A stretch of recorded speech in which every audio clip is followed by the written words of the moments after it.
for their high-performing computing business. So interesting look there. 2.6 guys for BTC. 60,000, as long as we're over 60,000. So like if the market is currently, it's red and we're pulling back, if Bitcoin is going to do this thing where it's able to be counter trend in a sense to the market, at least when it's holding some highs, you can see it. We broke back above 60,000. There hasn't been a retest. It's holding above at like 60 and a half. So as long as it holds on to this, I think there's an opportunity here for, pick your poison, but it's Mara that has my attention. 1, 2, 3 times at $16.50 yesterday. And then on Friday, resistance up at $16.50, go all the way back into the 12s. Again, $16.50 resistance. So resistance to support, as long as 60,000 holds, I like Mara at the 16.5 level. So we'll see. I mean, it also closed at 16.44, so it's yesterday's close. Basically, dip into yesterday's close for MARA. Right here. So thanks, Hey Davis, and everybody there. Hey Davis, I see you on the chat as well. Thank you for all the support on X and whatnot. Yeah, there it is right there, Mara. I mean, we've written this down every time we've written it down. We've nailed it, but we've never taken it, which is crazy. So we had 1550 written down, I think, on yesterday was Monday, last week, I guess Wednesday or Thursday. Now we have 1650 again. BTC's rallying. This is a dip buy, right? We've talked about how Mara has the juice behind it with the short info of 20% plus. There's that 1650. If this is not a dip buy opportunity, then I don't know what it is. And we're still up above 60,000 right here, 60,500. I really like Mara today. It's only up 2%. I feel like you can get lucky and maybe catch a flush. If you break 1650, I mean, the outs could be 16. You can give it 50 cents or so. If we just look at how it traded yesterday, just to give ourselves a quick idea. So there's the huge move up early. Obviously, I don't think Bitcoin cranked like this to the downside, but we still made a pretty big move, man. That's almost 90 cents down. So we still have that opportunity to get long in this area. And if we can, then we'll take it. So I like Mara down here. I think it's kind of like a no-brainer long, to be honest with you. So Mara, worth the shot. Why not? You're here to go for something. You might as well try some Mara. What's always good with your coffee is a little bit of Nvidia sprinkled in there. Remember we said that the time that we would maybe stop thinking about Nvidia is when we came in and the market, I said this yesterday, live on the air, we'll probably figure out flipping up on Nvidia when the market is down and Nvidia is down more than the market. And that happened the very next day. So right now, yeah, the cat is still here. It's not necessarily back. But we're now breaking lower. And I had written down on here basically the same thing. Yesterday we said, let's play momentum that way. Play early support, right? If we can find the long, we'll watch the 50-period moving average. Because yesterday, the 50-period moving average on Nvidia was super clean. You know, pretty, I mean, sure, we dipped down a little bit there, but look at it all morning. Once we based out and broke it, then we started to go to the upside. Now, it was choppy. You could say, well, we broke it here to the downside, correct? Then we broke it to the upside. Both of those moves would have been 50 cents, but then it breaks it right back down. Then it breaks it again. So really choppy off the open until it got going. So we either have to play breakouts once you're confident on that level or try to buy dips. So I wrote down here, I didn't write down any plays because I thought the 50-period moving average would hold, but it hasn't. So right now, honestly, maybe 127 for Nvidia down here where we sort of got going. Last thing I want to do, and I told you, I don't know, as of yesterday, I'll have to double check. Remember we were down on Nvidia because of that huge move? That could happen again. So let's wait to see what goes down with Nvidia. It might be a short off VWAP, which is 129. At the end of the day, I bet you Nvidia breaks 130 at some point today. So that's going to be something to look at. Let's wait to see if Nvidia takes 130. And when it does, it's a smash burger long. I like burgers. Back over to the desk. I like burgers too. I know how to say burgers in Mandarin now. It's Han Bao Bao. Wow. Yeah, it's languages. That's cool. All right, guys, last on the list here, Hawaiian Airlines and Alaska Airlines. It looks like their deal has passed the Department of Justice's investigation. They've got to go on to another department, though, Adair. The Department of Transportation now has to sign off on this. It's interesting, too. They actually got past the Department of Justice because the amount of time for them to basically complete the regulatory investigation expired. They didn't say anything. They kept pushing back that expiration date. So gone through for now, $1.9 billion deal. Now they're just waiting for that Transportation Department approval, and a spokesman has actually said as of 8:15 today that they're currently reviewing their applications. We'll have to see how this goes, but interesting stuff here for ALK and HA pushing up really high, guys. Absolutely. 11 1/3, guys, up, gapping up. Remember with this, the deal is for exactly $18. So now that it's pretty much adjacent to that level, you're looking at tighter spreads, pure scalp trading. If you don't have direct market access, if you're not trading within a very, very tight range and looking for a couple of cents here, a couple of cents there, and just looking to churn shares, it doesn't have a long way to go at that $18 level. One more, just Department of Transportation has to approve this one, and then it's more or less a done deal. So I don't know the exact close date on this, but suffice to say, it's getting pretty close, and there's not as much opportunity to the upside as you were going to have before. We did have some, if we go quickly, over to those imbalances with just 1 minute to go till we get Tuesday's open. Still nothing much of anything, even after 9:28. Plug Power's in there, BAC's in there. So got to be looking to what was moving this morning.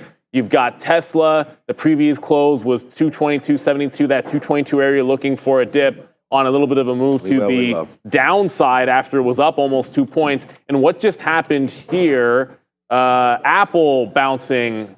I just checked the imbalances there. You saw there was nothing there. Apple with a bit of a bounce into 226 here. So maybe some relative strength coming into Apple here going into the open as that's starting to fly to the upside. You already mentioned Nvidia starting to come down. It does have that support from the afternoon, or well, the previous high from yesterday morning, 127.5 could be that spot. As we are about to drop the countdown on there, good move for Apple there with the market rolling over. Apple's showing some buy strength. We'll have to keep an eye on that one as we counter down. Adara, let's ring it in 3, 2, and 1. And casino open, as we like to say. Yeah, he's out. So Alibaba not doing much of anything. Just wanted to see. Oh, it's New York, so it hasn't opened. Mara's already, Mara dip buy. That might not be in the cards. Mara's breaking out 17 as we speak. So Really? okay, I don't want to. It's not. I didn't want to chase this move. So just gonna have to play the patience game with Mara. If it's going to trend, let us find a level to get into. So still going to look for the dip buy. It just might not come all the way down to 1650 to be able to grab it. It just tagged 17 and pull back in. So there's always a chance that we can get some kind of a dip buy. Benton C, I see it. Yeah. Intel's right at that $21 level and did this. So it'll fill in that gap eventually because it didn't gap down a full percentage point. But now down 3% and absolutely tanking is Intel. Oh, man. Yeah. Nvidia's going the other way. So is Tesla. We'll take a small little Tesla bid here. We wanted Tesla VWAP. So we'll try it at what am I long at? 226, 225.95. Right now, VWAP on Tesla is 225.50. So if we're able to get anything else on Tesla, I feel like that would be a good area. So let's put a bid now, 225.55 or so. See if we get a little bit more and see if we're able to hold the rest of this to the upside. That, of course, is going to be Tesla. I feel pretty confident in looking at a day's high play for this one. So right now, Tesla's in the money 50 cents. Its high of the day is 226.80. So let's wait around 226.60, see if we do get that bump up. It's your first trade of the day. It's a siren alert, and there it is, Neil. Nice trade there, up 70 cents early. Nice 70-cent winner on Tesla to start the day. Yeah, great look on Tesla. I'm now looking VWAP on Mara. If we're not going to get that 1650, the next place is going to be VWAP in here as it's taken out that 17 level. Palo Alto wasn't necessarily in the trade plan, so I'm not going to go over to it just yet. And Nvidia catching a bid, not at 127.5, but trying to get off that 128 level. So that's not necessarily in the pocket for me at all. Mara, that was the trade plan, so we got to walk on over to it. But Pan W, just want to acknowledge everybody, Pan W did make that big break. So it is going now. I think if it gets through 360, that'll be spicy. Look for a VWAP retracement on that. Not going to be doing any chasing early. Playing the patience game, like Mara for bullish. Have to look for maybe the previous breakout price on any kind of a dip buy. Thought we'd go dip and rip the way the market was going. And we didn't think, we just thought, sticky note, right there, VWAP long on Tesla. What are we long? VWAP. What is it in the money, Neil? It's in the money, $2 right there for Tesla. So we're already, I don't know.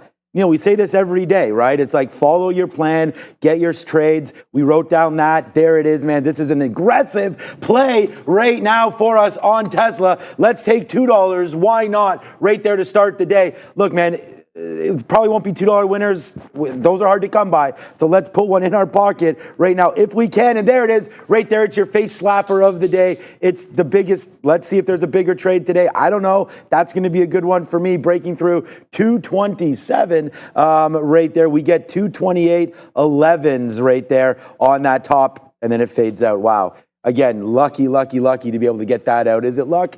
I don't think so. We're doing it every day. When you're consistently putting this up, you found something. So right there it goes. It's a nice start to the day, obviously. So we'll go. We're up 15% of what we were up at the end of yesterday. So we still have a lot of work to do. Let's go Tesla back up there to the upside. What's up, Charlie Taff? Real see real. This one right there. Beautiful. How's Mara going? Just came into VWAP in here. Pre-market low sit 1670. Just made a bounce off 70s. I got longs in the 80s here. So all it has to do is get back into the 17, break out that top. I don't want to add unless it's holding over VWAP. So dip buy is in if it can hold the low, but no adding until I see the strength come back into it around that 17. Bitcoin's holding the 60,000, so I think that's going to be just fine. If Nvidia is not giving that 127.5, the next play, I'd rather not take a breakout, but 130 is 130. We'll look for this one to maybe put in this low, 128.5, or just get into VWAP there. So it's just Mara. That was going to be in the plans. PanW is still going to that upside. Disney, I see it moving to the downside, but that wasn't going to be in the plans. The only thing that was catching off guard, I think, is this move down on Intel. I've been shorting $21. If this can't get back above 21, I didn't hear a news story as to why this tanked. I don't necessarily think that it needs one, unfortunately. So just keeping eyes on Intel. If there's going to be a short, it might just be that one once again. So Mara is still hanging out at our dip buy price. If you had this originally, it got to that 17, but I need to see some strength in here to see if we can add on to it. Nvidia, patience. It's almost at 130. If the break comes before the dip, then I'm taking the break. We're still looking. We're going to wait for Nvidia. Here we go. 9 o'clock. It's already starting. So let's go. Here we go. It's Hydration Nation. Let's keep going. Sharif, we took $2 already on Tesla. The support from this midday show crew. A lot of love from these guys, man. Always. All right, there goes Nvidia right now. We're going to watch out for 130 as a break here also. So we're going to watch out for that. We're going to be patient, wait for our Mara trade to come in. We're bidding still 1650. We'll see about that. But here comes Nvidia trying to break 130. I mean, I said today, it doesn't matter what you say. You got to take the trades. We said, today Nvidia is going to be breaking 130. We're down at 128. It's now straight up $2. We already got a nice little win there on Tesla. Tesla's trying to fade out as Nvidia is trying to come back in as well. There we go. We do get a little bit of a reload there on Tesla, but it's coming in pretty nicely into 225 now. Coming screaming in now, actually, on Tesla. Let's put it out here if we can get it in the 50s. All right, nice move back up there for Tesla. 45s, I believe, right there as it's coming back in. I'm going to take a piece out again. We took another piece out there for flat at 55. I don't know exactly what's there it is. Okay, boom. There it goes back up to the upside, thankfully, there for Tesla. So we had bought some more 225s there. We got 225.50. Took some out for some basically flat trades. Then we just got 77. So right now, Tesla's coming back in. We got to watch out for this play there. I see Neil's long as well. Got long Mara, got long Tesla. I'm long Tesla right here at this price as well. So let's see what this is going to do. I'm also watching out for Nvidia. That's dipping back in just a little bit. Yeah, well, watching Nvidia pretty closely here as it did get close to 130. I have the stop for the break long, but I'll cancel it if we get under 129. The other thing that happened is Intel consolidation off 21. So shorting the 90s into 21. If it breaks 21, I'm out. Tesla, I like two levels. It was 225. Yeah. That was right away that it went. It just immediately took 225. So if it's not going to bounce off VWAP, I'm going to wait for the next available level. Either reclaim a 25 or down into that 222, which was, to me, that was the smash spot that we had that we really liked. So we're into one short. It's the only thing that's set up currently because it tanked for some reason, and that's going to be Intel. Just like yesterday, Shorted this one until it proved otherwise at the $21 level. Maybe this is the day that it wants to break and break for good. Remember Apple?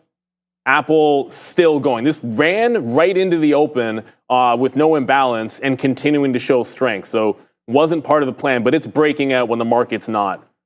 And when I see that happening, I got to look over previous high, see if it can do the dip. If this ends up being relatively strong, then I want to make sure that we have some eyeballs on it. So I'm going to replace my AMD level 2 with an Apple one. All right, dollar now in the money. Again, we'll have different strategies. We talk about that all the time.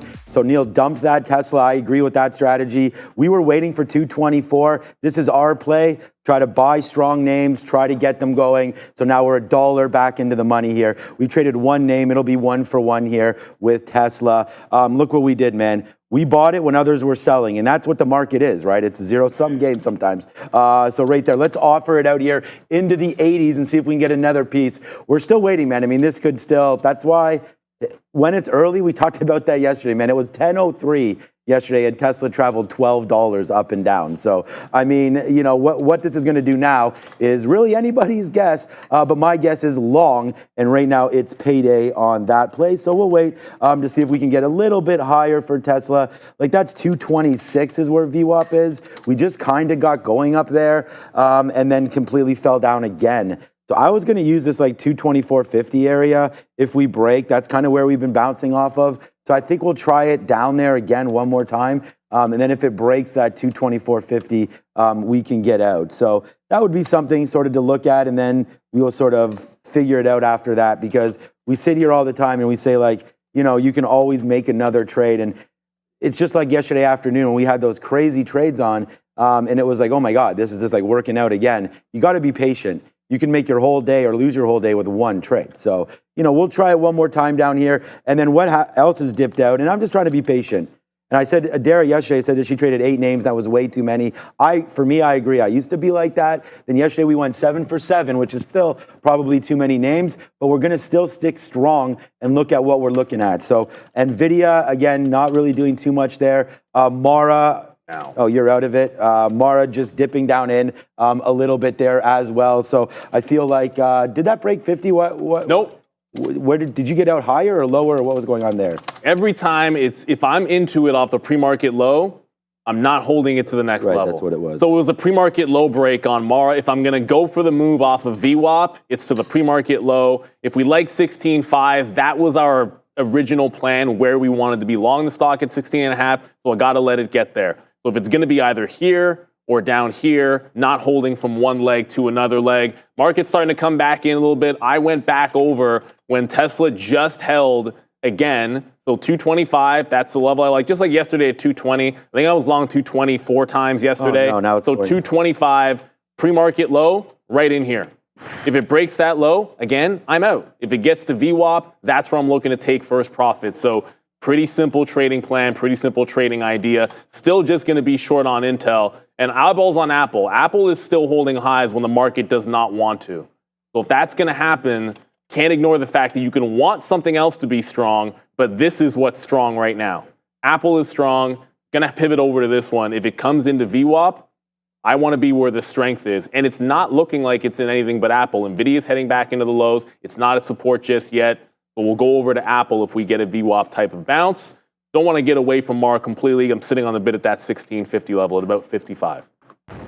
All right, Mara, we're long there. We just took 10 cents on Mara. Let's see if it continues to go up, man. We're going to go 2 for 2. Tesla, Mara right now. And I think Neil just had a good example there of being long at 225.40 and then giving it. So sometimes you don't always go 1-to-1, where we talked about getting potentially out at VWAP there, which would only be about 40 or 50 cents, when the risk to the downside is probably these breaks of about $1 or so. So that's where I'm sitting as well. Let's see if we can get going. Come on, Mara. Bang on Mara. Let's go, baby. This is what we're talking about. It did come into our level. We were also bidding. We wrote down 1650. I saw it come to 62s there, and that's when I flipped it over. We missed it, and I just punched long. So there it is, man. Let's put that one on the board. It's a nice trade there for Mara. And by the way, Tesla. Do a little cheese action there for my guy Sharif over there, because the cheese is real stinky on this one. As there goes Tesla right back up to the upside. It's another dollar. So we'll go 2 for 2 today with a banger in Mara, exactly as discussed. And then Tesla right there, $1 on that one as well. And then we had Intel over there and still in Tesla. So far, so good. Let's go, guys. Yeah, Tesla's still trying to get past that VWAP. It's not there just yet. It ticked it, wicked it, now starting to come back in. The only thing I wanted short is going back to the 21 level on Intel. It breaks 21, get out. Adara, what do you have for us? Small cap on watch here. Titan Pharmaceuticals up more than 100% here. Nice little increase in volume off the open as well, entering this merchant and share exchange agreement in terms of a business combination. Worth noting as well, they do have a really small float. We're talking under 500,000 shares, about 498,000 share float, and a total market cap of under $5 million. So very small float and market cap for small cap runner TTNP, guys. All right. All right, Apple VWAP bouncing. Apple, basically, that's okay. it. Apple VWAP bouncing. Okay, so we'll look at that. All right, you just got in it? You could talk about it. I don't really have anything going on. Okay, cool. So Apple previous close 226 or so. It held on the way to the upside there over yesterday's highs. So want to give it back into that previous close for a bounce play. Tesla's still at that 225 and trying to bounce and go higher. Nvidia is going to tank and really head into these lows big time. So I'm not going to sit on the bid of Nvidia, but 127.5 is going to be the play for me. Yeah, you know what? If Tesla's so frustrating. Tesla Intel still has down. Okay, there it goes. Let's go, you gotta Tesla. be kidding me. Wow. Always cancel the other order before you put a new one in. I went to throw an offer on Tesla at the $1 mark, but I already had one out there.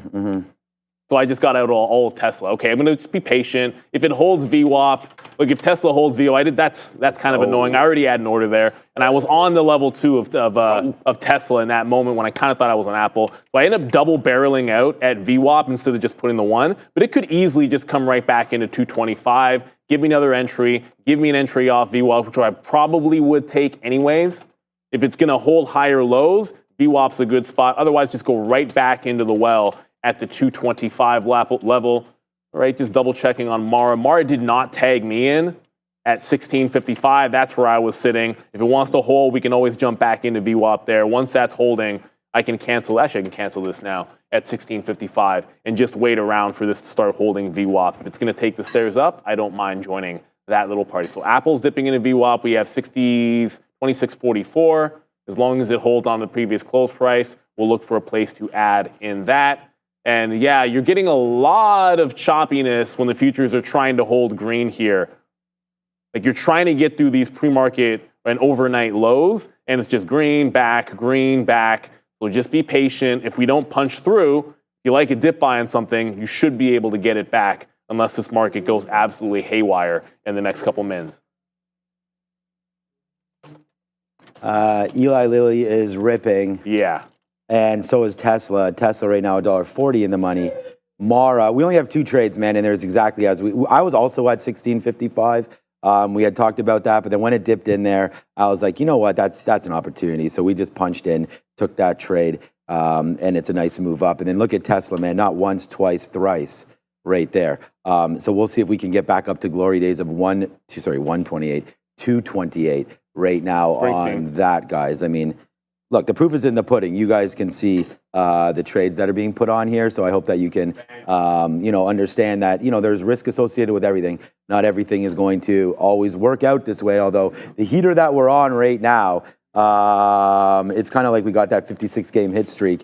Shout out to the man, the myth, the legend. That's probably something that never gets broken. Impossible these days. It's very impossible. There's too much knowledge out there too, right? And plus you don't face pitchers. Like you're always facing new pitchers. That's the one thing I was thinking. It's like before pitchers would go 7, 8, 9 innings. When you're up there in the 8th inning and you're looking for that hit, you're probably facing a guy, back when Garrett was It's basically like a support level holding 3 times and you go long 3 times. Like in baseball now, it's like everything is different each time through, and these guys are throwing 1,000,000 miles an hour. So that's one of those unbreakable records. But you know what? They're going to make some rule changes. I would bet you any money they're going to start to make some big rule changes because if there's no action, no one's watching the sport, and you can't have people striking out all the time. It's just as simple as that. So Apple's now holding above VWAP. Again, I got out of Tesla. It's still not really bouncing VWAP the way that I would like to see it. So let's see if it gets through that 227, just looking up at it. Apple in here just held VWAP. I tried to get some on the way back up here as it bounced off 226. There we are. Just going to sit around, see if we can get that pickup, get some out in the 75 range, see how far it does want to go. But you know what else? So Nvidia's down here. I said this might be the day where I'll look at AMD for a long and not just Nvidia. Well, Nvidia's down here in red. AMD's busting through a resistance spot at 157.5 and trying to hold higher. So this one's looking very, very strong from a relative basis. Forget about VWAP in there, at least for now. That line is a resistance spot on the daily. It's the 200 period moving average is about in this area. So if it holds 157, I like it. Apple's working to the upside. Want to get back into Tesla, obviously. But AMD, with that news yesterday, looking very, very good. And Netflix. Guys, we talk about this all the time. It just takes one trade. So we got that. Or two trades. We got that. So it'd go 2 for 2 here today. Mara, 30 cents in the money, again, and Tesla. And these are both, and I always get questions about this, so we're going to talk about it again. There's even a segment on the recap show, of course, called Sticky Notes. And then right here, there's Tesla, there's Mara. Both came into exactly what we wanted, 1650, and then the Tesla VWAP support. That was it, man. Now we'll have to look for Nvidia, Palantir, and Google. And I said Google 166 as a long. We definitely liked that break yesterday on Google, and we nailed that yesterday. So let's go over quickly, have a look at it now. As we see it's breaking out through the highs goes Google. So we definitely nailed this one. The 166 comes into play, 166.80, sorry. Didn't really hit. Down low. It's just sort of been drifting up. You can see what the futures are doing. We are really banging this one out right now, man. Tesla was just $2 in the money. It's trying to get going. It's having a hard time at 226, which is very interesting to me.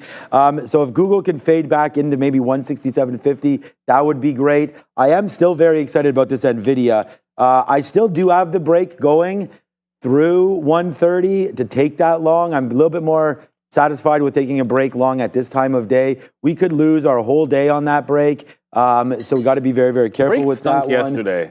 The break that was great yesterday was Tesla. Yeah, no, that's right. I didn't trade Nvidia break. Yeah, check that. Tesla's break was good. That was the one that worked for me. But Nvidia, I did bought Nvidia once. Yeah.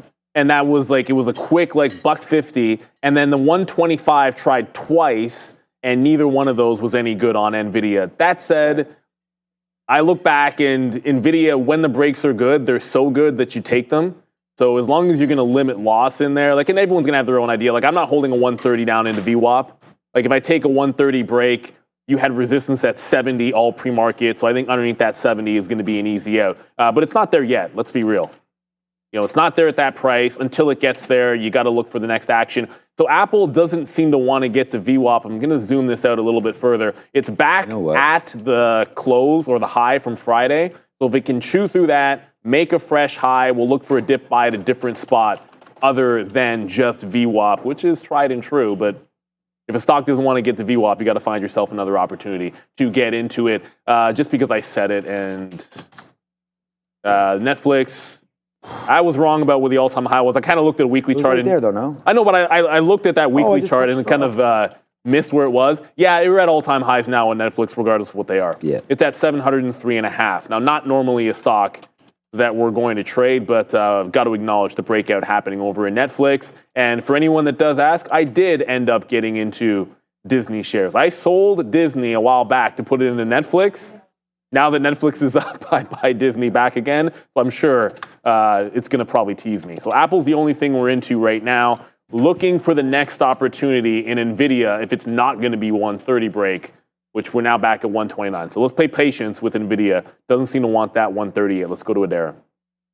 This part of the show is brought to you by Benzinga Pro. Tired of being late to the trade, always playing catch up in the market, missing out on the big moves because you're too slow to the news? Benzinga Pro is your unfair advantage.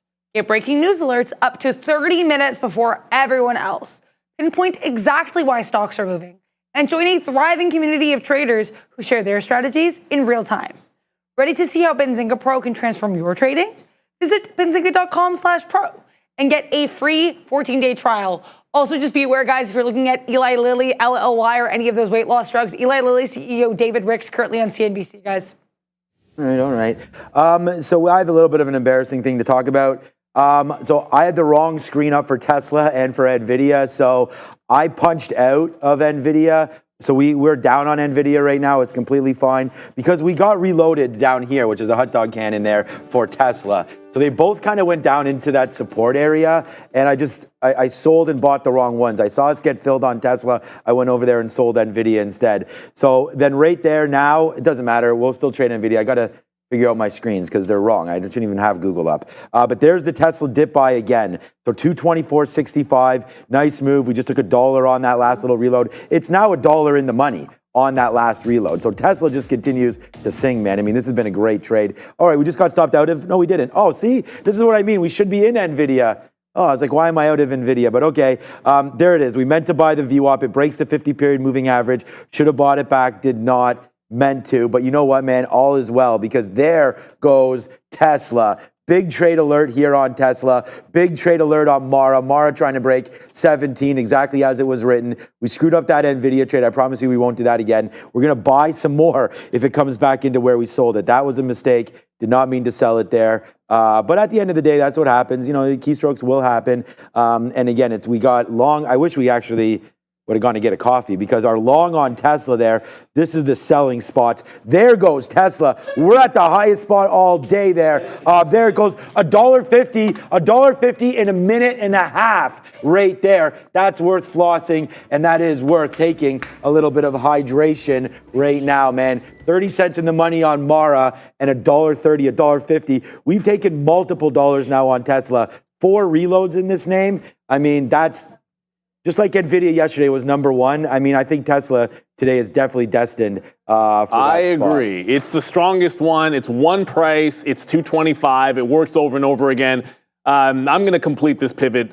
Nvidia, unless it breaks 130, AMD's breaking out, and it might be an AMD day today. So I can go over Tesla, yada, yada, yada, buy at 225 in front of support, but AMD is absolutely gonzo now. It didn't tag VWAP. It just continues to go. I don't know if it's going to get to 160 in the next few seconds, but alert to AMD. Going to look for a buy dip here on advanced micro devices. Tesla continues to churn, loving it. Let's go to the desk. Adara.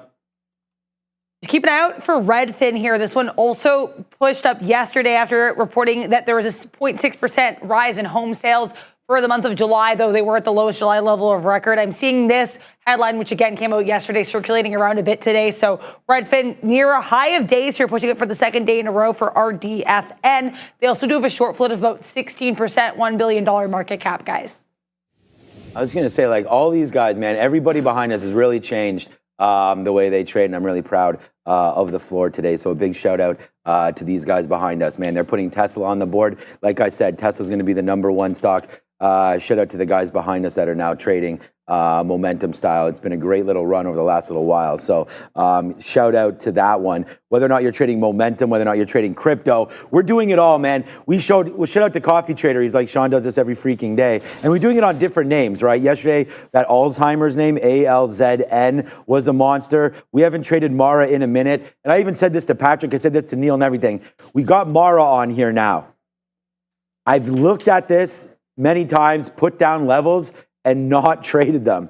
Well, today we exactly traded it exactly the way we wanted to do it. We had 1650 targeted. It falls right into our lap. We were only bidding 55s. It drops to 59. Good enough for me, man. Punch the long there at 65, whatever we have. And now it's a nice move back up there to the upside. It's Mara. Have confidence in your plays. That's what we have right there. So, all right, now let's wait to see what happens with Nvidia. So we just did buy a little bit down there on the dip, but we're still only caught long right now at 129.18, which is right where it is right now. So there's the VWAP. We should have waited more for that. I'm going to wait for the 50 period. I believe I'm there as well, 128.80. And then we're not layering into too many shares right now. Obviously, this is going to be, hopefully it's going to be a winner.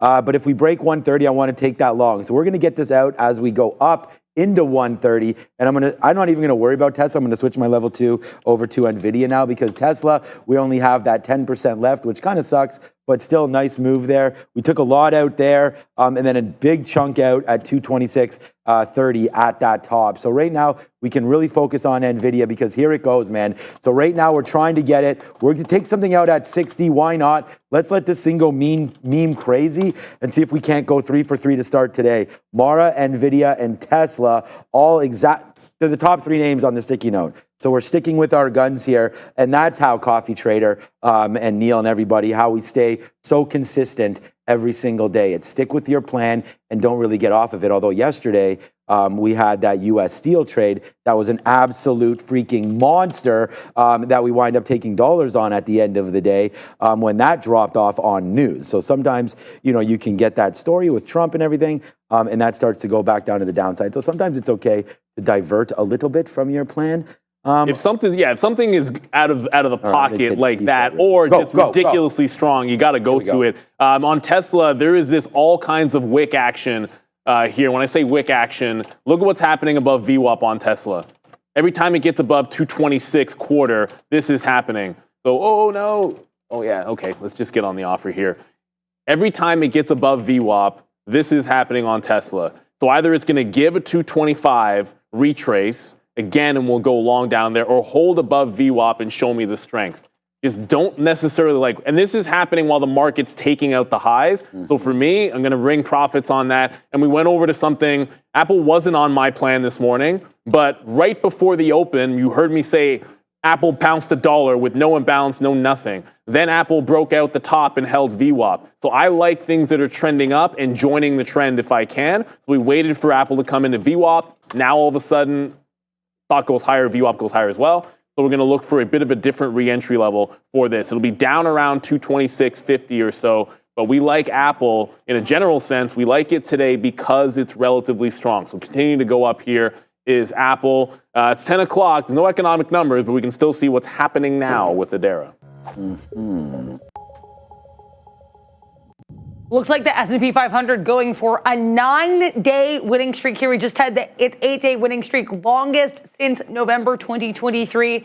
So great look for these markets as we have this continued strength with a lot of these Mag 7 names and AI-related names continuing to push this higher. Really great look for a lot of these larger stocks here. Again, as Neil alluded to, not a lot of economic data on the docket today, though we do have Fed Speak from Fed's Bostic and Fed's Bar in the afternoon heading into Power Hour. Later this week, though, we do actually have the FOMC minutes getting released tomorrow and Jackson Hole Symposium kicking off. So that'll certainly be on watch heading into the rest of the week. Eli Lilly here up almost 5% at highs of days. The study showing that their tirzepatide has the potential here to cut the risk of developing diabetes and having some sustained weight loss here. We also had David Ricks talking on CNBC. That's their CEO. So good look for LLY with some strong volume pushing higher.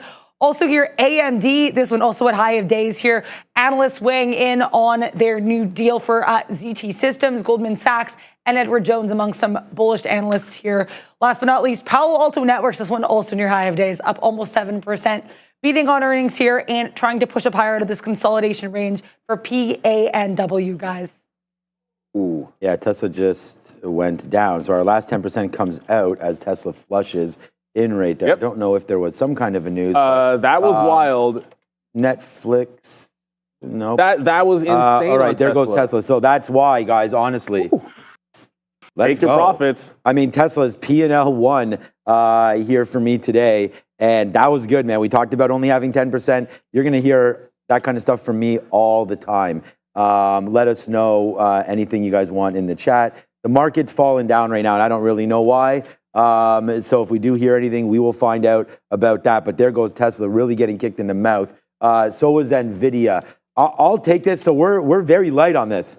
Like we talked about getting out if this goes up to 130. It's exactly what it did. Our best out is 65s right there. But there's a little bit of a flush. We don't have many shares, and I wish I would have sat there and bought more. We were waiting actually down there at 128 to see if we could get that fill, because our punch out was going to be 128 low, right? And so 128 break. So right now, we're going to have to wait to see what this wants to do. We did buy twice down there on Nvidia, so a nice move back up would be greatly appreciated, because guess what your boy is? Hungry We're reloaded down there right now. So, all right, let's go Nvidia. This could still fall out, right? I mean, we could go red on the name for sure there today. We are definitely not red on Tesla and definitely not red on Mara. But some of these names are coming in. Don't really hear what's going on. Netflix closes Nothing a deal. as far as I heard something. Yeah, about Netflix closes successfully. 150% increase in ad sales, in-house ad tech platform in Canada. I don't know, but anyways, Netflix continues to hold that bid.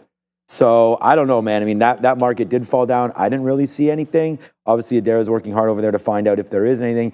Apple, one of the stronger names I thought today, right back into VWAP. Does come right back into VWAP. And then Google was the missed opportunity, so maybe we could buy some Google as well. Yeah, so right back into VWAP again. Apple wicking underneath just a bit. It's holding on to the previous day close here on Apple. Holding on to the previous close here on Apple, kind of holding these little wicks underneath. I'm buying in front of VWAP, giving it, if it goes red, going to have to get out of the stock. Not have to, but that's my plan. Like if it cannot hold on to this green, then I think it's going to get a little bit nasty. So this was an opportunity dip. And I like AMD now a little. There is no dip on an AMD. AMD just made another fresh high.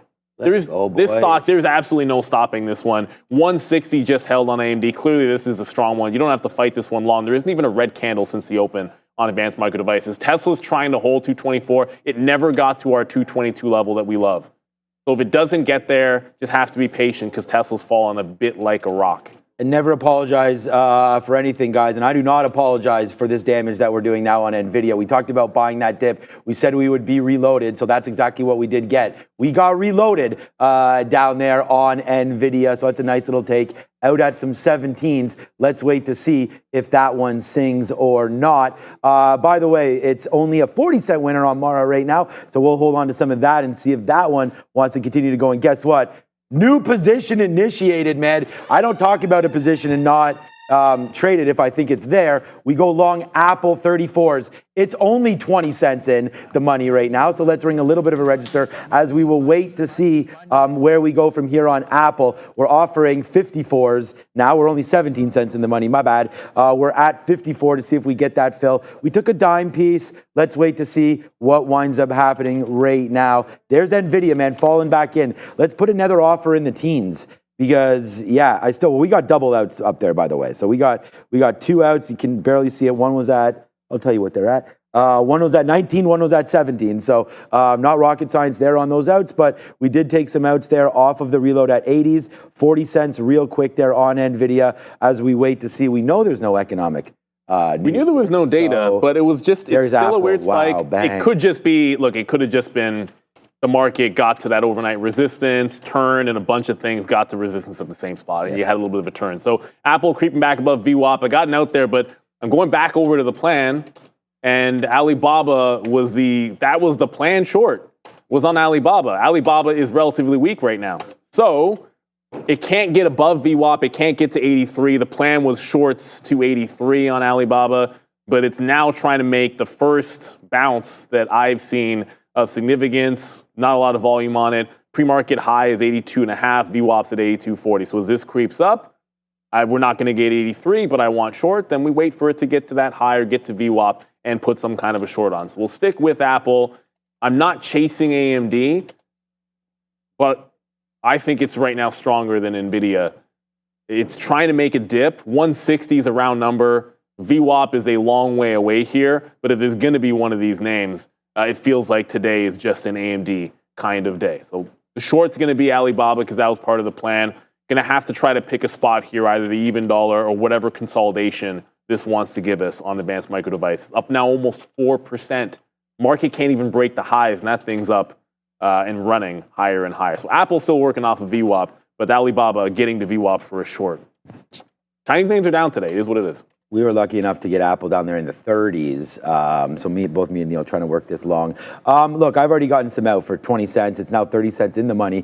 I'm going to wait for 40 cents. Let's go to see if we can get 226.75s right now. And this just goes, again, probably, a little bit of both experience and kind of just, having this sort of, gumption about stocks. When the stock is, again, strong, when we think it's strong and we feel like that dip happened and we didn't get the news, whether or not it was, market wide or whether or not it was stock specific, we go over there and we just trade the longer names. And I instantly said, and it's too bad because as soon as we looked at Google the first time, I really thought this 120, okay, Apple, right there. Wow. Yeah, I mean, yesterday, Neil, we're 7 for 7. It was a great day. Obviously, we talked about that. Right here today, pending Nvidia, we will be going 4 for 4. And then this Nvidia one, it's still at these levels. So I don't want to necessarily give up on this name as of yet. We can reload a little bit more of what we got out down there back in the 80s if we're lucky enough to get that. But for right now, for me, on NVDA, here it comes in. One more reload. And then great, fine. But I'd like to see a move. I don't want to see this because we will be long. But this is the load up area down here near 128. So we just missed a reload there on NVIDIA. I was bidding small at 82. I believe 128. Tesla's I have too many bids, 83s. Okay.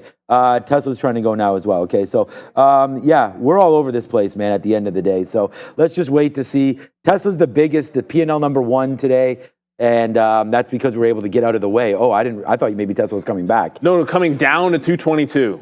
So, yeah, this is what we wrote down initially. Yeah, remember Tesla closed all the way down here at 222.70, 70 something. So it's getting right down into theoretical support. Close price, yesterday's highs. You know, if it's not going to hold 225, this is the price looking to wait for. Apple's working. Baba was a short for me. There goes Apple. I got the high of the day on Apple. Well, so the high of the day is 227.20. I just took 227s. If we're not making fresh highs, 227 even. Yeah, buddy. Yeah, so we're going to go right back into VWAP. If it dips again, we take it again. But there's sellers up at that 227 zone every single time. So I'm ringing the register on that. Didn't do it last time when it got up there. So we're going to do it here. So nice little move there on AAPL. The other thing is Mar didn't get me that 16.5, but now it's holding VWAP. So before, I wasn't seeing the VWAP hold. Didn't catch it there when we pivoted to Apple. But there's another wick, hold of VWAP. Now going to grab it on this slight trend. If it loses 1685, then we jump out of it. So Mar now trying to hold on to VWAP. We're going to try it for the second time in here today. Alibaba, like the short to 83, it's seemingly just going to VWAP and pulling back. If it breaks 82, I'm holding some. Got some at the first quarter, and then we'll see if we can hold through an 83 break. Down 2% this Chinese ADR. A bit of a gap down. Just looking for the continuation here on Alibaba. First trade of the day for me on that one. AMD is... There's no dips to be had on this stock. 162. There's like a program just gone haywire on AMD. Still not a red candle in sight. Jeez. Tesla, you know, I mean, like we keep saying, man, we just go back to that well. We've been hitting Tesla real well lately, and so we just went right back into there. And we bought these 223s and out at 223.60s. As we continue to go a little bit higher now, we'll see how high exactly it wants to continue right now. So I see that Neil went long again. Mara, I still like that position for myself as well. I just want to talk, I mean, I only have 3 positions. Dipping down into this level will be a reload for myself if we can get that, Mara love. All right, so we'll buy some more Tesla down here, and why not? And then we'll see if we can ring the register now for 25 cents and bid here at the 20s, and then just try to hold. I mean, we are going to have to slip out of this if it breaks too much lower. There's another one right there, putting that back on the board. I mean, Tesla, man, the gift that just keeps on giving to so far. We'll see if it breaks. What is the low of the day? 222? No, that's not the low of the day. So let me just go back here and see. We basically have the low now. So I think 222.75, something like that. We're not, again, the only times that we've lost here trading really over the last months is when we hold something way too long.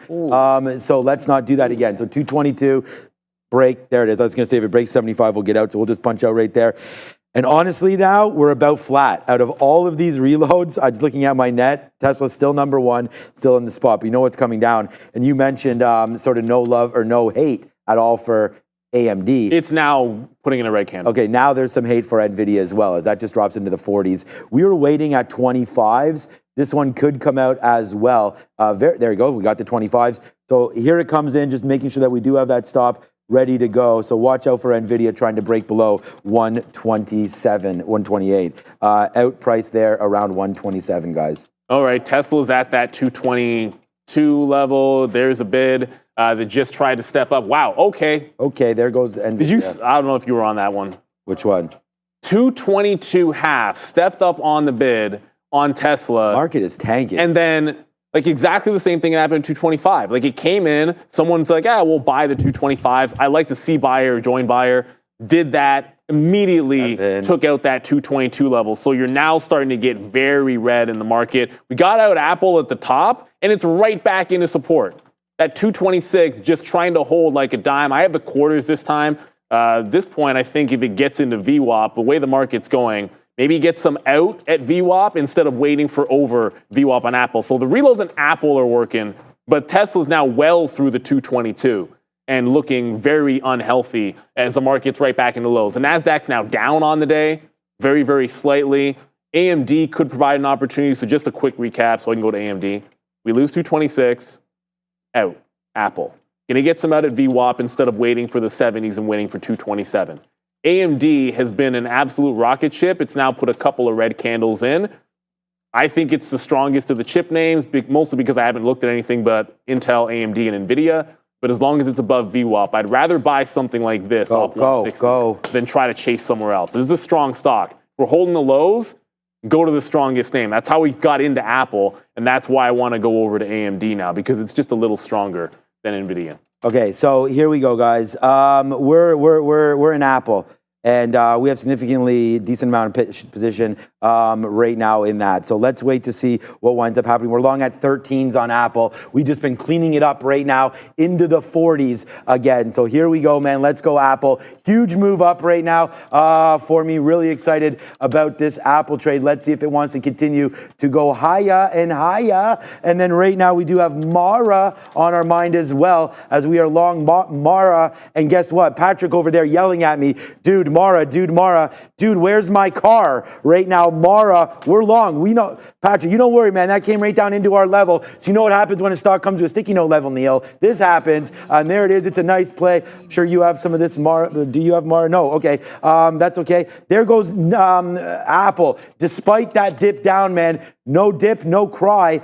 If you're on the right stocks, look at Mara, Patrick. Wow, bang, bang, bang. This is the money-making stock again. Right there. We just bought, look at what price we're long, man.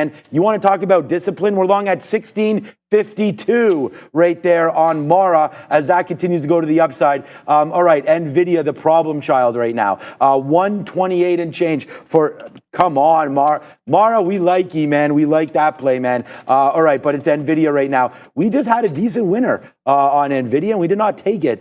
We just went long at 127.70. That went 50 cents in the money, but that's okay. Apple right now coming back to the reload. Yeah, Apple singing. I mean, we got some out there at 226, man. And again, fortune favors the bold, and we stepped up and put on some shares down there, boy, Neil. So that was a good trade as it keeps on going. There goes Nvidia. Let's just check this one out. Down at 128. Next time it pops above, we should probably get some out. Yeah, I got to take some profits because this market is retesting these lows. I think it makes sense. I got some Apple out there, but very quickly, NASDAQ, lows. It's probably going to test this level. If we bounce, only play strong stocks is going to be the name of the game, or a stock at your level. So when we bounced off 1650, I was not sit on bid. I was, as it bounced off 50, get the bids out there. But I just left them in on the way back. It's kind of like when you miss a breakout trade. Same idea on Mara. If it can hold on to green, that's 1644. Little Daryl Strawberry action. Let's go. Green would be 1644. VWAP, obviously, in this case, is going to be a bit of a target as well. So Apple, nice move on Apple to the upside. Beautiful. But the way this market's going down, I said I'm getting some out at VWAP instead of holding up for above VWAP. That was the change for me. And we had one short, Alibaba. Underneath VWAP, the plan was short. All the Chinese ADRs were down, looking for a reload at VWAP. It never got to the pre-market high at 82.5. It looks like VWAP was the only entry, so we'll adjust to only trading off of VWAP for now. I thought we'd get a shot for like a pop over this, and then you can get the money fills above into resistance at 82.5. But you're now testing lows here on Alibaba as the market is also testing its lows. So I see Apple's strength. I see Mara at least trying to hold on to that 50. Apple looking pretty good here. Adara, what do you have for us on this market? Apple. Citing market-specific news, but this is really worth noting here. We actually have a comment coming in from China's Commerce Ministry with regards to the EU's definitive findings on the anti-subsidy probe into the Chinese EV space. So I just have the SPY up here, but we do have the Chinese Commerce Ministry saying basically that the EU failed to, quote, fully absorb China's opinions and insisted on its, quote, wrongdoings. Also saying that China firmly opposes and is highly concerned by these tariffs. So just some comments here coming from China with regards to the EU tariffs. Again, not sure if this is what's moving the market, but it is worth noting if you're following any of these Chinese EV or EV in general related names, those just coming through now. Not seeing anything with regards to other geopolitical issues coming in as we got that market drop, but I will keep my eyes out, guys. Yeah, I don't think that's moving the market, but certainly I was going to say that can move other is things. what's moving the market because, I mean, we don't have any other stories here. And China, But we I moved mean, it would before make that, sense though. why Nvidia. Yeah, no, this is different. This is anti-subsidy probe. Yeah. This is not. This is not what China's been doing. This is against China. So, all right. So we'll take some out on Apple there, above 60s. Only Hopefully it can Apple fly up a little bit there. We did take some out at 45 on Mara, but this is how you stay green on the name. When it rips up like that, I was like, oh my God, oh my God, oh my God. Look at all these outs as we got right back up there. So we'll see if it continues to hold. If we break 40, we'll be out on Mara, but still up on it. But we will be down on this last try here on Mara. Well, not really, actually. We were able to get it out, but what I'm trying to get at is that last little reload there at 50, let's now just see if it holds. We're going to give it 10 cents. We already took some out for 20 cents, or I guess the average it's probably about 15 cents. So let's wait to see. Apple trying to get back to the upside, that'd be great. But really not my whole trade, but this whole reload thing does rely on Nvidia. So right now we're long Nvidia 127.90. It's at 127.60. It's 30 cents out of the money. If you're punching out of Nvidia for 30-cent winners, don't trade it. Or 30-cent losers, don't trade it. Especially not right now. It's moving around 30 cents on a blink of an eye. So I have to hold this at least for $1. I mean, we're taking dollar winners. Let's give it some room. If it bleeds down, it bleeds down, man. And we'll get stopped out on that level. So we'll wait for 127 to see about a hold. 127 is the 50 period it looked like there on a wrong chart, on the 20-minute chart. So we'll see if it can hold that. I mean, we talked about 127 earlier on Nvidia. Didn't really think it would come in the way it just did there on that dump. I mean, how lucky were we to get 129s, 129.50s, and so on. And then there's the dump in on Nvidia. So we'll support this bottom play, but it's really Apple that's got me sort of juiced right now. It's the one holding. It's the one holding. It'll be the top P&L name here today. And I know, again, play the strength. We went over there twice. We went over to Apple on that dip, and we went over to Apple on that dip. So whether or not you're dipping your Apple in some caramel or not, this one seems to get going again right now. Tasty treat, no questions asked. Tesla 223. And this is why we look over. Like Apple wasn't part of the trade plan, but Nvidia. right at the open or right before the open, it bounced higher when everything was kind of holding lower, and then it continued to hold that trend. So went over to it because of that relative strength. I just saw in the chat, like someone said they were looking to test. Look, Adrian said I wanted to tag you messing around your trade and focus PDD. Hey, we're looking at Alibaba right now. Shout out in the chat.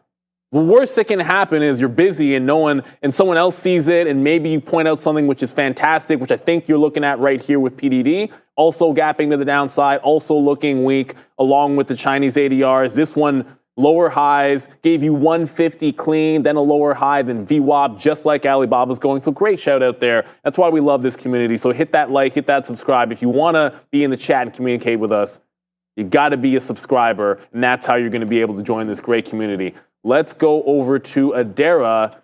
We got the small cap recap. Haven't even looked Let's go. at the MPOX names today. Go MPOX.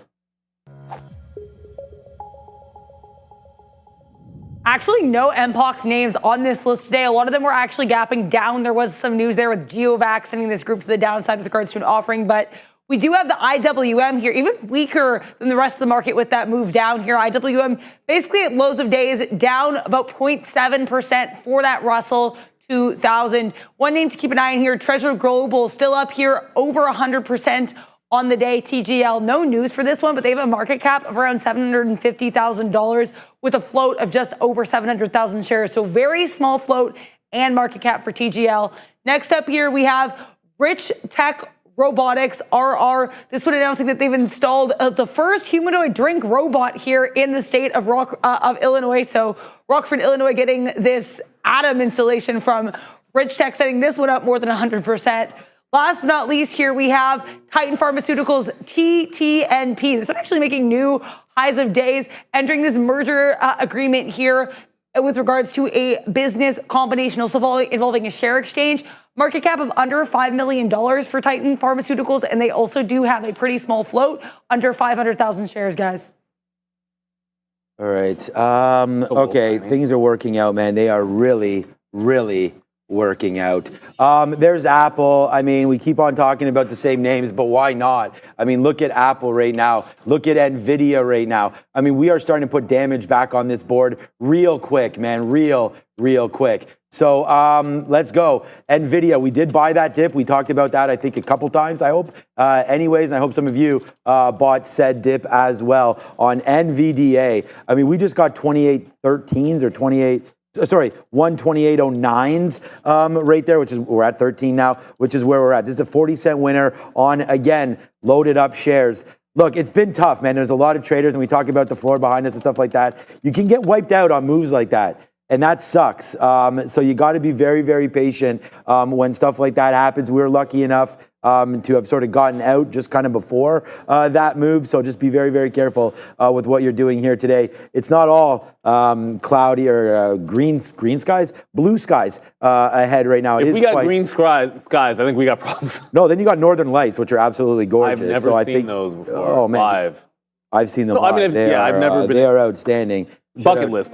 Yeah, exactly. Bucket. Well, you can see them. I mean, there's sons. You'll Oh, my sister-in-law. That's a bucket list one that you'll see. My sister-in-law lives in the like it's a place called Deep River, which is pretty much exactly like it sounds in Ontario. Like, you know, when a place is called Deep River, that ish is far away from anything that resembles. But it's absolutely gorgeous up there. It's like 5 or 6 hours from where we are up north, and you can see the lights up a little bit better when they do appear. Sure. So everything's dipping again, by the way. Yeah, things are starting to dip again. Apple, if Apple loses VWAP, I do not want to be holding on to this. I was looking for something else. I'm not going to lie. If the market breaks the lows, I was looking for what setting up for a short, and I haven't come up with anything just yet. We just still have that Alibaba that's working towards its bottoms, trying to break. It just broke that 82 level. But if Apple is making another lower high here, do not want this one losing here. This little trend that it just put in, like that low, that low, that low, if it loses underneath it, then I'm going to get out. If it holds it, I think it's looking absolutely fantastic. So good day for Apple. It's green when everything else is going to be red. But BABA was part of the plan for a short, and it's not really giving VWAP. If it holds 82, I think we just jump out. And if it's going to trade a 30, 40 cent range, then we're just going to rinse and repeat off of that range for sure. Big mover over there this morning on earnings. Ended up being a little more exciting than anticipated. So Palo Alto was good. Lo and behold. So holding on to VWAP, this is also a strong name. I just don't know if we're going to even see VWAP. If the market's at lows and this can't pull into VWAP, it might just be gone. But keeping an eye on it, because the same way we found Apple for some strength, clearly PanW, they were hiding how much they liked it, I think. Didn't really move much. Now it's 7.5 points. I just want everyone to note, because we're going to get out at 127 break, and it's coming in right now. And we'll go red on NVIDIA here, because we did play this dip. I'm just waiting. My hands are off. I don't want to make like a rash decision. There it goes. If it breaks, it breaks. We're out of it. So there it goes. Good fill, actually. We got 98s there. Okay. Great fill out on NVIDIA, but we'll have to hit the fail, because that's a flush down. We tried to buy that. And again, we're going against exactly, wow, man, now that I have these AirPods in, I can hear all those nice effects there. You hear that splash at the end. All right, so we went against our own strategies there, right? And that was that NVIDIA's weaker than the market. So catching bottoms in that is not supposed to be the play. Now, it doesn't mean that that's not something that we're going to continue to try to look for, but that right there was definitely not the right idea on that NVIDIA play. So will we learn our lesson? I mean, I think that that's part of what we always have to do here as traders is try to learn that lesson. And yeah, we did. We learned it. We should have got a little. The problem is we got so excited after that. We tried it again, but there is the drop out there. So we were long at 62s there. We got 90, so about a 60-cent hit there on Nvidia. Look, it could get back going for sure. But I'd rather, now that I see this, Google is still strong. And we talked about Apple holding. Apple's at highs right now. Apple's a different beast. Apple is a different beast, yeah, for sure. It's because you got the AirPods. See, what ends up happening is, you get one order of old AirPods. And the stock goes up. Yeah, That's all you have to do. That's a good point. Just very quickly, thank you so much, Alexan. Oh, I missed it. Appreciate the super chat. Due to Iran's statement 20 minutes ago. Is that what it was? Yeah, look, it's entirely possible. There's a couple of things that have come in my ear. I had to adjust the volume on my Benzinga, so it's like the effects are loud and I'm listening to Dara's loud, and then my Benzinga is a little bit more quiet, so I have to adjust that. So I missed any headline there, but it's entirely possible that it was not the China news, but it could have been something out of Iran. The market did move on Iran news last week, and that could be the case. However, we got to deal with what's out in front of us.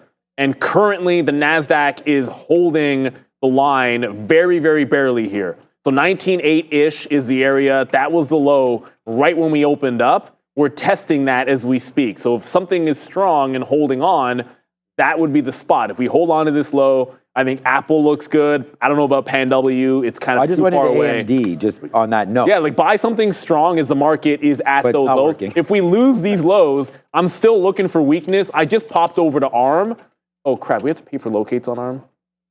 Not sure. I'll double check in a second. Because ARM could lose 130, but it doesn't look like a fantastic time to be punching short. Oh, we were in that money. Yeah, if we break the lows here, ARM could lose the 130, but I need this market to follow through. I just realized, Apple must have trailed out. So Apple lost that trend. I was looking for the high of the day, but it lost that little trend, those lower highs. We'll look for another reload off 226 if we can get it, or just jump back in off of VWAP if it can reclaim the trend line to the upside. I just want to make sure I'm not looking any gift horses in the mouth. Apple's been a good one, but if it's not holding VWAP when we're taking these lows, I don't want to get trapped on this. We can be patient. We can wait for the next opportunity and let it present itself, because obviously there's going to be that shot somewhere. I see some people talking about TSM in the chat, Racer X9. That looks like it could be something, but I want to be patient on this next move. I want to make sure we're holding these lows. So Apple, I said I'd get out if we broke the trend. I got out. It can be a VWAP retrace. Otherwise, wait for that 226 area that we've been able to get the longs from before. So we might have just thought we were too smart, smarter than what we are. Old, man.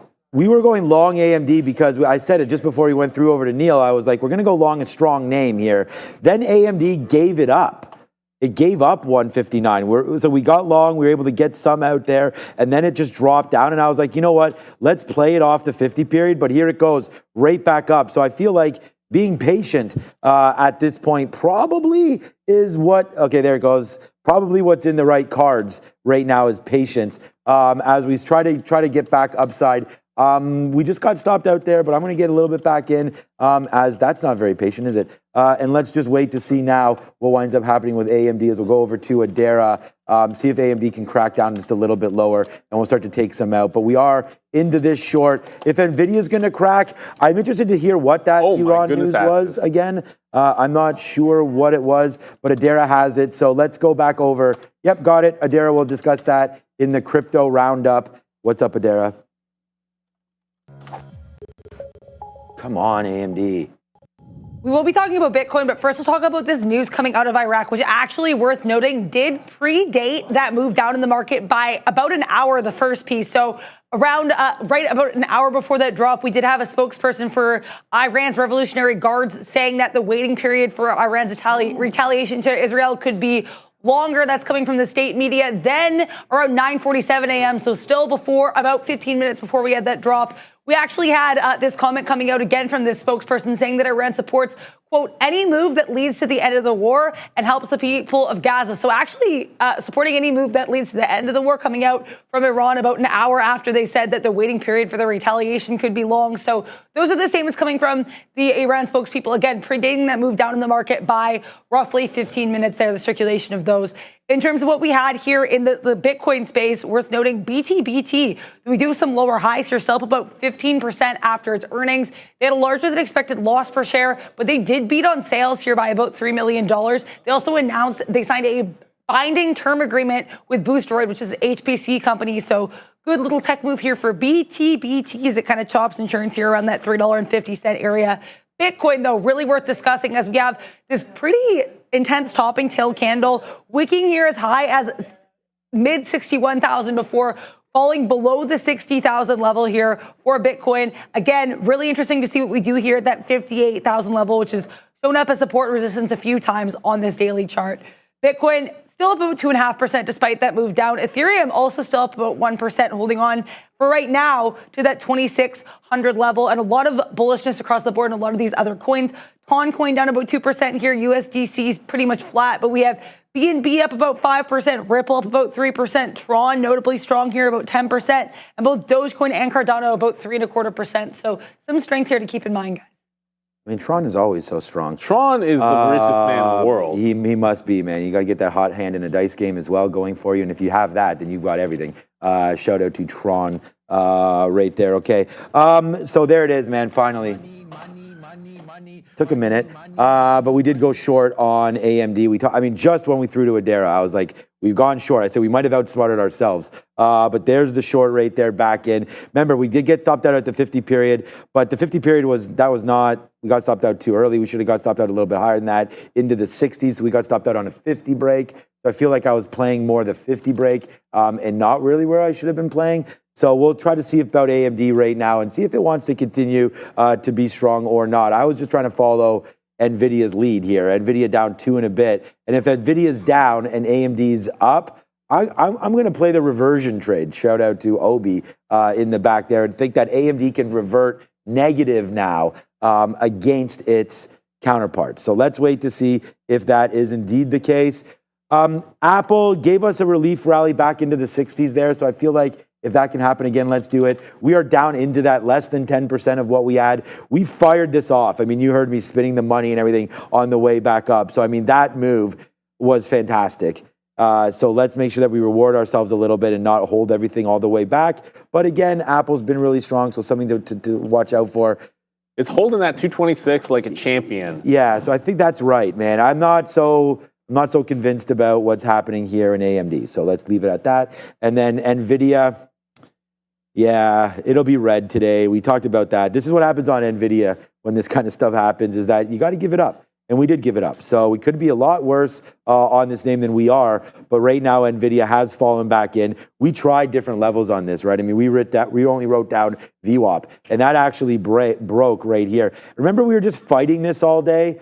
So this is why we talk about learning so much every day, because I feel like that fight didn't need to happen. We already had stronger names like a Google and like an Amazon that we could have gone over to, that we didn't, that would have worked a little bit better. Even right now, Google's not, is kind of giving it up as well.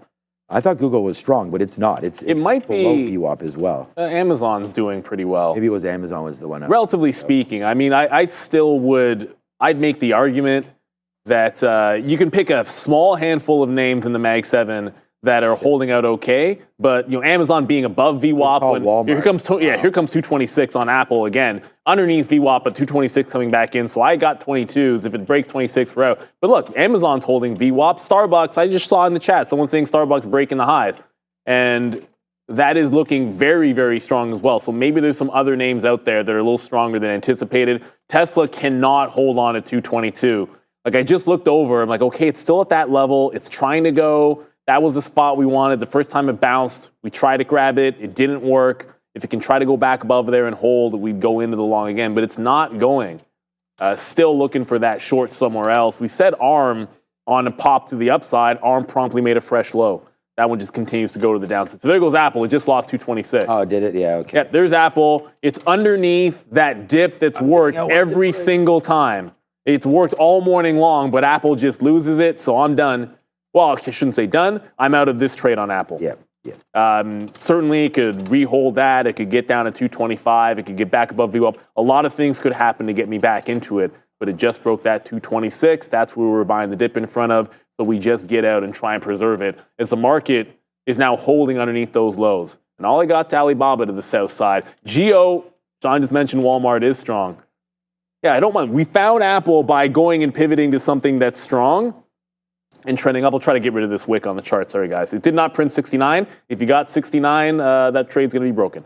But trending way higher off of VWAP. Let's see if we can go to the 15-minute. 75, 75, 75. That's the high from 3 days ago. If it gets to that price, it's finally going after that malaise after the earnings. So if it's going to trend into 75, look for dips Here we go. instead of the high of the day. I'd rather get it in VWAP or maybe down into this 74 here on Walmart. So we'll keep Apple in the pocket until it breaks a little lower. All right, so we're long right now. Apple 225.92, 20 cents in the money. We'll take a piece out right there at 10s. So that's going to be a good trade. So sorry, 18 cents in the money there on Apple. And by the way, ring it. Sharif, the big thing that's changed for me, and Sharif talked about this having conviction, and that's something that he's mentions now about not letting his stock off the hook. You are what you are there, AMD. And we said that we were, Neil, a percent ago, we said this could retrace back in with Nvidia. So guess where we're short? It's $1.30 now in the money right there for another play on AMD. So yeah, man, okay, Apple. Let's go. Nice move up there for Apple as it gets into the 20s, able to get something out. Nice move there for Apple. Nice move there for AMD. Neil, AMD is getting bigger and better and badder right now, as that's now $1.70 in the money. Now, bye-bye, AMD. It's nice to see you, but we already saw you a lot up here at 159. We're short, guys, 159.40. And this was after thinking about the long. This is where we say real traders stand up. Okay, like Travolta's like, get up there, guys. You got to be able to sometimes change up the plan. See what's happening, right? This market started puking. The minute that happened, we switched over, man. We found weaker names. Sure, we bought strength. We bought strength in Apple, and we're up more on Apple now than before this tank. So look, buy Apple down here at 226. Now, if it breaks now, our stop is at 225.84. So if that breaks lower, fine.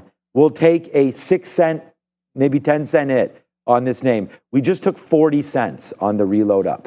So, I mean, if you're talking about risk to reward and everything like that, to take a line from Neil, and of course, famous movie, I'm your Huckleberry. There it goes, AMD, a nice move to the downside right now. Again, 157.80. I might just take a piece out. I mean, we're almost $2 in the money. Can we get back to this area, 156.30? Oh boy, that would be sweet if it gets down to there. Let's put a bid at 157.13. You never know. Sometimes you get what you wish for, and that would be really nice if we were able to get that, man. It's a day again. It's Apple, it's AMD, it's Mara. Oh yeah, Mara, boo Mara. Mara drops all the way down right there. So Mara goes down in. We get out at that 50 break, man. Then we get out at 40 break.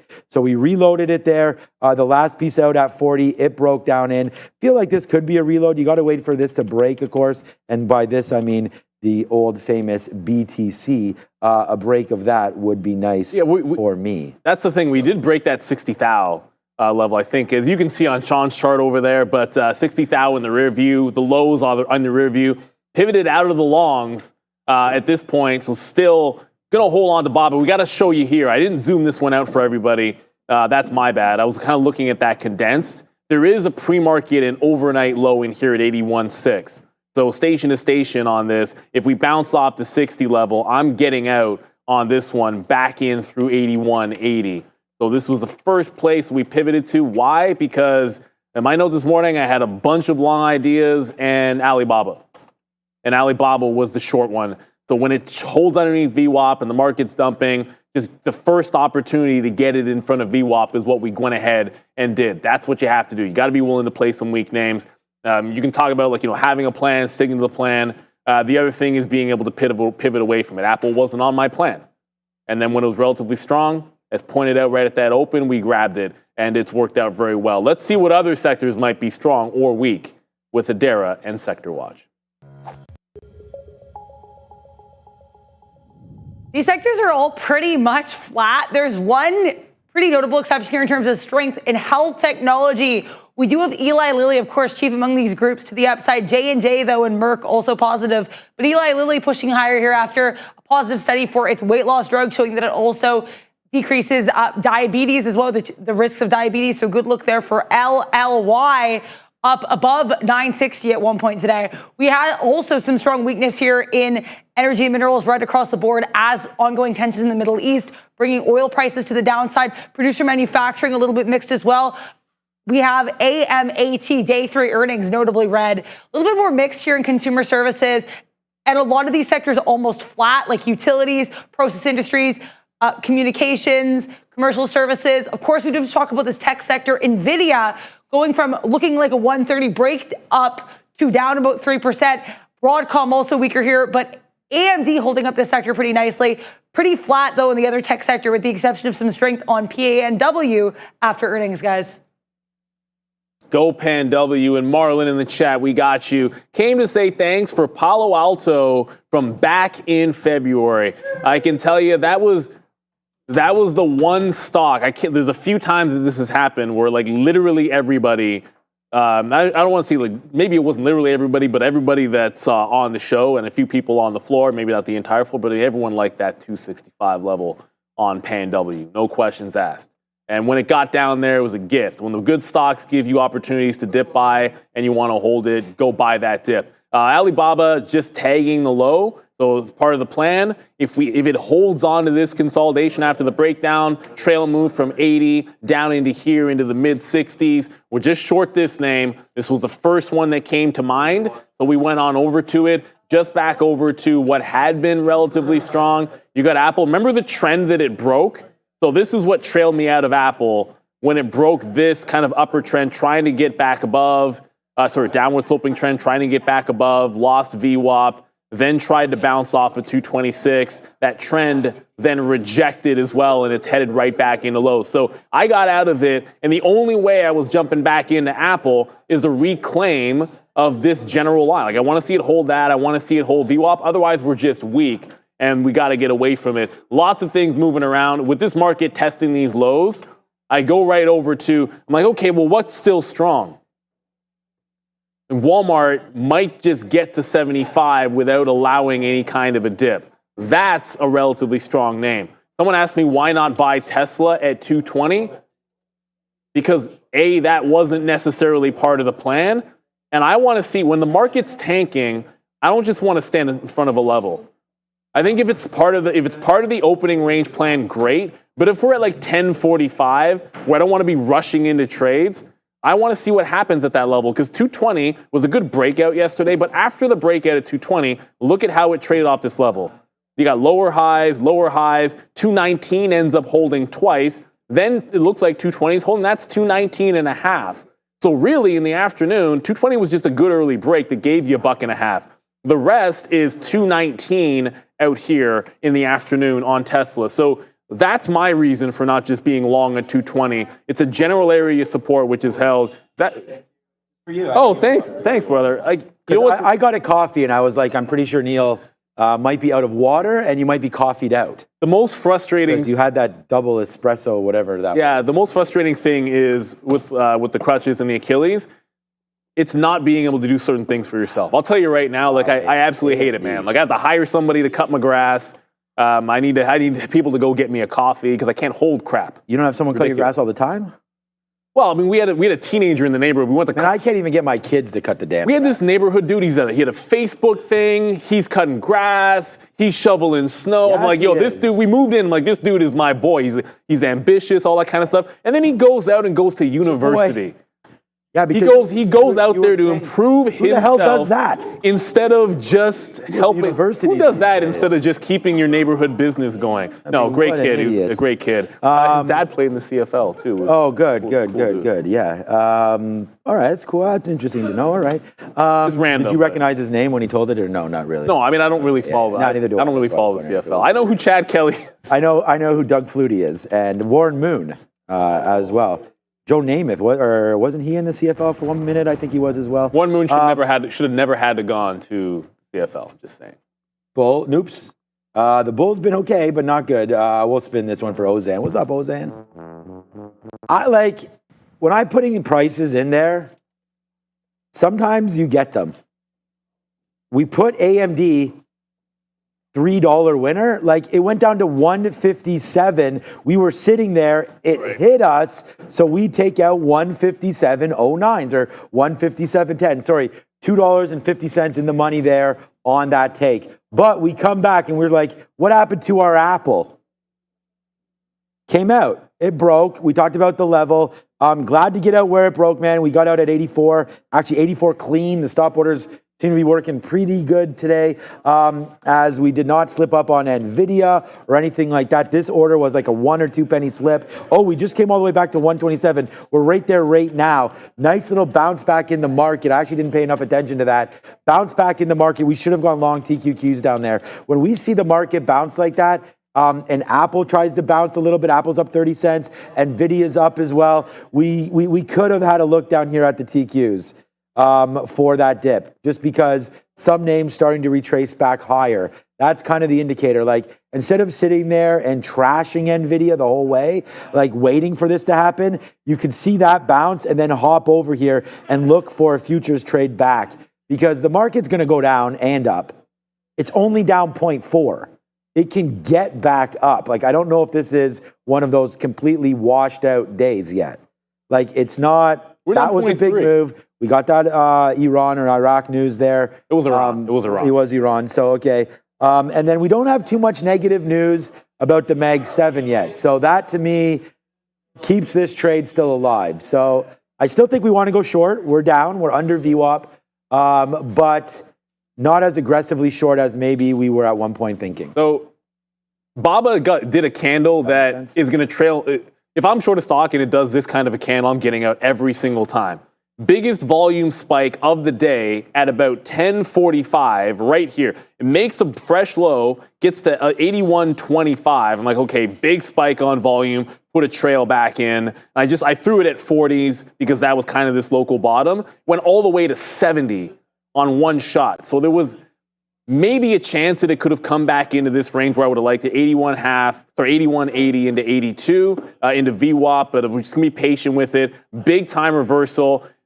Volume matters. I have VWAP on this 3-minute chart. I got volume on this chart, because look at that spike. And when a move happens on volume, I'm going to respect it. And if it's a green one, wait for it to get back into VWAP for a reshort there. So big move there in Alibaba. I'm now not in anything. Only 10 minutes to go, and I'm not really rushing into anything. I've put up Walmart for the chance that this could do some kind of a VWAP retracement. Like, look at the nice strong trend in this one to the upside. Up 1%. It's also a continuation on earnings, which we love. So earnings play, continuation, Walmart, room to 75, dip into the quarters, and we'll see if we can pick that one up. Let's go over to Adara for Money Talks. Shane McMahon. DXY pushing lower here. This is the third steep red candle in a row on the daily chart for the US dollar. We're actually coming to levels we haven't seen since January 2nd, 2024. So a bit of a move down here in tandem with that push down we had in the markets for the DXY on a day where we don't really have any economic data. Be aware, though, later in the afternoon, we have not one but two Fed speakers. First, we'll get Fed's Bostic at 1:35. We know Bostic moved the market down a little bit last time he spoke last week, so that'll be on watch.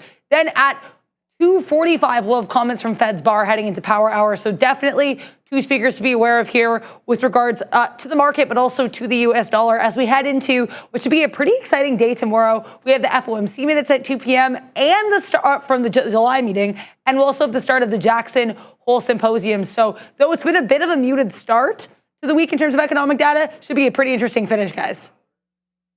It should be interesting. Roll Jackson Hole. For sure.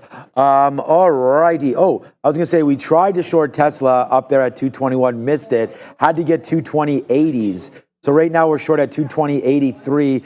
And I'm just trying to go short ahead of this. So actually, I'm on the wrong stop order again right now. All right. So we're going to try to get a 221. And then we're going to try to play off this 50-period moving average, which is basically at 222. So try to give this one a little bit. We do not have a full position yet. Wanted to get into something short in case the market was, again, a short back in. We're short right now at 220.80s.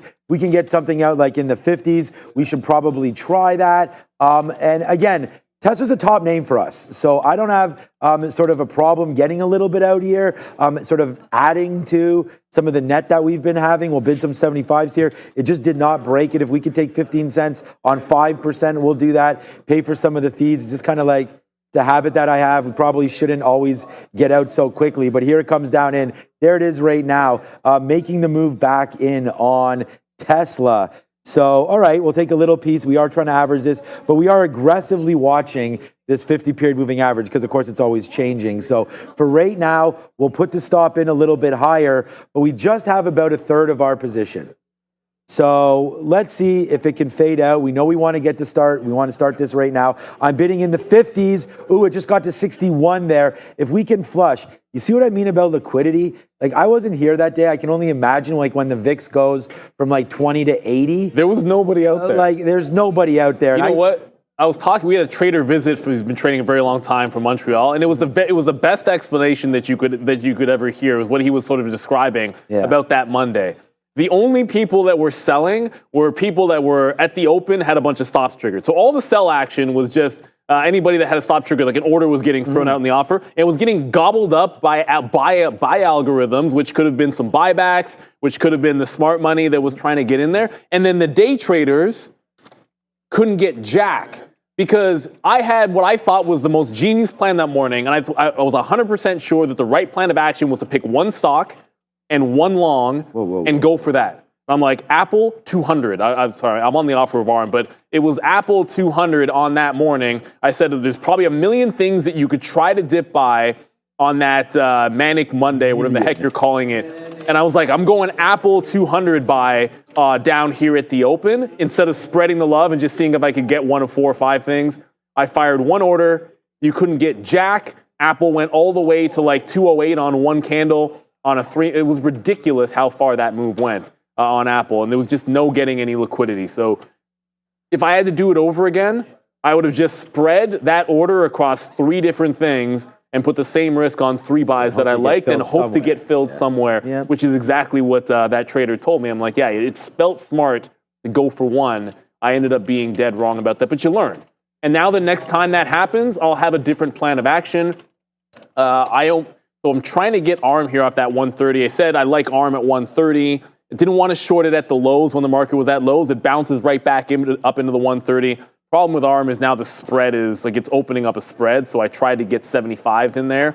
Didn't get picked up. The good news is that real trading, ARM is free locates now. Ooh la la. Used to have to pay for this one. Free locates on ARM for us. So it looks like a good one. Just can't seem to find my way in off that 130 level. So we got to be patient for. We only have 5 minutes till we head you on over to the midday. This is one of those mornings. Got to try to find, if you like the weakness, just try to find entries. Still waiting for Alibaba to maybe get back into that 82. Big reversal candle. Not a lot of follow through. So there might be the chance that this 80-80 level, see how long it held 80-80 and then broke down? Might be worth a shot here for a tighter stop and an entry off 81.80 off of 81.80 here on Alibaba.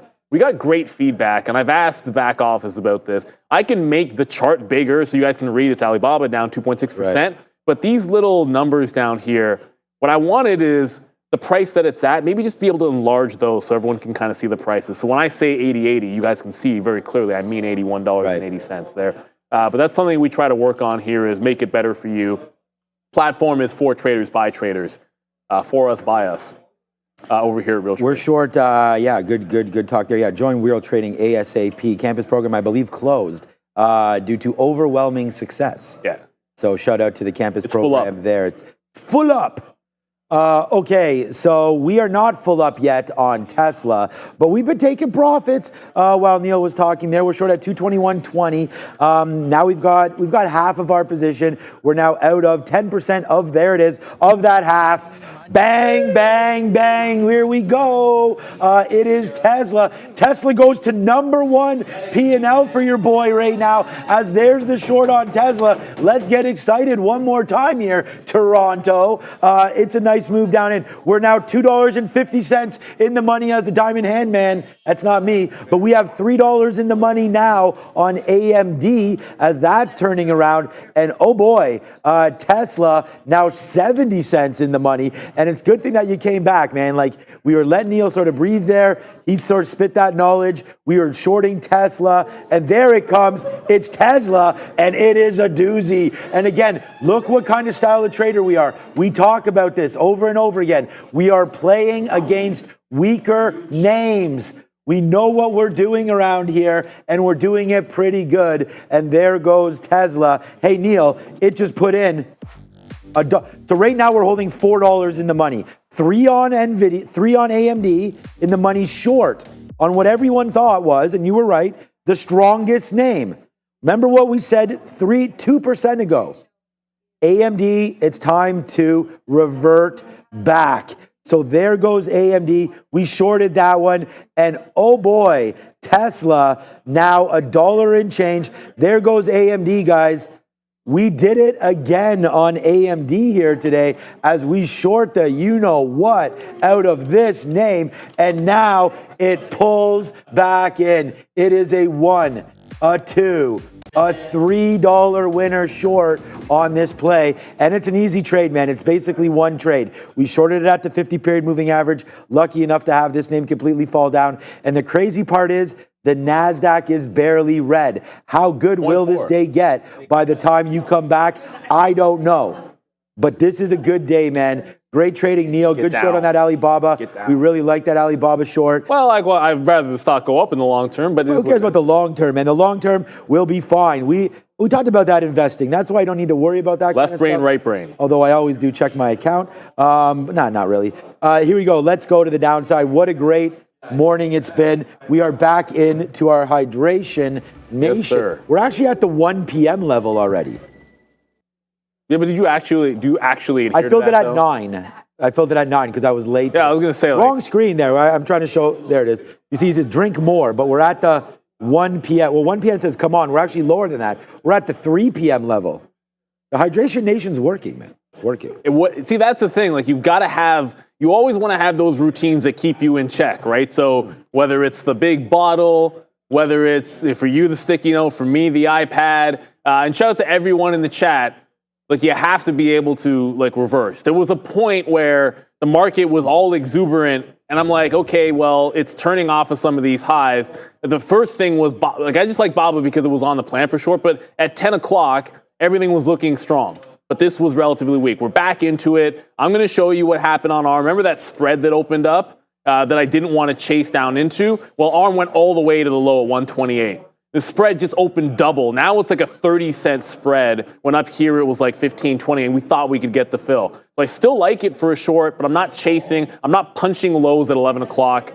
This is not a time of day that I ever want to punch the low. We like that one trend down, but I didn't pick it up. The reload we got in Alibaba, we did not get the fill in ARM. We might get the chance to get back into this off the 130 level for sure. We'll see. I just saw Bazelicious saying that's way too much water without exercising. It's all day. That's not way too much water. It's the entire day. You're supposed to have like 8 cups of water, or what is the? You know what? There's that's that old rule that people say. I don't know how true that is. I just think you got to drink. Drink as you get thirsty, man. Like I try to keep it in the same pocket. I'll go walk. I mean, I'll go probably walk like 5 or 6,000 steps in the next half hour. Yeah, it's as long as you're thirsty. I'm gonna figure out what the. I'm not even really that thirsty. I just say water over juice. Like, I don't drink juice. I drink coffee and water, and every now and then we have a fun beverage. But it's 11 o'clock, so let's go shorts. Let's go on over. It's the midday. It's Learn to Trade. It is Sharif and Adara. Go get them. Bring it down, AMD. Yes. What is up, beautiful people? Welcome to How to Trade, formerly known as That Midday Show. That in the lovely purple is your girl Adara, and I am Sharif. And we're going to wait for everyone to come on over from the other chat. A little bit of a delayed reaction today. Shout out to the Bears, or to Bears versus Bulls, the world's greatest moderator, joining us in the house as well. Shout out to him. Always doing the absolute most in a good way. It looks like people taking a little bit of time to weasel on over from the other stream. So we'll just kind of wait and hang out. See? Oh, there we go. Neo Rob. What's up, Neo Rob? We got Juan Padilla and Adam Deluxe. Shout out to my man Adam. We got Danny. We got DVD. RD43, Andrew Chow and Eddie R joining us as well. Kuri, 2S, and a proper paradox. Day Trader Cut, Adrian, Big Bob Dub, MB3, Trader Drew, as well as Vic, Jan, Novak. What's going on to Jimmy J and the Pawns, the Fawns, Fiddleback as well, Glenn Smith and Matthew Booth, Ryan, Mr. Ian. We got Blind Leader and J Low, Jose Gonzalez and Brendan. Shout out to both those guys. We got Lionel Martinez and Danny Burko. Hope I didn't butcher that last name. I do apologize. We got Viral 86 and Andrew Chow. Shout out to Anurag as well, one of the OGs there in chat, and the Piper. Good morning, Adara. Good morning. How are you doing today, Sharif? I cannot complain. It's nice and cool outside. Let's put it that way, Adara. But it was nice for a morning walk. Hopefully the weather becomes a little bit more seasonable. What's the look on your side of the desk? Yeah, I actually have one name, and I just made a video about this and kind of singing to the stock a little bit on my Instagram, Trader TV Adara. I really like SMCI today. And I actually have levels on it in both directions. And I want to talk about this because this is not a stock I've ever traded. I never traded it in the sim. I've never traded it live. However, yesterday I got shut down yesterday. I was very open about that. And I looked at the SMCI chart at one point during the day and I was like, why do we not look at this more? Like, I love trading spready stocks that are way too expensive. That's one of my favorite things to do. I trade Lilly a lot. I trade CrowdStrike a lot. I was talking with Sharif this morning as well. Like, I used to trade a lot of Lulu and Netflix on earnings. Lulu's reporting next week, so I've got that on watch. But the point is, I'm actually kind of stunned. I've never really considered SMCI because I know at one point it was very meme-ish, but lately it's been a little bit more stable and it always gives you volume. So if things set up, why am I not looking at them? So with that in mind, I sit down, I see that 610, I sing to SMCI, I'm like, 610, hold. Because we were pushing at that point above the 90 May. So I was like, if we hold that 610, that's a long. And where's the next level you have resistance? 616, right? I was like, cool. $6 winner, you're risky to 608. Dope, please just punch. However, then I go, I'm going to do my multi-time frame confirmation. Before I do that, I get my T. By the time I get my T, SMCI is still a little floosh. So then I do my multi-time frame confirmation. Shout out to Sharif too, because I was like, the level didn't hold. And he's like, but you didn't do your confirmation. I was like, thank you, Sharif. Well, I think this confirmation proved to me that 616 is a level. Look at how many times we use this as support. So 616 is huge for me. That is huge. But also huge to me is this support at 602. If we break 602, it is game over. It is game over. But if we can hold 610, then I like it as a long. I also have eyes on Lilly, but none of my levels on Lilly are hitting right now. My key level, and I mentioned this, I literally yelled this at Sharif this morning too. I said, if Lilly holds 944 on the way down, I'm going long that thing. Because 944 was a bit of a level to me for the Lilly. Scalper J saying SMCI is trash, Adara, in my opinion. I don't mind. It's a stock. But I'll apologize to SMCI, just so you know, like, we don't mean any hard feelings. But yeah, shout out to you, Scalper J. Shout out to everybody in this chat.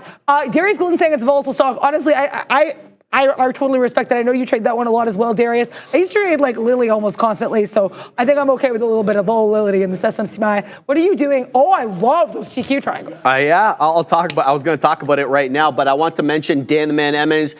Sharif, I'm still short the NQ from 19,908 for a 150-point banger and still holding trailers now, tagging myself, Big Spile, and the Katina Man. Shout out to Dan, the Man Emmons. I also want to mention, I looked over at Neil and I said this right now, and it behooves me to tell you guys as well. Thank you, Valley Girl, for putting this in the chat. KOSS, KOSS, is up again today. 12 3/4 was up yesterday. Believe it or not, KOSS is up 187% year to date, and it really hasn't given back some of those. We know that the Catman was looking at KOSS. He tweeted about it, or at least we assume, guys, because here's the chart on KOSS, and you can see I had the ticker in from yesterday because it had a good day yesterday as well. To be quite honest with you, from the opening print at 9:30 to the high of today, obviously we're not at the high right now, up 27%. So obviously, I'm going to caution people about trading or buying this name because it's not moving on any discernible news. In fact, the headline here that I'm seeing on my news blotter is quite negative. So with that being said, it is still up 12 3/4, and it is still up 187% year to date. Facts do matter in this particular case. So that is a look. I want to mention cost. Now I'll just talk about my futures trade super quick. It was really a quick scalp. You guys know how I roll. It was the entrance as a result of this move back up into this area trough. So we had an area trough above that 19.8 on the NQ September contract. We move up, lo and behold, wow, where did I learn this? Support flips to resistance and resistance flips to support. There it goes, and that's exactly why we got in there. Get it, Katina Man, what's going on over there? Appreciate that. We know the Katina Man to be a support and resistance trader, so he likes hearing stuff like that. So that's a look. That's why I got in there, and that's the only trade I've had on so far underlined. So we'll be looking at obviously getting involved. As I see Apple is moving back into the volume weighted average price, that could be another possible short opportunity, but we'll get to that in a hot second because we do, Adira, have a lesson to talk about. It's a lesson I'm kind of excited about. I'm not going to lie. So this is a type of moving average that I had no knowledge of until I sat down and wrote the lesson yesterday. I hadn't even read about it in either the Chartered Market Technician materials for the first year, nor John J. Murphy's technical analysis of the financial markets. I had no idea that there was a weighted moving average that you could customize. So let's get right to it and talk right about it. In case you don't know, we're talking about moving averages and all the derivative type of indicators that you can make out of moving or use out of moving averages this week and next. So let's get right to it. So understanding the WMA, weighted moving average. What is this? So the weighted moving average is obviously a technical analysis tool that assigns different weights to data points within a specific period. What am I talking about? So unlike the SMA, the simple moving average, which gives equal weight to all data points, and unlike the exponential moving average, which more heavily weights to recent data, the WMA allows you for customizing or custom weighting of your data points. And so it might seem a little arbitrary at first, but I'm going to submit to you some good strategies for this as we go.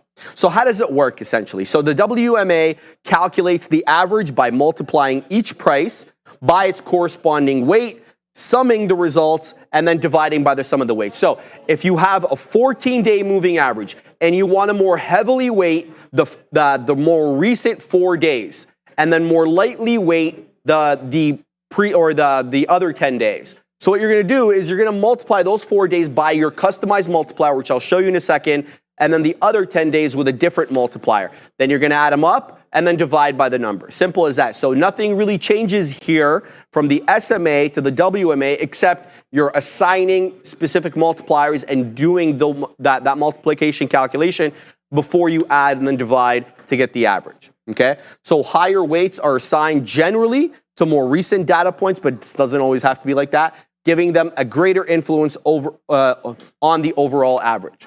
So what are the advantages of WMA? Well, first of all, there's better responsiveness to price changes. So because WMA gives more weight to recent data, it can react faster to market trends than the SMA, making it more suitable for that shorter term trading strategy. But it's also obviously customizable.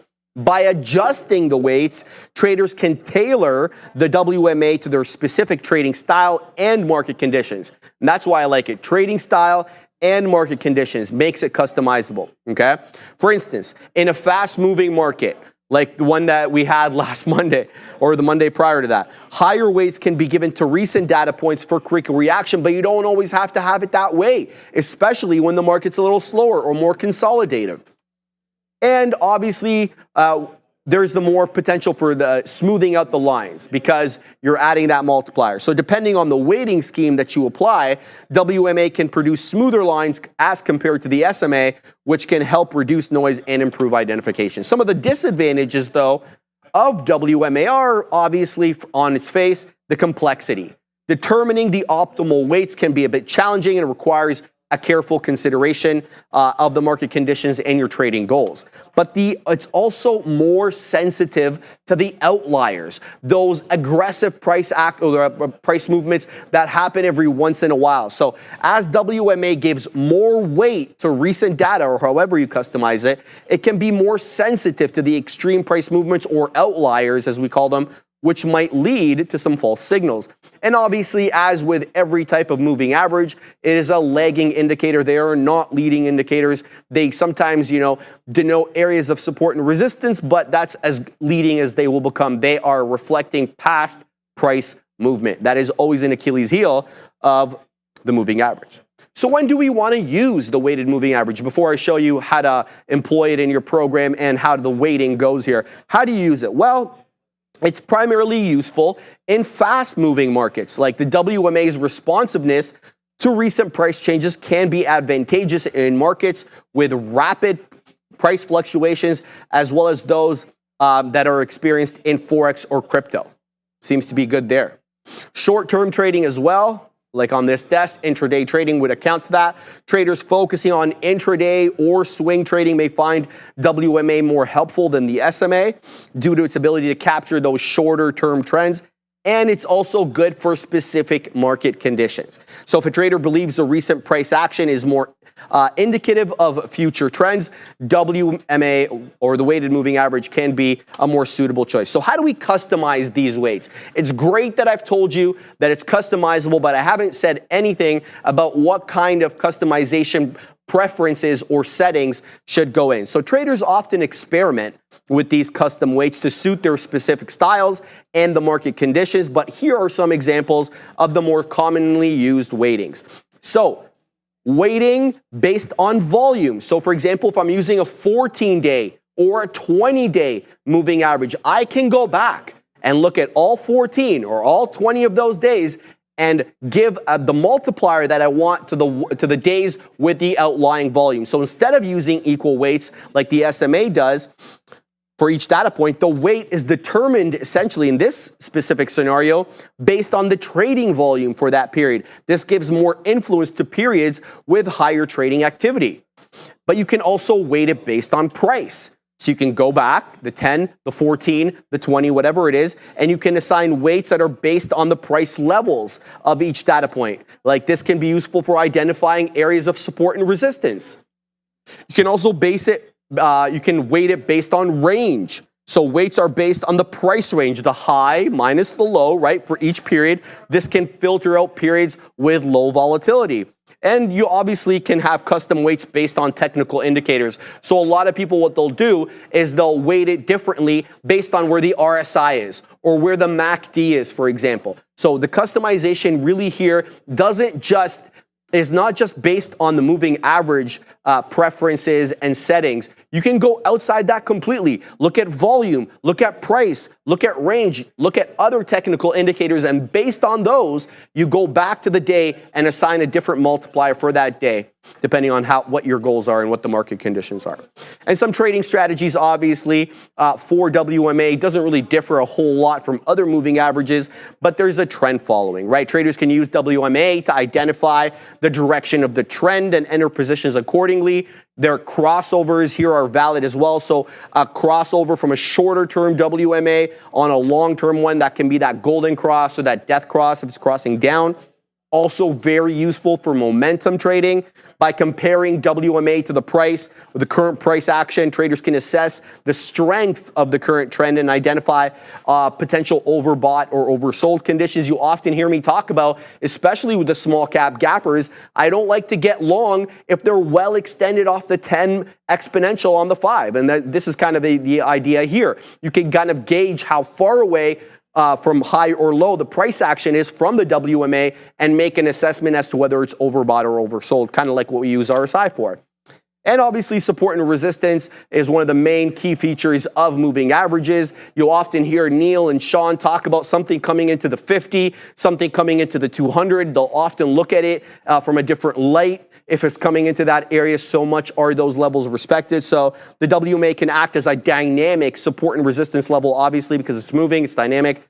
When the price touches the WMA, it might indicate a potential reversal or continuation of the trend. So I just want to show you kind of how I use it on my platform over here, not like I've really had a lot of experience using it. So the way you go in, you just go into your technical analysis studies, and the way that I have it is weighted moving average. And I add that bad boy in, and here are it's the same inputs as I would have for my simple and for my exponential. I have my period and I have my input price, which I want to be the close. It always has to be the closing print that is the most important. So the duration and the input price, and then basically you go in after and then you assign the different weightings. So I hope that helps. Obviously, I know it's kind of a novel concept for people, so people may not be quick to adopt it.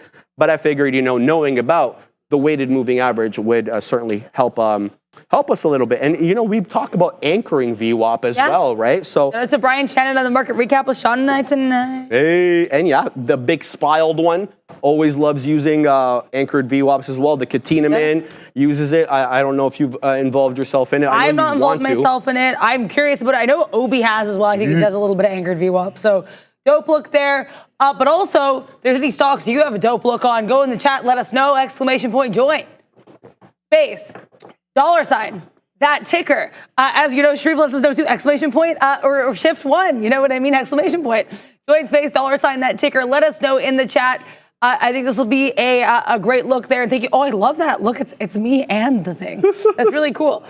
So yeah, if you're confident about any tickers, or if you're not as confident about any tickers, you have any questions about any tickers, let us know, please and thank you.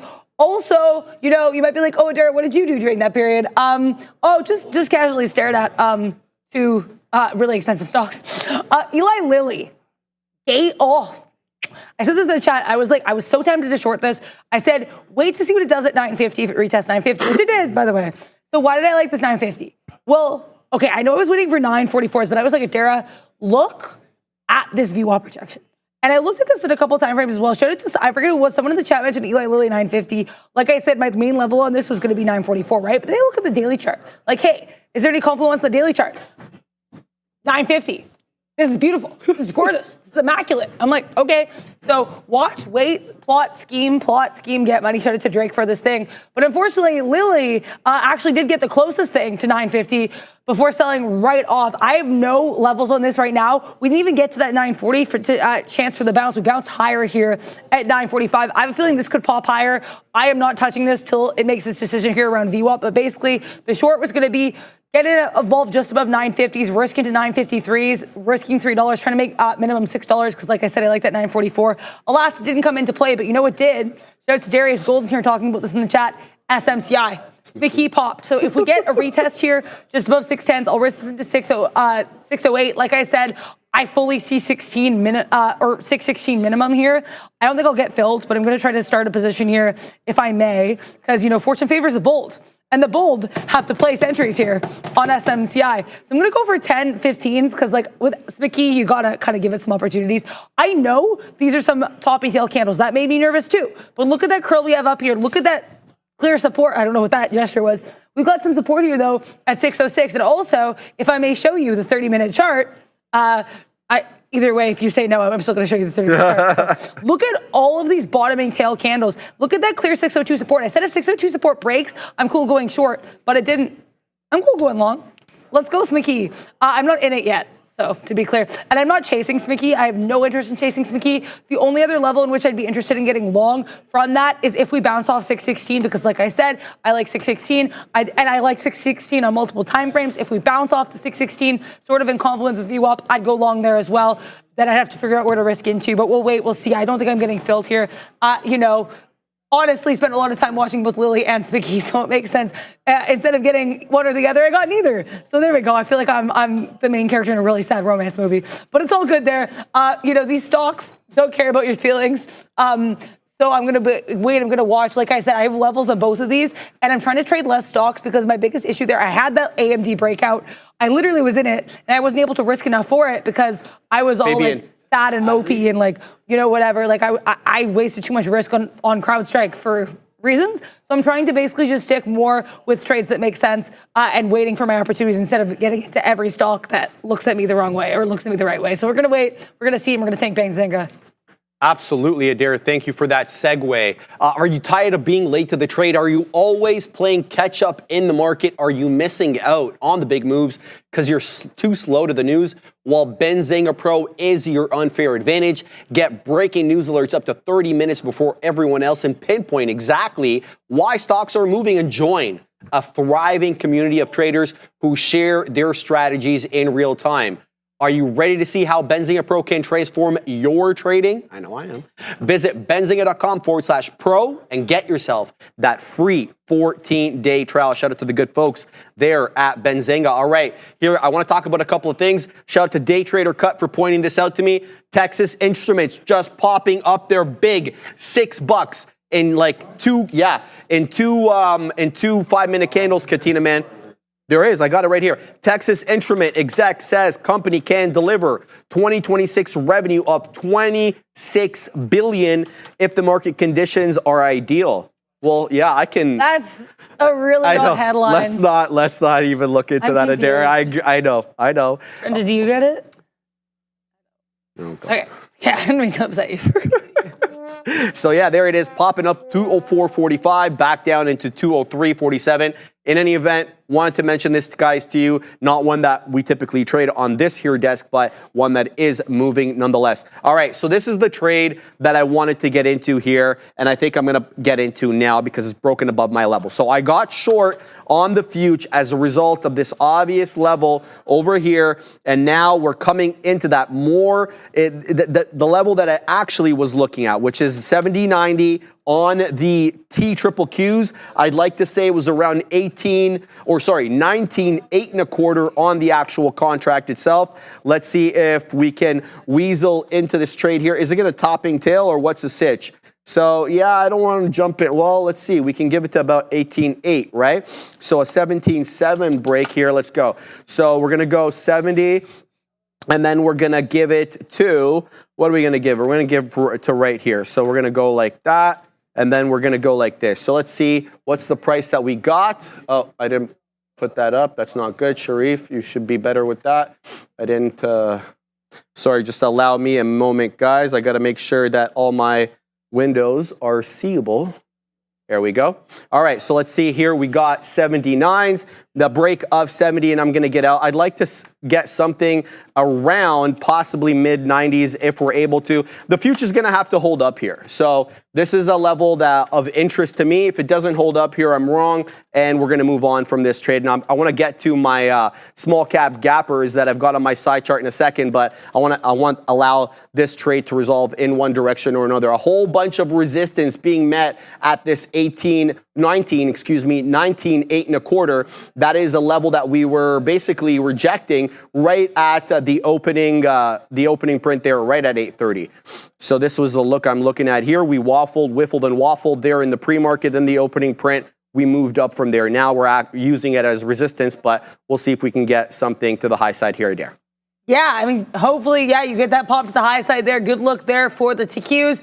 Unfortunately, I'm not filled on either a Lilly and SMCI. I apologize because I'm not in any trades right now, but I think I'd rather wait for something I feel really, really good about. I feel more responsible about that than getting involved in stocks that I feel about. And the only thing I feel really, really good about right now are, unfortunately, my very expensive children, Eli Lilly and SMCI. Shout out as well to Vicky and Novak saying long SMCI, but I keep now SMCIs in my head every time I try to say SMCI now. I tried to get long SPCE here. Like I said, at 610, was not able to get filled. I had my entry at 610.10s. The closest we got was 610.26s on that pop. So alas, did not occur. But like I said, if we get into that 616 above VWAP, above that area here of support or resistance on a couple different levels, that will be a great look. Then I'd be comfortable going long. But like I said, I also have my eyes on Mademoiselle Lilly, because Lilly here, I said I wanted to see what it did at 944s. That to me would be an interesting bounce level. But you know what we did at 944s? We didn't even get there. We bounced at 945s pretty violently, if I say so myself. I was watching the book. So if we get above 950s now, because like I said, that 950 rejection was harsh. That was so violent, I couldn't even get filled. If we get above that 950, coming into confluence with VWAP here, to me, that's a long. And I also like this little trophy area here around 948 that we spent some time building. So risking $2 on Lilly is absolutely something I can live with. And I think with Lilly, you actually do kind of have to risk more, given that the spread on Lilly can be up to $1, if not more. So I think that makes sense. Shout out here to Darius Golden saying, plotting that patient. SMCI definitely requires it. Take a look at that.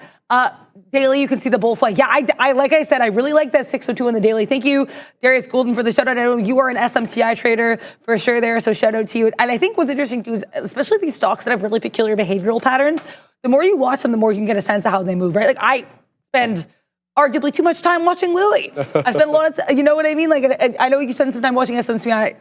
I keep saying, whatever, the McKeed one.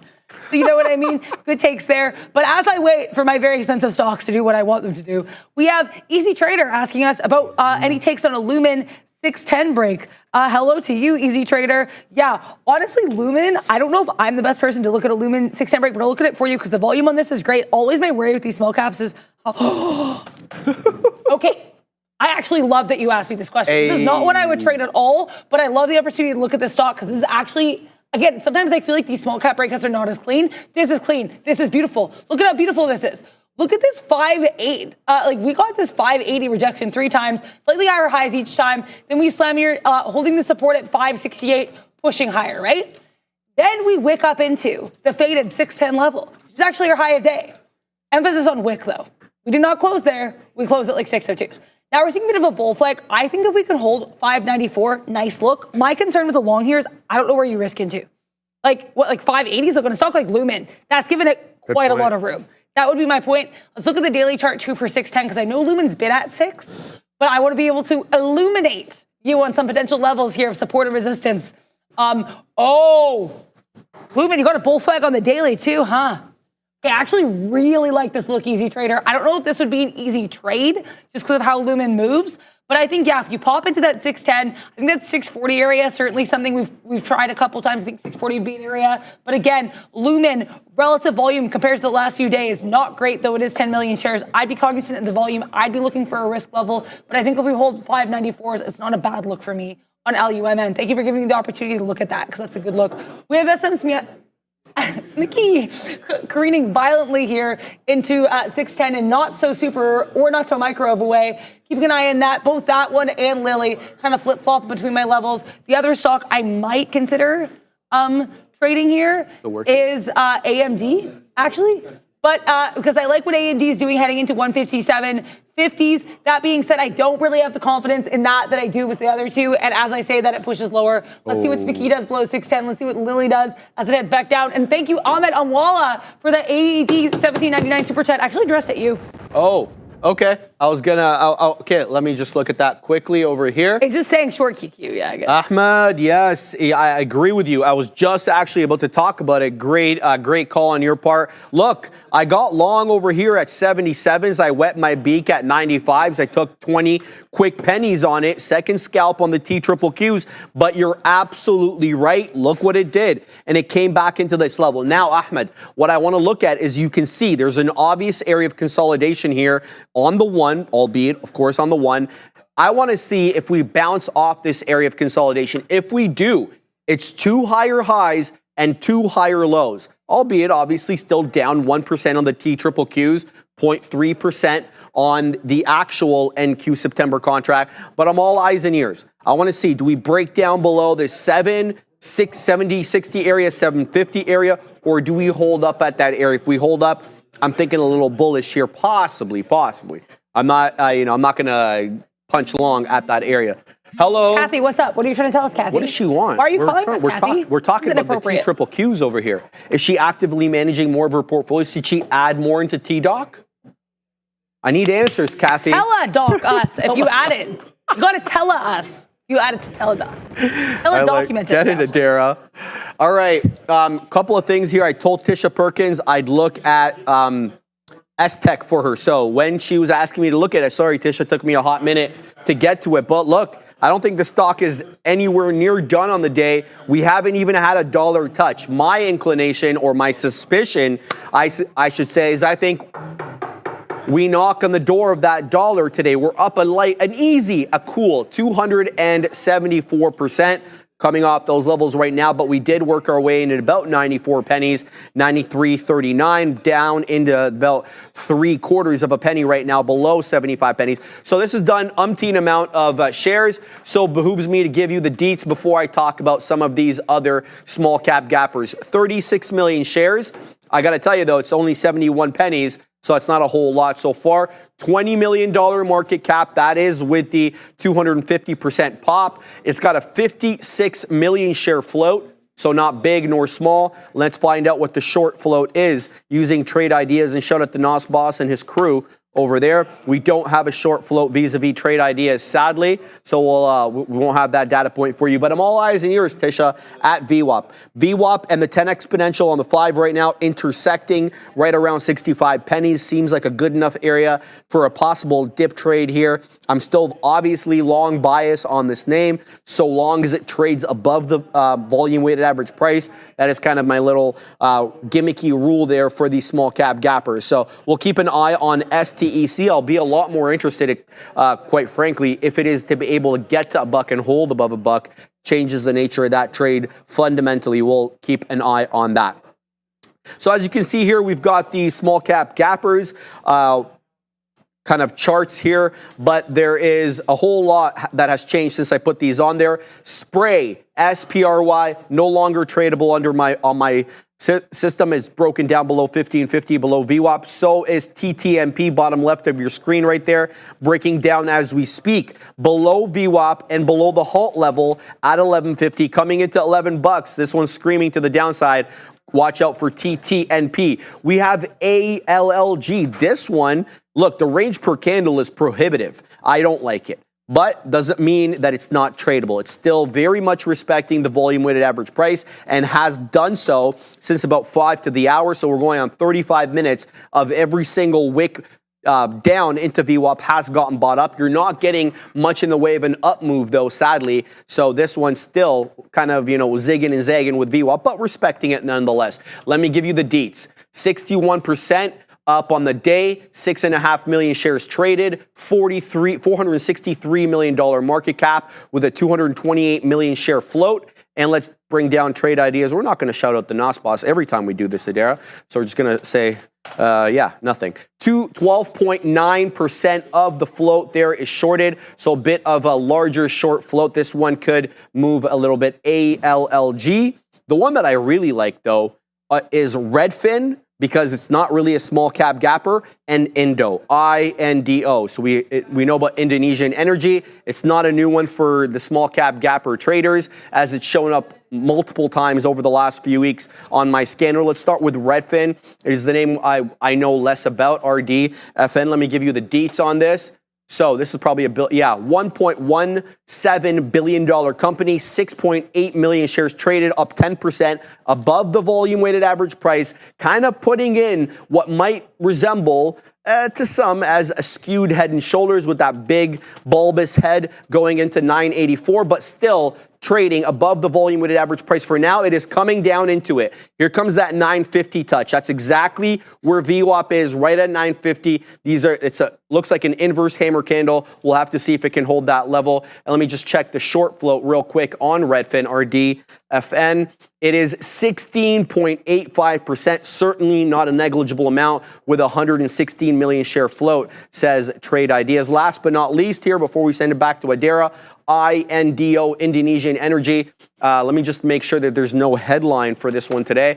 Sometimes it trades without headlines. Yeah, today would be one of those days. No headline today, but up 18.8%, $34 million market cap. Less than a million shares traded today. We're still in the high 800s, and I'll remind you about that this is a 4.8 million share float, and the short float is negligible, about 2.5% here, Adara. Really respecting the 10 exponential on the 5, INDO in play. Yeah, just took my first trade of the day. Like I said, I'm really trying to be more patient here and waiting for my setups. And it just happens that my setups require a lot of risk because they are both, they're like the Gucci of stocks. They're a little bit more expensive. So all that aside, I did take a scalp here on SPY, and this is like, I'm trying to take more things like playbook, like my type of trades, right? So happy with the SPY scalp. I like whole dollar breakdowns. We had a whole dollar breakdown on the SPY, 558. Didn't work out. I risked into that 558.20 area that we're currently trading around, because that to me was a clear shelfish area. I was like, if we get above that shelf, I want to get off the shelf, get out of this trade. We got above that shelf. I got off that shelf. Bless you. Bless you, Sharif. One thing, too, that I've said that I think is like really key, I have found that the only time I have success in SPY trades are if I scalp them, only scalp, off whole dollar levels, or B, like whole dollar breakdowns, whole dollar breakouts, or B, if there's a level I've watched a lot in the book that I like. So with that being in mind, happy with that breakdown. That being said, this 558.20 hold is crazy. So if we now break above out here, look at that move up here in that 48s. You could risk that into those 30s, risk that into risk 25 pennies max. And you take that break up, what do you have potentially to take profit? 559. That was another level I really liked. I said to Sharif, Yep. I had a level in the SPY, I wasn't able to trade it. And Sharif takes one look at the SPY chart and he goes to me, was it 559? Because he knows what types of stuff I like, right? So if we have that nice bounce here, if we hold that 550, 558.50, I'm totally cool risking like max 25 cents for a 50-cent move. That's a 2-to-1 risk to reward ratio. I can more than live with that. I can thrive with that. That being said, yeah, like I said, sorry I have not been taking more trades here, guys. I'm really just trying to focus on the setups I like. There's one that I did happen that I was looking at earlier as a potential setup that I didn't get involved in just because I didn't have the right entry point. I wasn't looking at the right moment. And that is, shout out to Vicky and Novak, that's an Nvidia long. Also, one brown chick in the chat, Bostic actually does not speak here until 1:35. So you've got about, honestly, 2 hours on the dot till you see the boss man, Bostic, take the stage. Yeah, this Nvidia long though. I love these higher lows here with that 127.60 resistance. We break above that and we fly. I should have gotten long there, but I didn't really want to risk 30 pennies into a level I wasn't really sure I'd get. That was my biggest thing yesterday. Nvidia, I tried that 127 short, didn't quite work out. Like I managed it appropriately, but it's like I was taking that. I should not have been risking with the size I was taking for without a very clear area to potentially take profit. So with that in mind, I don't really want to get back and I don't want to get involved in that Nvidia unless I see another retest of that 127.60. A level I had in Nvidia that I loved, and I said this to Sharif in the morning. All this rejection here with these lower highs below 130. I love that short. Oh, yeah. That short was like, oh, cool, Dara. I'm going to happen like way before you start trading. So good luck that. The point I'm trying to make is sometimes you have plans and those plans already happen before you could even have the opportunity to trade. You know, the best laid plans of mice and men gang after glay, to use like the very old English pronunciation of it. But we'll see what happens. I'm still looking to see what Lily does at 950 because I see those higher lows. I think it's a long if we hold 950. SPCE, I can't say it properly anymore with the SPCE. I blame Sharif. I'm sorry. I'm joking. It's all good. If SMCI does something interesting here at 610, I am interested in SPCE there. But yeah, again, I'm also interested in hearing what you guys are looking at. So vote, let us know, get in that chat, exclamation point, join, space, $sign, with whatever ticker you like. Do you want to see Sharif gesticulate wildly on that green screen? Do you want to see Sean and Neil talk about the ticker you want to look at? And also, guys, don't just vote for the Max 7s, okay? We want to see some other stocks. What about Lumen? Lumen has that great breakout, Lumen. I want to show an easy trader again. Not a stock I would trade, but so happy I got to see that because that is one of the cleanest charts I've ever seen. So if there's anything you have conviction in like that, let us know. Get in that here chat, and so we can say what our verdict might be on your trade. Yep, chung chung. But yeah, right now, SPY actually gave me that 550.50. I missed that a little bit. Yammering about these stocks, but if that has a nice little fall there and holding that 550.50, I do like this here, and I do like as Lily curls higher. Wow, it's so. These markets are so fun, Sharif. Isn't it great that we get to be here every single day? I love it. Of course. I love it. Good times. All right. I want to talk a little bit here about what's going on in the future because, look, we made another new high. So we held on at exactly the same level here, Fabian, or Ram, it's Fabian on the 1 and 2, shout out to him, 70.60. That was a level on the TQQs that we were talking about, the consolidation area. We come right down there, and now we're at 71 again. But here's the thing. I'm charting on the NQ September contract, executing on the TQQs. I'm a little confused as to what this market is doing. I just looked over to the Katina man, and I readily admitted I don't have a read on the general market and the Mag 7. And here's the reason. You've got the dead one breaking well above VWAP, coming into that $0.75 level. And then you've got, we're whiffling and waffling here on the future. We're above 19.8, but below VWAP. And we're not in an area of any, technical resistance right now on the future. We're in no man's land. It was 18.10 and 19.810, as that level that I was charting for a possible area of resistance. And then the next level of resistance is going to be VWAP, which right now is at 19.840. So I don't know what we do at these levels. It looks like we topping tailed through this area resistance right now. Let's see if we continue. Looks like we're getting bought back up. So you have the likes of Nvidia at the volume weighted average price, knocking on the door of 128. VWAP happens to be almost basically right at that whole dollar level. So I'm really unsure what to do. You've got Meta negative. You've got Amazon negative. Softies just marginally positive. Same thing with Google. Tesla, obviously, negative on the day, so is Nvidia. So I really don't have a read, quite frankly, on these Mag 7 names. I think that the best thing to do is to trade off the future. I feel like I have a better, better feeling or better comprehension of the price action today on the future. If we can get up into VWAP 19,840, I want to see how we trade around there. But right above 19,840 and above the 50 point area is 19,858, and that's yesterday's closing print. We break above that, we go green. So, a lot of different levels we need to account for here. And from what my observations have been, I don't have a great read, and I'm feeling like this might be a fake out breakout. And here comes Apple, a couple of topping tails right now, both on the future through that 19,810 break and on Apple a little bit here as it breaks through that $0.50. So I'm unsure exactly. I don't have the best, just every day you sit down, you do this over and over again. Sometimes you have a good feeling about the levels that you have. Sometimes you're like, I'm flying blind. Right now, I feel like I'm flying blind a little bit, just based on where we are. Boeing steal your pilot goggles? They canceled the 777X, Adara. Oh. Yeah, that was something. Yeah, no, it's been a tough time to be a Boeing investor, to be a Boeing fan. I consider myself a Boeing fan, but it's been tough. A hard row. Getting back into this analysis here, I was talking to Big Spile on the gram earlier, and he had a big boy short in TSLA. I told him, "What's the look here, Big Spile?" Big Spile wanted 215. He wants all sorts of blood today on TSLA, and he got 2 1956s. Let me know how that short is going, Big Spile. Looks like you're still well in the money off that, because Tesla went green to red in a very big way today, 228.20, and then we dropped almost $10, 219.56, the low of day at the moment. Still don't have a read, guys. I feel like we're in no man's land here on the future, and I'm unsure what to do. I've been staring at Nvidia as I've been talking, because now that's 2 5-minute candles that have rejected off the volume weighted average price. Katina, man, are you still taking that bad boy short, or what's the sitch? Nvidia. I'm short Nvidia. The Katina man is short Nvidia at these levels. He's not doing anything, and that's what we just literally finished saying. Basically, 2 topping tails through 128 and VWAP, but no continuation there on Nvidia. I don't know. I just feel like it might be a short to pop kind of day. We know that Dan the Man Emmons still holding his short. I think he is anyway, unless he covered it since he told me last. Let's flip back to some of these small cap gappers, see if we can get a better read. INDO, man. Why am I not trading INDO? Every single dang retracement on the 5-minute has respected the 10 exponential moving average. My only beef with INDO is it's a little light on volume on the day. Right now, let's see, what's this bad boy trading at? We're less than 1 million, man. We're still at 950,000.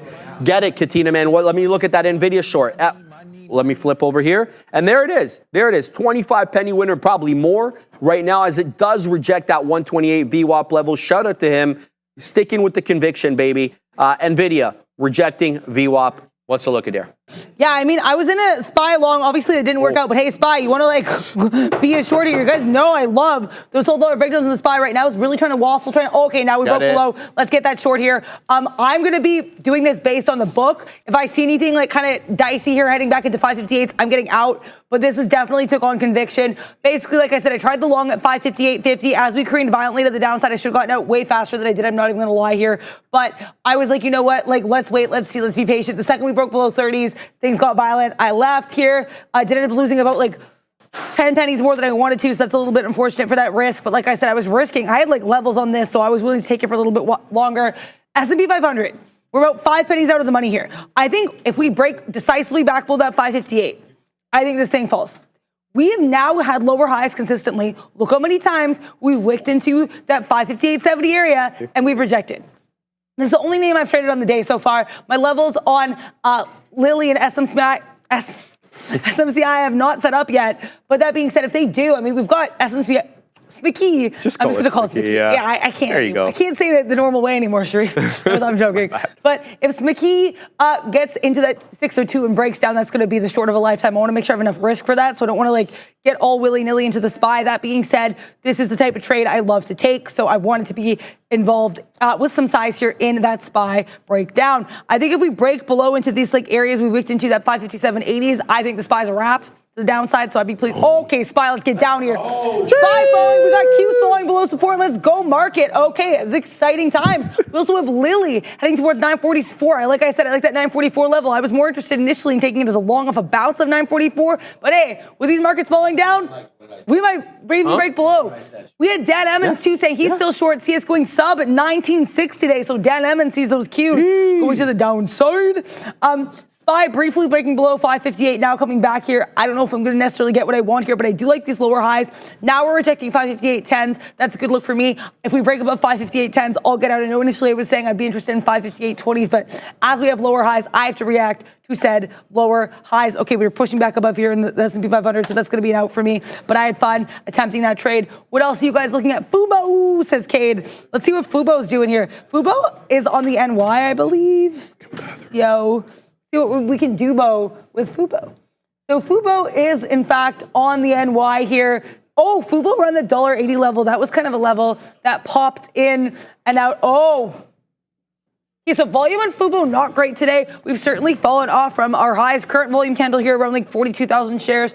But look at the way we've bounced here off view up. Higher highs, higher lows. I think if we can reclaim that $1.82 level, we had some chop and turn, that'd be a nice look. But I know a $2 level on Fubo, and a lot of these stocks, those whole dollar levels are going to be super key. Now, is Fubo in any... Oh, okay. This might actually be a bit of an issue for Fubo, because Fubo was the area we kind of had some petering out here into the close, that 182. Then we careened violently off the open. But we did hold, mind you, slightly below, but pretty much previous day support around that 170, so not a bad look.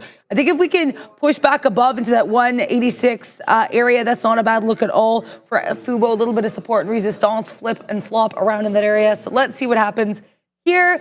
Hamster one saying, I don't want to be the party pooper, but this is just another buy the dip. It's not going to tank yet. Could be a fair point. We still have the SPY here above 558, and the Qs actually recovering quite nicely there. Let's pull up the TQs, or just the normal Qs at this level. We've got the Qs here trying to push back into that 480 level. Okay, yeah, it's interesting. I'll switch to the 5-minute because that is the level I was looking. Yeah, so look at the Qs here.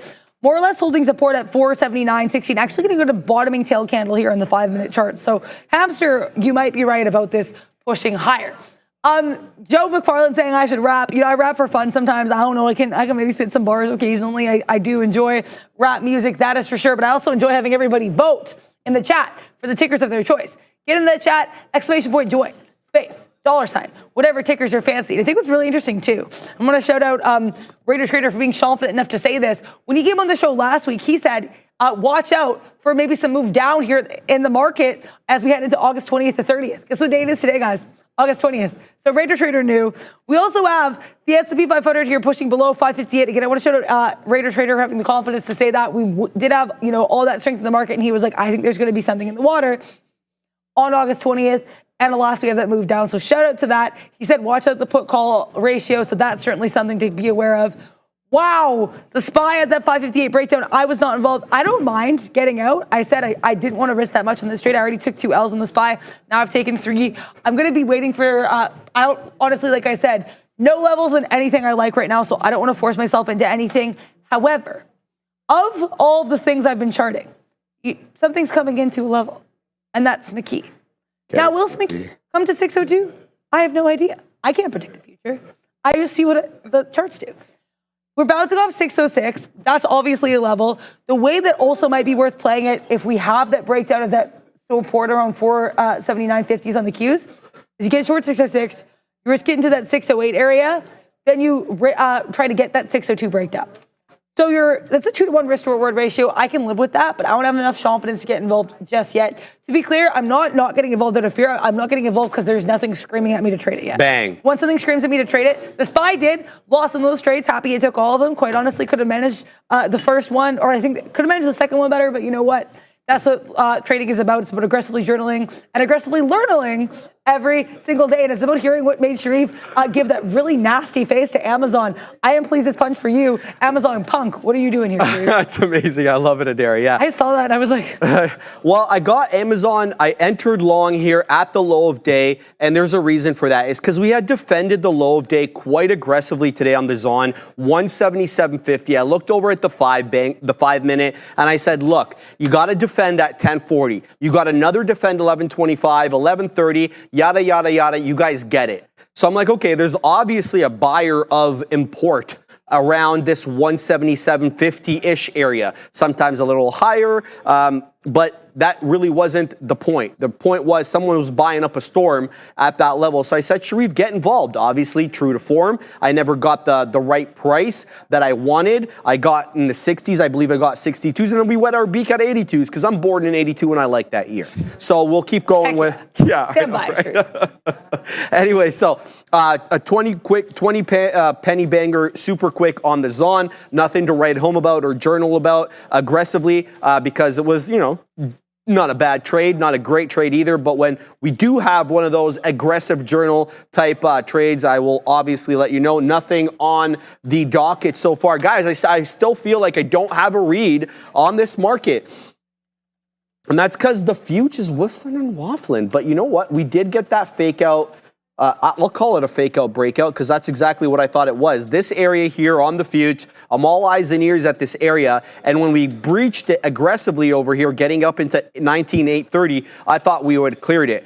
It shows you that, I shouldn't have been quick to call that. I should have been looking at the closing print on the candle because no closing print has really breached this area with any aggression. Sure, you're getting a wick or two into that area, but you're still not getting the closing print above it. But now, that's the bearish side.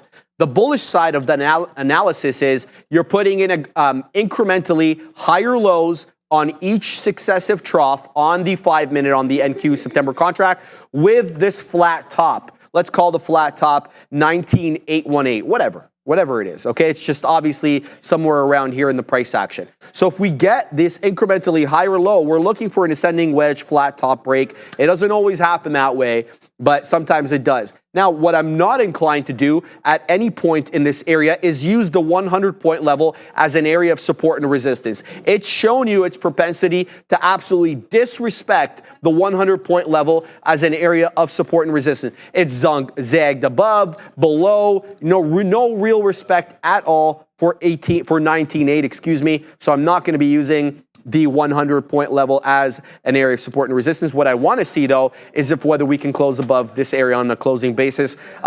Elusive is that goal at the moment. We'll see if it does come back in. You're getting likes of goggles here coming right back into that volume weighted average price. That'll be the first time it touched VWAP since essentially breaking down below it at around 10.15. You're also getting Nvidia coming back in to VWAP. We saw the Katina man kill it on that short. He had like about 75 penny banger there on NVDA. But look at this. Much like my analysis on the future, higher lows here on NVIDIA with this flat top at around 128-ish. It's really the whole dollar and VWAP here that's holding us below that level. And then right above that area, we have that 128 and a third, which is kind of that area that I was basing my futures analysis on. That's kind of the equivalent area here on NVIDIA, a bit higher up than the one on the future. So NVIDIA curling back up into the volume weighted average price.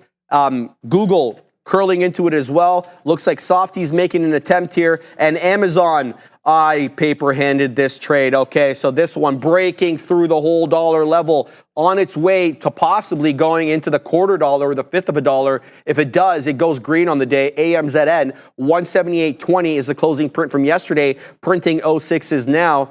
Yeah, should have held on to that one a little bit longer. Another paper-handed trade by me. Google as well coming into VWAP. I want to see if we can clear this area. Nothing's changed in my analysis. We're still below this area here on a closing basis. I want to see us break above it, and then we can maybe change our tune here and start getting some aggressive longs, possibly to the high side. Peter Baljeet Jr., saying BT, one you were talking a lot about this morning, you and I off camera, Adara, was an earnings winner. You reported on it as well when we talked about crypto. Here is BT, a nice and easy 22.5% up on the day. Let's put in the ticker so everyone can follow along. This is one that I've had my eyes on for like 4 or 5 years. It's part of my crypto watch list. I'll give you the deets on it. It is a $541 million market cap, so it's not a small cap gapper, and it's traded a healthy amount of shares today, about 17.5 million, and the float on it, it says 120 million shares here. Let me make sure that that's right. Let's bring down trade ideas and see what the sitch is.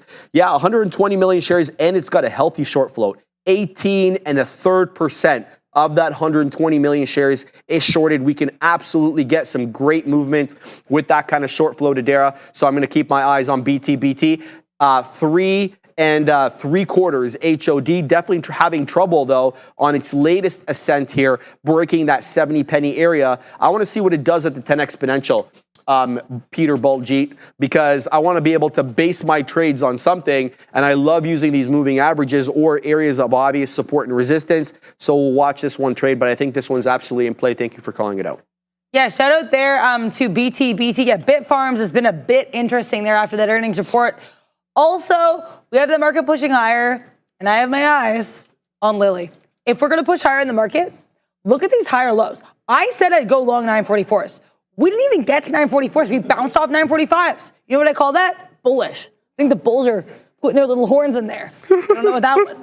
But the point I'm trying to make is I don't want to hop into a long on Lily. That is not the vibe. We've held up this 948 really well, so I'll risk into 948, and I'd like to get long should we push above 950s and hold. Last time we tried to wick above into 950, we pushed back lower.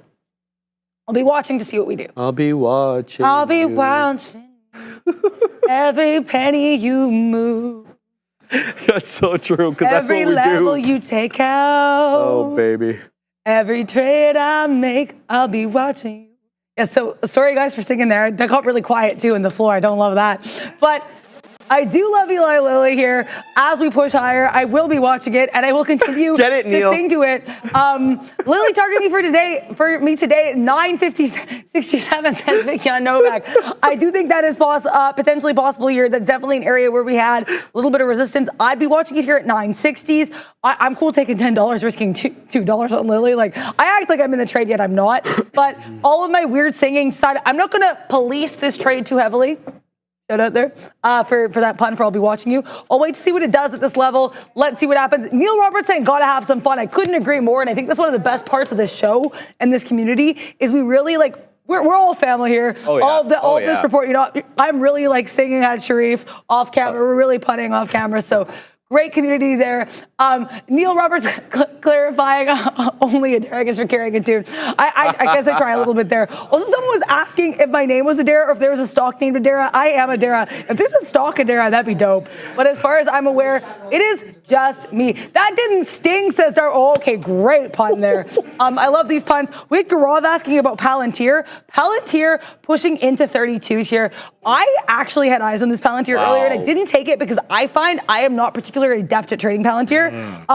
I think we had these higher lows. We then pushed above 31.85, but watch out. Nvidia looked really, really similar, and it took its sweet time to break above VWAP. And Nvidia also, I would say, at a bit of a clearer level with VWAP. VWAP was actually a whole dollar level as well here for Nvidia, that 128. That's not the case with Palantir. So Nvidia, to me, that's a bit more of an exciting breakout. I'd watch out for that Palantir, though, as we nudge our head into VWAP. But I really do not want to take my eyes off of my girl Lily for too long as Lily does that beautiful push. The other stock I liked that I know I haven't talked about in a while, someone said long SMC, Supermicro at 607. I think that might have been the level to get long. Supermicro, that 610, I feel a lot less good about than I did earlier and than I feel about Lily. And that's because we've gotten a little waffly around that 610. And we sold off pretty violently at that 613 in a way that we didn't see in the rest of the market at the time. But with Lily pushing into 950s, I'm going to have to see if I can get a bit of a move up here on the Lilied one. I think risking $2 on Lily is something that makes sense if I'm trying to make, honestly, I think we can get minimum 956s. Like I said, I like 960s. So that's a risk to reward ratio I can live with. We did just sell off a little violent. I mean, it's Lily. It was not that violent. I'd like to see us hold 948s here. Let's see what happens. Let's see what occurs. Kelly Ortberg, 199 super chat. Can you check? Can you check Boeing in your DMs? That's pretty funny. I know there's a joke. Everyone thinks I'm in love with Kelly Ortberg, the CEO of Boeing. All I said was he looks good for a man that's in his 60s. He looks young. That's all that joke was about. This is so good. Honestly, guys, I am not in love with Kelly Ortberg. I will ride this joke because it is really funny. But to me, I like these higher lows here at Boeing. I don't even know if you want to look at Boeing, Kelly Ortberg in the chat, but we will anyway. Boeing's had a bit of issues there. The 787 Dreamliner is apparently a nightmare liner because now they're having some issues with those as well. We know there was an issue with JD Vance and the plane that had to advance, I guess, to the ground a little bit. There's some issue with the door, I think, there. But Boeing, 135.70. 173.50, third time's a charm, Madeira. I like this chop and turn that we had here before we quit into the downside. If we can push back above and clear that level on VWAP, I like this look as well. Neil Roberts saying I'm too good for him. I think I'm also maybe a good 4 decades too young for him. But shout out there to Kelly Ortberg in the chat and Real Kelly. Hopefully that you're able to push Boeing back to the upside. Eddie R saying couldn't wish for a better pun session. Yeah, I mean, it's been a fun day. I can't believe we're only 1 hour into the show. I know. Time flies. I've literally only traded one ticker all day, and it's just been the SPY. But hey, Lils, I see you. I won't get up for lunch if you hold that 950. Okay, I do want to eat, so we'll watch Lily here. What are you doing? Adara, as you were talking, and a great analysis there on everything, the market was really pumping. Yeah, the market really did change its tune a little bit, but we still have a major hurdle to get over if the longs want to take over, and that's this thin white horizontal line over here hanging out at 19,857. We've cleared, in my humble estimation, this area trough that was holding us back for the better part of 20 minutes. It didn't look like VWAP really factored in as an area of resistance on this here future, because we blew through that without any regard for it at all. It's this level that I have my eye on, the one we're coming into right now. That is the border between green and red on the day. True to form, some selling comes in there, likely some profit taking, as well as some shorts trying to get in at a key area of resistance. We'll have to watch to see if we can clear that level. The move up here on this here market really had some of the Mag 7 moving a little bit higher, chief among them, Meta. Look what Meta did. It just got off the schneid there, was red for the majority of the morning, and now back in Greensville up 0.25%. The dead one, Apple, also ascending here as a result of this latest pump up on the future, breaching 227 again, still well below still below 227.17, the high of day and the IB high. Shout out to Dan the Man Emmons that we put in earlier, a bit of a double top there. That could have been, very interesting for the bears, who could have basically based a trade off that double top, and that next candle there, right at 10 a.m. gave you what you were looking for because it dropped about $1. But nonetheless, we're at 227 again. We put in a higher low. Look at this. This is the IB low right here. Okay, so we get into that 225, and then that latest trough that we had that came in at 11:15, well, that based out at 225.75 or 225.8, depending on whether you're using the print or the wick. Anyway, rejecting off 227 again. Topping tail possibly incoming here. Not sure if this is a short. Don't want to stand in front of this market. Want the future to resolve in a way that I can basically gauge it, which is whether we are rejecting the closing print, staying right on the day, or what the deal is. So far, it looks like we are rejecting about 15 points or so off that level, and the market really reacting to that as well. Apple a little bit off the highs, softy breaching VWAP as well. Yeah, it's still kind of no man's land here, man. For some of these Mag 7 names, I am not taking trades on these Mag 7 at these levels. I just don't have a read. I guess the one trade here would have been shorting Meta at this level. Okay, or it's kind of the same look at Apple. When you get into 227, this 531, you have 10 minutes of whiffle and waffle at this 531. Generally area, that was the IB high as well at around 955. And now you got a bit of a drop off that, but just doesn't seem like anything sustained. Yeah, so we'll have to pack our patience and see here. What are you giggling about? You see Trenta, ticker the trading turtle in the chat, hashtag Kadera. I guess that's me and Kelly. Trenta, what are you rooting for here, Trenta? Wow. I mean, that was why I was laughing. Also, Shopify had some news. Thank you, Darwin, for letting us know. TechCrunch is reporting that YouTube is expanding Shopify to compete with their TikTok shop. So there's apparently some Shopify YouTube collaboration. This still kind of in a downtrend, even that volume pop sort of. Thank you. Yeah, Dara, that's always important. Yeah, interrupt me whenever. Yeah, so that's a look. Let's flip to some of these small cap gappers. See if anything's afoot here, Fabian. Let's see if anything is going on. INDO breaking down now below the 10 exponential. And we were waxing poetic to use an Adara term about how well this one was respecting the 10 exponential essentially since 10:05 a.m. Now it is kind of doing that rounded top, coming off a little bit. Let's see what it does with 3 1/4. I'm still hesitant to trade INDO, despite the fact that I've traded in the past. It's really light on volume today. It doesn't usually have a headline, but as someone astutely pointed out in the chat, it always has a headline because we always have issues in the Middle East, it seems like, which obviously being from the Middle East, I don't really like that, but that's the look. INDO, not really tradable for me at the moment because the volume's not there and it's neither at the 10 or at the 20. So not taking any trades off that. I'm really sorry, guys. I usually have a bit more to trade and things to enter, but I'm just not sure and I don't have a solid read on this market. I can admit that to myself. Let's look at some other stuff here. What do you guys want me to look at? What are you guys trading? Darwin says PayPal because of NBC. Who's buying PayPal now on NBC? Was it Josh Brown or is it, I don't know. Imagine one day it's Michael Batnick and not Josh Brown. He's never on CNBC. That would be a plot twist, though. If we get like a compound pump and we're like, who is it? And it's Michael Batnick. Yeah. That'd be a plot twist. I'd be okay with that. That's all I gotta say. Shout out to the Batnick, man. Hey. He's a good dude. Batting 1,000. He used to be the main research guy for Josh Brown, and then he kind of got upgraded. There's another guy that does all the research. Josh or whatever. Or no, Josh, Sean, the guy they're always yelling at. Yeah. So that's pretty funny. But they're all doing real well over there. Obviously, yeah. All right. So let's look at here's the deal with PayPal, by the way. In case you're wondering, JP Morgan here, Fabian, giving them the nod today, maintaining their overweight rating. I'm not sure what the price is.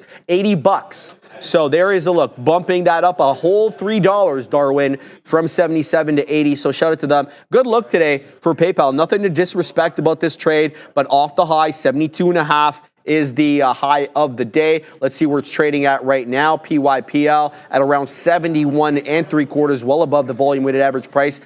Yeah, not respecting the 10 exponential either, and VWAP, and a gnarly looking topping tail. Don't want to get involved in that kind of topping tail. What's going on there? Breaching 72, then dropping a whole 50 pennies quick as you like there. So we'll keep tabs on PYPL. Obviously in play today. It seems like it's up 3%. Joshua Lee Mallory, member for 1 month. Thank you for being a member. There's no point to us being here without you guys. That goes without saying. Ready for the next bullish engulfing. I like it, my man. Speak more TA to me. What's your look at there? Yeah, my look is we should all look at Moomoo. Thank you very much to Moomoo for sponsoring this part of the show. Are you looking to maximize your idle cash? Earn 8.1% on idle funds for up to 3 months. Plus, U.S. users can take advantage of up to 15 free stocks and $300 in cash rewards. Hey, Canada. Hey, you're not left out. Enjoy 6% on cash balances along with an up to $2,000 commission rebate. Sign up with Moomoo to trade on extended trading hours. Trade 4 a.m. to 8 p.m., well beyond regular market hours. Whether you want to react to pre-market news, cash after hours earnings, or simply manage your portfolio with more flexibility, Moomoo has got you covered. Maximize your portfolio, your trading potential, and stay ahead of the curve with extended trading hours. For more details and the full term and conditions, scan the QR code or click the link in the description. Thanks to Moomoo for sponsoring this portion of the show. Moomoo. Wow, I feel like Tired Adara Trading Brain just hit mid-ad read, so shout out very much to Moomoo. Also, Tesla, I was watching 223 to see if it would do something for me. We were holding 223.20 for a bit there, and I know I've said what I like looking for in some of these scalps is what it does at like a certain cent level. So if it holds a certain cent level and then flips through support to resistance, maybe I'll take it at that level and then I'll risk it into the whole dollar if it's a short, or I'll take it into the whole dollar as a long, right? Risk below, depends on what's happening here. But Tesla doing something interesting at 223. By something interesting, I mean it's actually holding it really well. So I want to have eyes on that. The other level excuse me, I like on Tesla is 226. I mentioned a while ago 226 being interesting in the daily chart. Took a short to that effect. And look, precipitously fall, Sharif. Look at this chip chop. Huadunk at 226. 226 if we get back on Tesla. I will be tempting that in some which way, shape, form. The Piper in the chat saying moo. So yeah, I guess moo there. Shout out to moo for sure. Shout out to Doja Cat. That song was great. That Doja Cat song, Moo, that got me into Doja Cat. Moo. Like Doja Cat. Also, it was just cool too because she said, the whole song was she just happened to be wearing like cow ears or something, and she was sitting at her her keyboard to record, and then like she just came up with Moo. So shout out to Doja Cat. Shout out to Moo. Shout out to Eli Lilly. I know, guys, I apologize. I know I've only been in one name. The only name I've been in is the SPY. I traded the SPY according to my plan, lost on all three trades. I want to point out as well, I think this is a really good point there from Quantran saying that, this is a while ago, but just saying that, these flat bottom breaks are not really going to work unless you kind of take them below the break as kind of evidenced by my SPY trades. I think that's fair. The other thing too, though, and I think why the second trade worked out a lot better is A, we'd watch that breakdown below, and B, like I said, my SPY playbook, I have two plays in my SPY playbook. One of them is whole dollar breakdowns, and the other one is previous levels I watched. So I had that both times. I had much more confidence for the second SPY short. Only lost about 10 cents on that. This is what I was risking. So I want to echo that with these whole dollar breaks. With these flat bottom breaks, you definitely want to make sure the flat bottom break has something to actually break below. That being said, I watched it enough times. That's why I felt confident with it. I wanted to address that because I think that's a really good point. That is something I learned, but I think the reason it went better the second time is because I had a lot more levels on it beyond just the flat bottom break. So again, to be clear, still lost on it, but I had more confluence. So speaking of confluence, we know I love that 559 level. 559, if you want to bounce on SPY, I will take you as a long, and I would like to scalp you. So I don't want to take another losing short trade on this stock, but if that stock wants to hold that level, I'd be intrigued. And apparently I will be needing to sip on some caffeine because that tired brain was like, hi, Adara, I exist. Really quick, fast, all of a sudden. Also, AMD kind of rangy, so I want to keep an eye on that here. AMD hanging out at that 157.50. You might be like, oh, by hanging out, what do you mean hanging out? Hanging out above, hanging out below? Hanging out. Hanging out. Look at this. Every time we try to break above 157.50, AMD's like, do I have to, though? Is that a thing I'm required to do? Am I contractually obligated? Like, just because you're wearing a purple suit, Adara, doesn't make you Lisa Sue. I don't listen to you. And I'm like, okay, AMD, I see you. I hear you. I don't want to get involved in this because I don't really have a clear stop level if I get long this 157.50. That being said, I like the higher lows. I like that double bottom, which actually is crazy strong here, 156.20s. But I don't feel as good about it as I feel about my Lily. So again, I do apologize. I've only been in one stock all day. I've only had 3 trades, but I do have levels on Tesla. I do have levels on Lily. Depending on which of those hits first, if either, I'll get involved in Tesla. Saying hi to me at the 223.21s. We'll see if that does something for me. That was a really creepy eyebrow raise. I apologize. But I see you're in one of your favorite stocks today trade here. The Apple one. I got shorted here because it's whiffling. It's waffling at 227. I was already able to take 10 pennies. My goal is a 10 exponential retracement on the 5. And that right now is sitting at 69s. My out is the break of the high of the day. In fact, it's going to be a little bit lower than the high of day. So I put my stop on the short a little bit below that 227.17, likely to take it out if it, probably below that level. So what I'm seeing is the future rejecting the break-even point on the day, Apple coming into 227 where it's rejected multiple times prior. It doesn't mean it's going to reject this time, hence why I de-risked at 85. Now we're out of the money by about 5 pennies. If it continues to go against me above that local area high, I'm gonzino. But what I'm looking for is an area rejection on the future, and I'm looking for Apple to follow suit. I'm sorry about the wicks on the chart. I'll fix those as soon as I have an opportunity. But, here's what it looks like without the distortions on the 5. I made this point to you guys earlier. We've been whiffling, waffling, doing whatever we need to do at 227. It really hasn't been, getting it going though.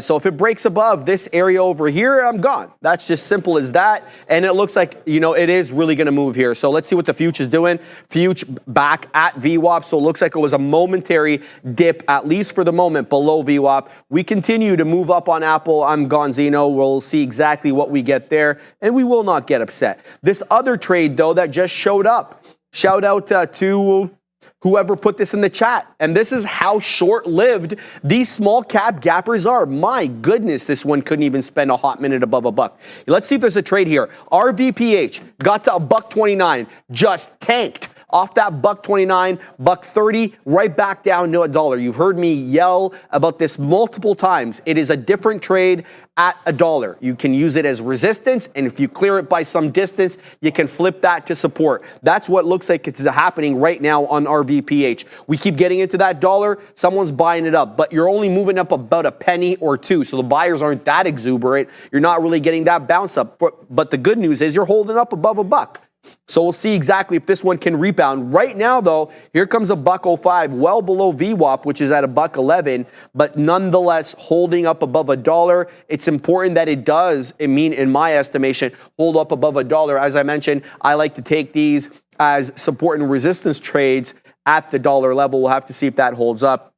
I'll keep tabs on RVPH there, but yeah, definitely some price action stuff going on. All right, back to Apple over here. We're about 1 whole penny in the money again.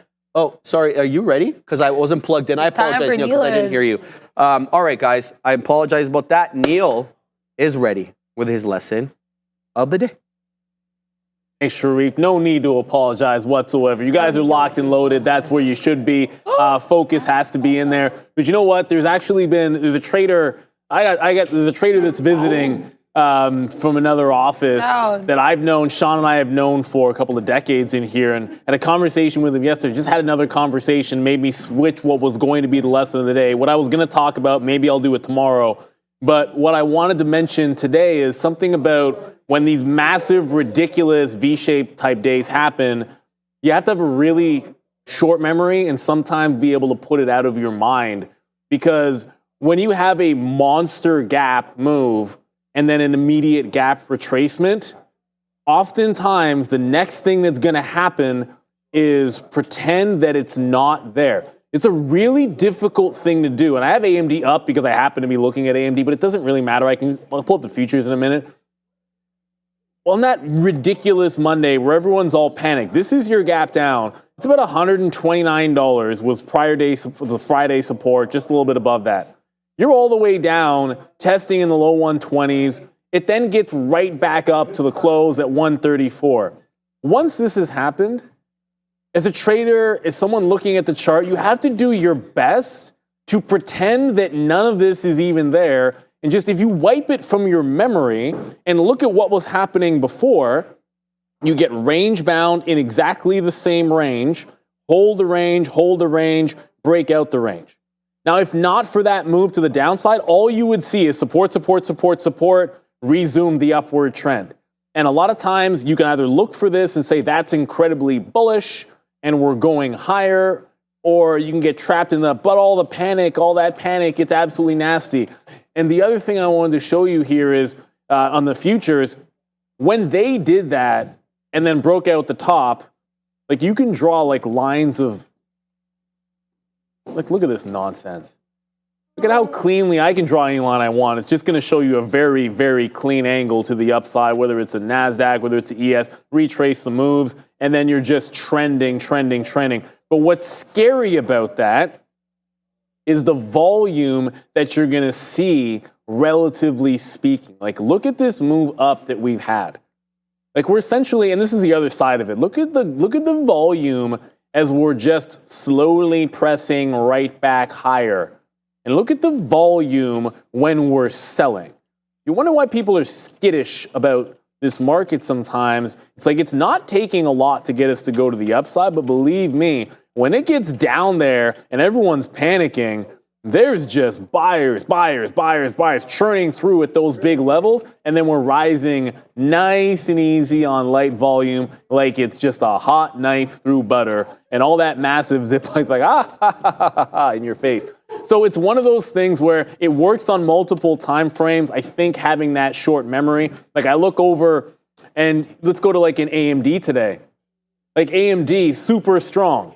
Big breakout through 158. Look at the upward move. Immediate retracement. So what's the first thing that you got to be able to do here sometimes? You get that Christmas tree. I don't like the term Christmas tree because it's green on one side, red on the other, but that's neither here nor there. But when you get that kind of a move, previous resistance, same resistance, same resistance, like it didn't happen. And a lot of times, the more extreme the reversal move is, whether it's V-shape or A-shape, whatever the heck you want to call it, the more extreme it is, when it comes right back, I don't want to say assume the same range, but oftentimes it's like nothing happened, previous range. Pre-market high is resistance once again, and you're respecting the same lows as before, and you're just trading around them. It is such an important thing to keep in mind when you have these false breakouts, these panic bottoms. That price action, the reason why it's rejecting the way that it's going to is because there's a lack of liquidity from point A to point B. That's how a Palantir, when it retraces the 31, goes all the way into 31 and a half here. But what happens when it looks like it's breaking the low down here on Palantir? Nope, right back up. This level, which is resistance, goes right back into being the other way. It's like nothing happened down here. Resume the trend with the same prior support. So it's a very, very simple lesson. When there's really extreme moves in the market or an individual stock that you happen to be looking at, one of the things that you want to be able to consider or be able to do, whether it's on a daily chart, look at Palantir, big V shape, right back to the same levels, right? It held a 50 period before, ridiculous day move, crazy candle, like nothing happened, and resumes that trend. Have a short memory, because once that V shape has happened, forget about that price. You're not getting it. It's not important. If it gets back down there again, extreme things have happened. Go right back to those previous levels that were good before. Once it's gone, go right back to whatever the previous trend was, off the previous support or off that previous resistance. I cannot say this enough, and I'm so glad we had a friend from another office come by, because there's so many opportunities like this where if you can just put it out of your head, that ridiculous extreme move, go right back to the levels that you liked the day before or the hour before it happened, you can go right back on that horse without overreacting to the volatility that you've just seen. You go right back in that pocket, trade that previous level, get it out of your mind, that V shape. It's come, it's gone, those prices are back in your rear view. That's going to be your lesson of the day. It's a very simple one for these massive V-shaped moves, whether on a daily chart, whether on that 15-minute, whether on the futures, whether on individual stock. There's your lesson of the day, everybody, courtesy of one of the real traders here at Real Trading. Shout out to the legend. Thank you. Shout out.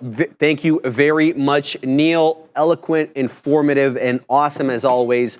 Around these parts, we call it Neilage, baby. Every day around that noon hour, Neil Roberts dropping hot lines. Thank you very much again for that. While Neil was dropping said hot lines, I was able to cover my Apple short. You guys heard me yell before I left there that I was shorting at 227 because of the amount of interaction that Apple had with 227. Almost like, if you want to call them different areas, almost a triple top so far today on AAPL. And I was able to cover right exactly where I wanted to at the 10 exponential on the dang 5, right at 70 or 69. I front run it by a penny, sue me, but I'm really happy with this trade. Now looks like we are weaseling possibly back up for another 227 touch. How many times are we going to hit 227 before it gets broken on a closing basis? I guess we'll find out by the end of the day. So we won't have to wait that much longer. Anyway, the future trying to hold up above 19.8, and if I can say so over here, the incrementally higher lows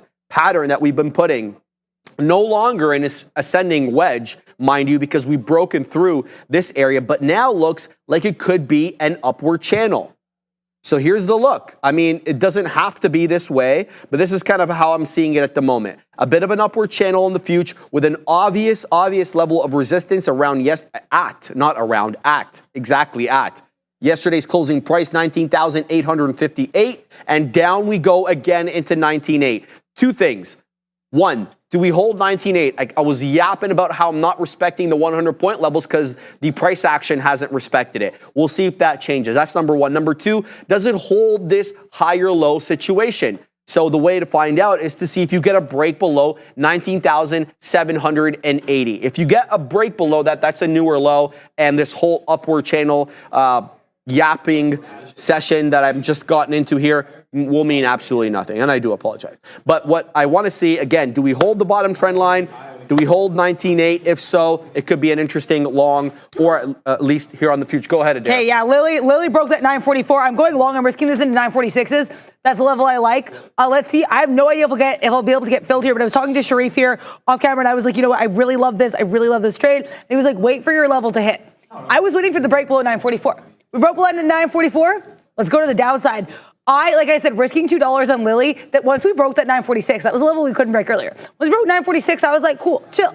This is a trade I've been waiting for all day. I literally have traded one other stock today. I traded SPY, and to be clear, I didn't trade the SPY as a consolation. I still like the SPY. Tried to trade in Tesla, wasn't able to get filled. But Lily, if you move down here, this will be beautiful. I'm gonna, honestly, once this thing gets more decisively below the 940s, I'll be way happier. But like, I was waiting for that breakdown. I want to show it to Sharif as well. Thank you for like just telling me, just like wait, just chill, wait, because I was like, when that thing hits, it's gonna hit. We had that violent slam there below 944. I love that short, and I think we can get 930s. Look at that support here previously. That's realistic. Look at that resistance. I don't think 930s on Lily is unrealistic. No. That would be a 10 bag, or more than 10 bag, which would be a lot. I don't want to like shut that out, but if I'm risking $2 to try to make like 14 max, that's a risk to reward ratio I can live with. So thank you. I really appreciate that. We'll see how this goes. We'll keep you guys posted. I want to see us push to the downside. I have no words except volatility. Let's bring it on here. And I think I also feel good about this as we do have the market here kind of coming down lower as well. I didn't mean to cut you off there, but no, let's see how that's Lily way goes. more important. I get the gasp was, I guess, overwhelmed me there with Ms. Lily. As we usually say on this desk, I hope you print. Thank you. I hope you print it always. Yeah. So here we go. We got a beautiful double top on Meta, 531. I was looking for a hold up here at the volume weighted average price. Looks like I'll have to keep waiting because this is zigzag city. You zig a little bit wide and then you get narrow and zig. And then you get wide again. Maybe you'll get narrow again. Who knows? But yeah, very, very choppy. Let's call it that.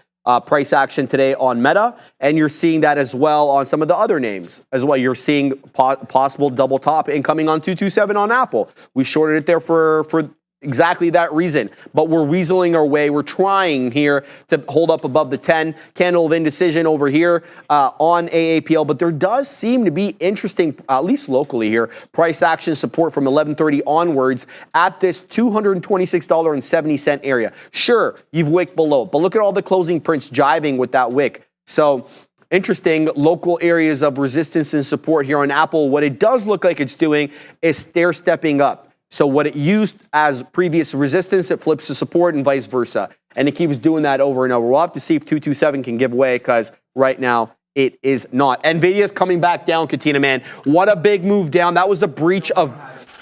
He doesn't have Nvidia anymore, but he's short AMD. The Katina man is short AMD and Tesla. Well, they're both headed down. So shout out to you there, Katina man. Printing it up on that side of the desk, and here is the look. Well, we're gonna hope you print. This is what I was talking about here on NVDA. Look at this. Oh, beautiful. I completely missed it. I was so fixated on VWAP, I completely missed this area trough from the opening. Oh, that's silly. That's silly. I gotta have more. I gotta be better with that. This 128.50, 128 and a third. Look at this area here in the pre. It comes right there. 128 and a third. It looks like it topped out at. Now you're talking 127 and a third, and we're still not done, Katina man. It's still on the way down, breaching VWAP and a bit of a V-shaped retracement. We'll have to see if it holds up over here, but definitely breaking that higher low trend line that we had over here. Certainly that got broken. So very interesting look right now on NVDA as it gets a little bit weak here, down 2%, but it had a monster day yesterday. So, we're just giving back a bit over here. NVDA, what a monster day for it. Now, just a quick look here at the small cap gappers. Nothing is to my liking, literally nothing. Everything is trading below levels that I would use to enter. So I'm just looking over here. I'm seeing GTI, Volkswagen GTI, baby. Those were big when I was in high school. And Katina Man knows that as well. They're still kind of good, aren't they? The Katina Man says he still might get, or the R. I don't even know that they had R's. Yeah, interesting. What? No, I didn't know. I swear to you, I didn't know. But how much? 3 for sure, twin turbo. For sure. Oh, interesting. Thank you. Yes, that was a 6 segment, pricing out cars in the midday show. But is that a thing? Yeah, it was, Adara. We used to actually do that. We'd like go online, build a Polestar, build a Tesla, whatever it was that we were building that day. Can we do that? Oh my sure. gosh. Can we bring back this segment? I'm down with it. The Katina Man likes it. But here's GTI. If I could just wax poetic about this one for a sec. This one really got going there at around 1025, but much like a lot of these small cap gappers, their life with us here is short-lived. This one, though, had a second wind, putting in higher lows all the while below VWAP, and there it is. There's the breach of VWAP. Still having trouble with that $3 area. Let me give you the deets on GTI. $425 million market cap, about a little over 2 million shares traded on the day, and about a 40 million share float. And let's find out what the short float is on it. Negligible, 0.03%. Nothing to talk about there with respect to short float. We'll have to see if it can take 3. If it can take 3, I'm all eyes, ears, and whatever else to take this bad boy along. GTI, looking good here. Apple back into 227. Are we going to short this again at 227, or are we going to finally have a long today on the dead one, Apple? Looks like it's strong and wanting to break that 227 area. We'll have to see, because right now the high of the day, I believe, is 17s. So 227 doesn't mean a whole lot. We need a new higher, and we need it on a closing basis. Eddie R., you are Jangman now. GTI days are gone for you, Jagman. Yes, I love my car. Thank you for that. But you know what my favorite car was in high school? Let me know if you remember this. The Honda CRX, the Civic CRX hatchback. Oh, yes. Those were... That was an aggressive... Ugh, you really felt bad about that car. Let me tell you, they were not expensive cars, but you couldn't find them. They were so hard to get anywhere. I don't know if anybody in the chat knows or remembers the Honda CRX, but that was my jam back in the day. And you could put monster subs in the back because it was a hatchback. All the stuff that young dumb punks in high school like to do, like myself. So, and waste money when you should be putting it into the market. Quite frankly, Darren. That's a great transition. What are you looking at over there? Yeah, so it got subbed to Lily. I have to say though, I'm proud. I handled this exactly how we needed to. We got above 946. I got it. Nope. Honestly, not going to cry over this. And I think that's what's so, and I go shout out to the Neil, because I know, I almost said the Neil, how sure he says the Neil. It's a Neil, because I know he and I had this conversation in the market recap with Ryan Faluna as well. You know, if you trade this thing in the sim, if you know how it moves, you shouldn't be scared to take it. I think this is great about our sim at Real Trading. Shout out to Real Trading. That being said, like I said, I said this to Strafe initially, right back in the morning. I said, if Lily holds 944, I'm going long. The reason I went short is because we broke violently below 944, and I gasped because that breakdown was crazy violent. I was like, oh. So, alas, that's why I felt good about the short for the time being. I could have risked maybe into 947s. We can't break 947s, but I didn't want to give it that much room to run. Alas, I tried it. It worked out. And honestly, the other reason I liked it as a short and not as a long is because we still had these lower highs, lower lows. The breakdown was violent. I attempted it. I'm excited to aggressively journal about it because I think the risk to reward made sense. I don't think that break there into 930s is out of the realm of possibility. I really don't. And because I think that's such a clear level in the daily chart. Now I'm wondering, maybe should I have tried to get short at 946? I'll never know. I mean, I will. I can journal later. But I don't want to keep getting all excited here about Lily. That was my level I really liked. Like I said, the only other area I'm interested in is a 950 pop. Should we get back up there? I'm going to leave her be. I'm going to leave her do her thing, 21. If we see a violent move back below 944 to retest, then maybe. But I don't want to, spend all my risks there. That was one trade I really want to take. I really felt good about. I was talking about since this morning, so I tried it. No other levels on anything here. Tesla pushing lower. If we get to the whole dollar, you guys don't like the whole dollar breaks. If we get to Tesla 222, that might do something for me. SPY careening lower a little bit here. Meta still in that range that I like up to 530. When I say it's still in the range, I've been talking about Meta for the past few days. And that's not actually what I trade. So for me to be this interested in what Meta's doing actually says a lot. But Meta has a double top here at 530.80. And you guys know I was trading that Meta 528 long yesterday, or 527 long. I like this Meta in that 526 to 530 range because we know there's some support there in the 30-minute and the 15-minute. Watching out for that. SPCE, I've stopped trying to say SMCI properly. If we have that move here with these lower highs, that I like as well. But also, make sure you get in that chat. Brought to you by Real Trading. Exclamation point, join, space, $, whatever ticker you like. And guys, don't just vote for the Mag 7s. What if you're like, hey, what's SPCE doing? What's my girl Lily doing?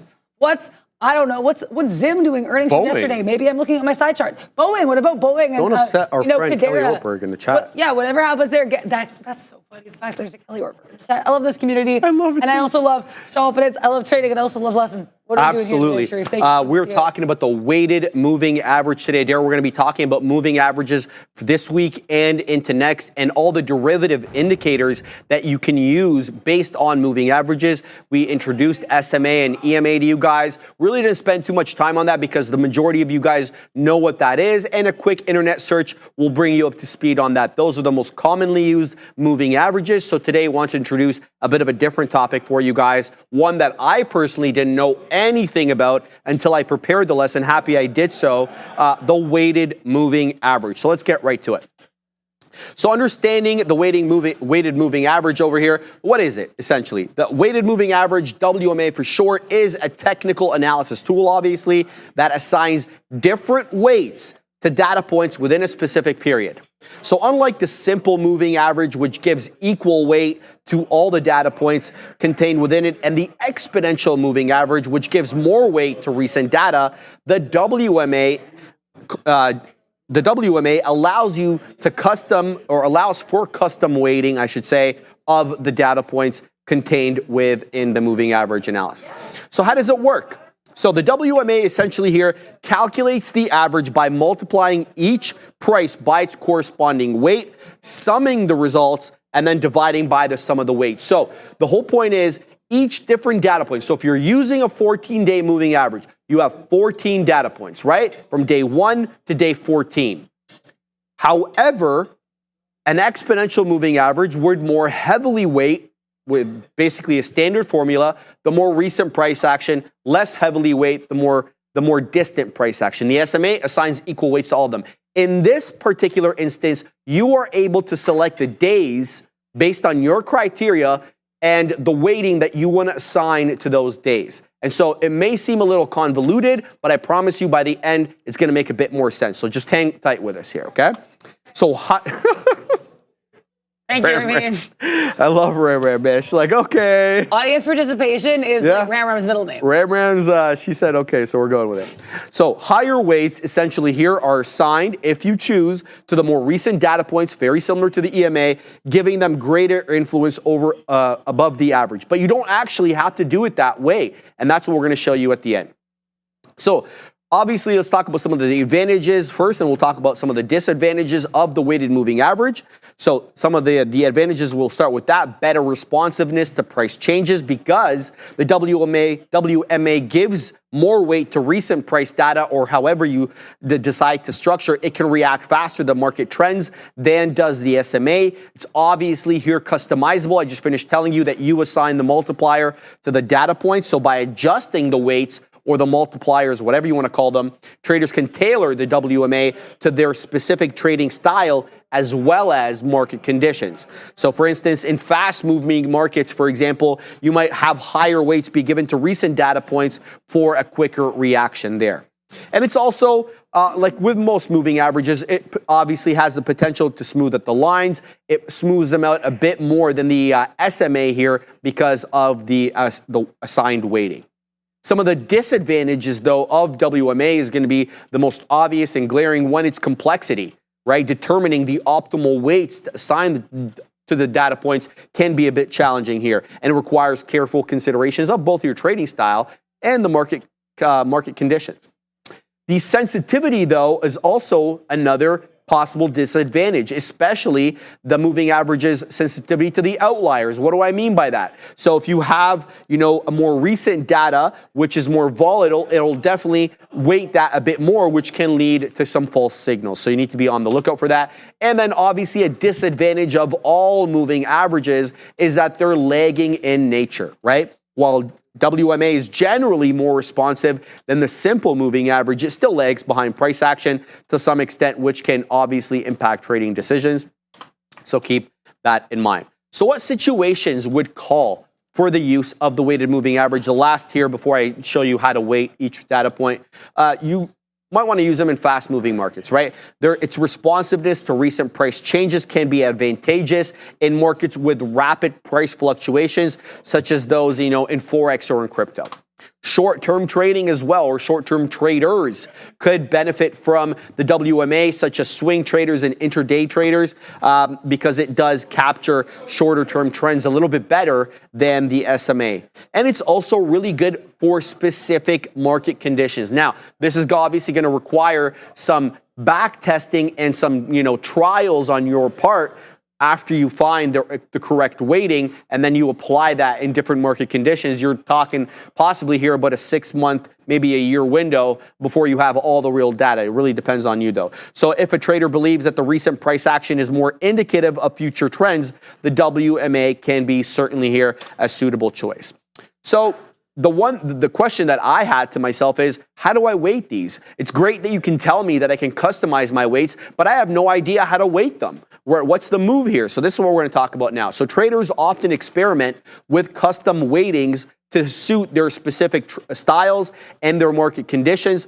Here are some examples. You can weight it based on the volume of that day. So weighted WMA. A volume-weighted WMA is what I mean to say. So instead of using equal weights like the SMA for each data point, the weight is determined by the trading volume, not the price, but the trading volume for that particular period. This gives more influence to periods with higher trading activity. You can also price-weighted. You can also have it, price-weighted. So weights are assigned based on the price level of each data point. For example, this can be useful for identifying support and resistance areas.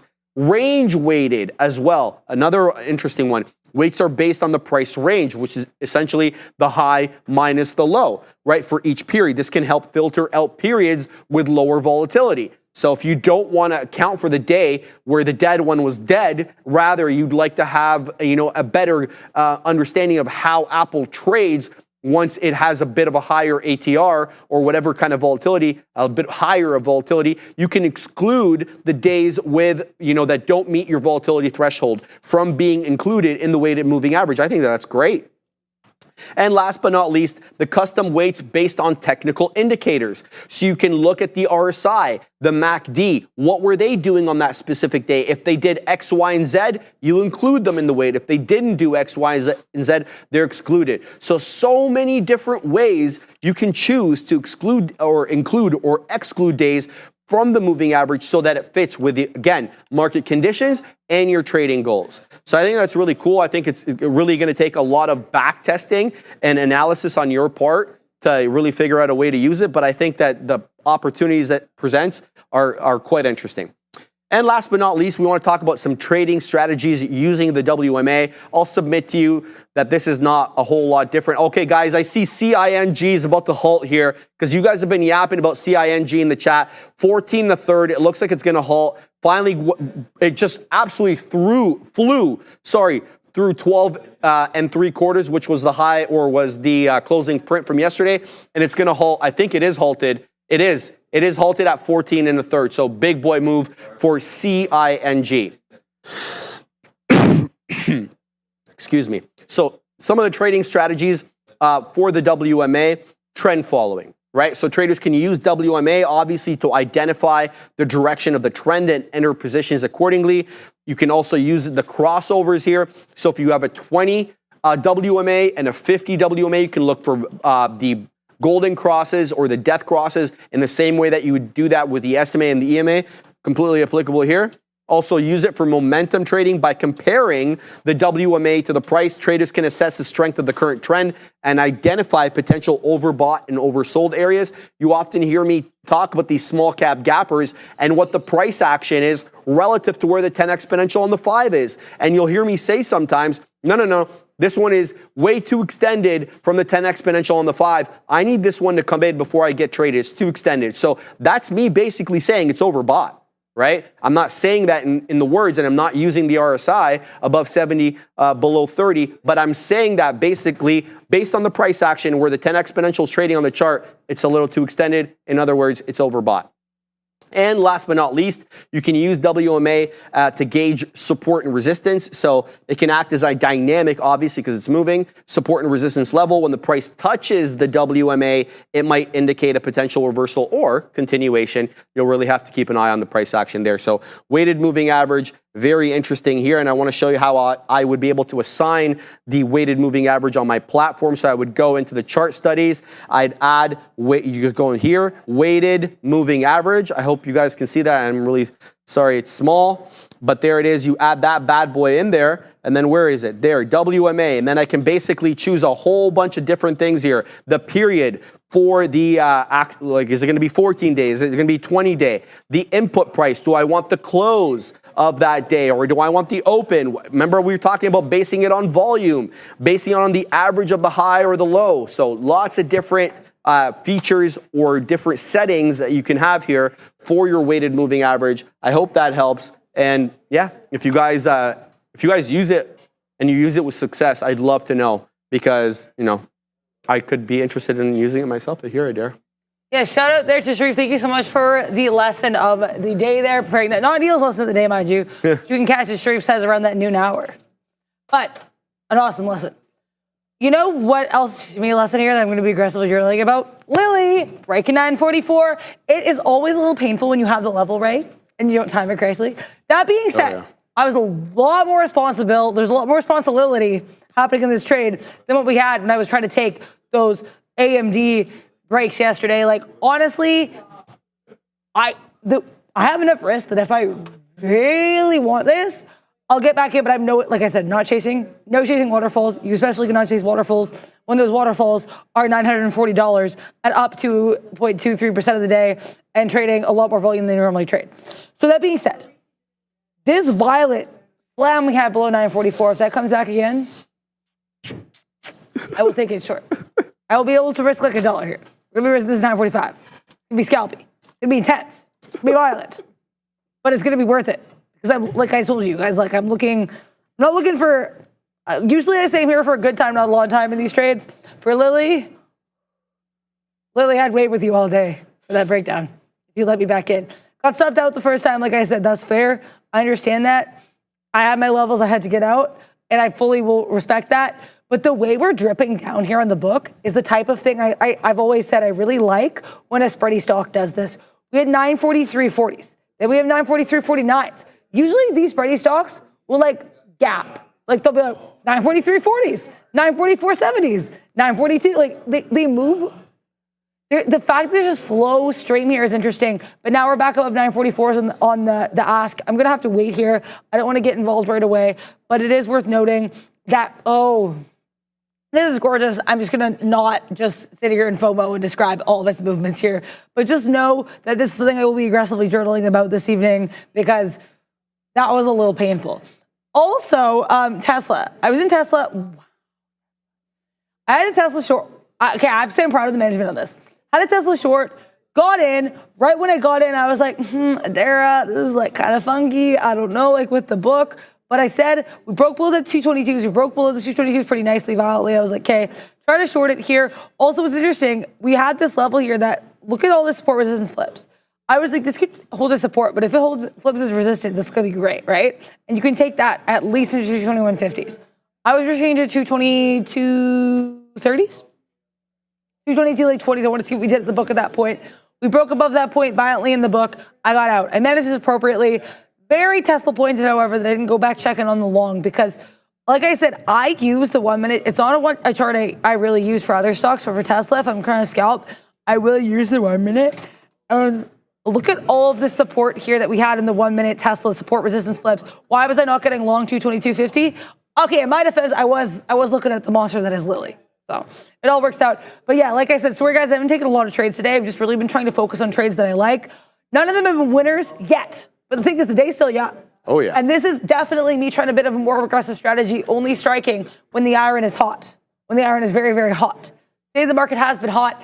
Whoa, Tesla news says, do you want to pursue? There was a volume spike here actually a little bit. Let's find out. Are you seeing anything on the Tesla one? All I'm seeing, Adara, is they hired an Uber hires a former Tesla executive. That's not doing anything for Uber. A lot of people tweeting about the volume on Tesla, so that could be pushing it even further. Also worth noting here, this is kind of a technical level, right? Like this is a level we did, and it just, that was a level, I was looking at this earlier, that 223.20s. Look at how much support resistance is here.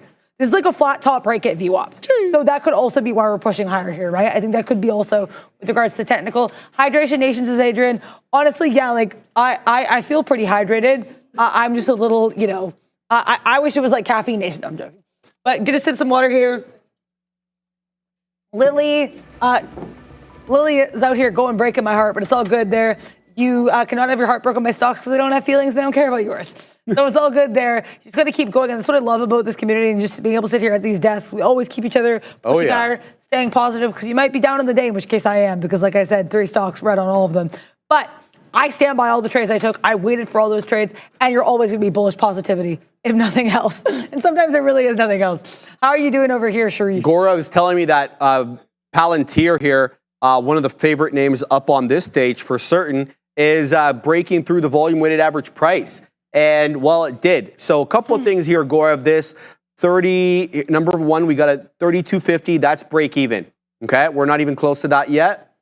This level, though, 32.08 VWAP, we breached that. But my concern are these 4 candles here that we put in between 11.55 and 12.10. So 20 minutes worth of being above VWAP only to reject again. And then we're right at those same levels, Gaurav. I don't know. I didn't look at the book to see who's selling around 32.14 or 32.13, whatever that level is. But you're getting a whole lot of resistance. What I do like is the incrementally higher lows that we've been putting off that 31.63. So it's a good look for you. Look, if it decisively breaks above this level, I'm all eyes and ears. So let's put the alert out. So I'm going to put it at 20s. The Katina man is now short Palantir, okay? He got 13s, literally the area that we were talking about, which is an obvious area of resistance going back to 11.55. So shout out to the Katina man. He's taking this bad boy short. Ram. Yeah, you're going to show the Katina man screen. There it is. He literally has the top right there. So shout out to Gaurav. Did you take that trade when I called it out? Just before. Yeah. So shout out to him. The Katina man was looking at the same thing. Palantir, a little negatory on the day, down 1 1/4, but it's been very strong lately, so it's all good there.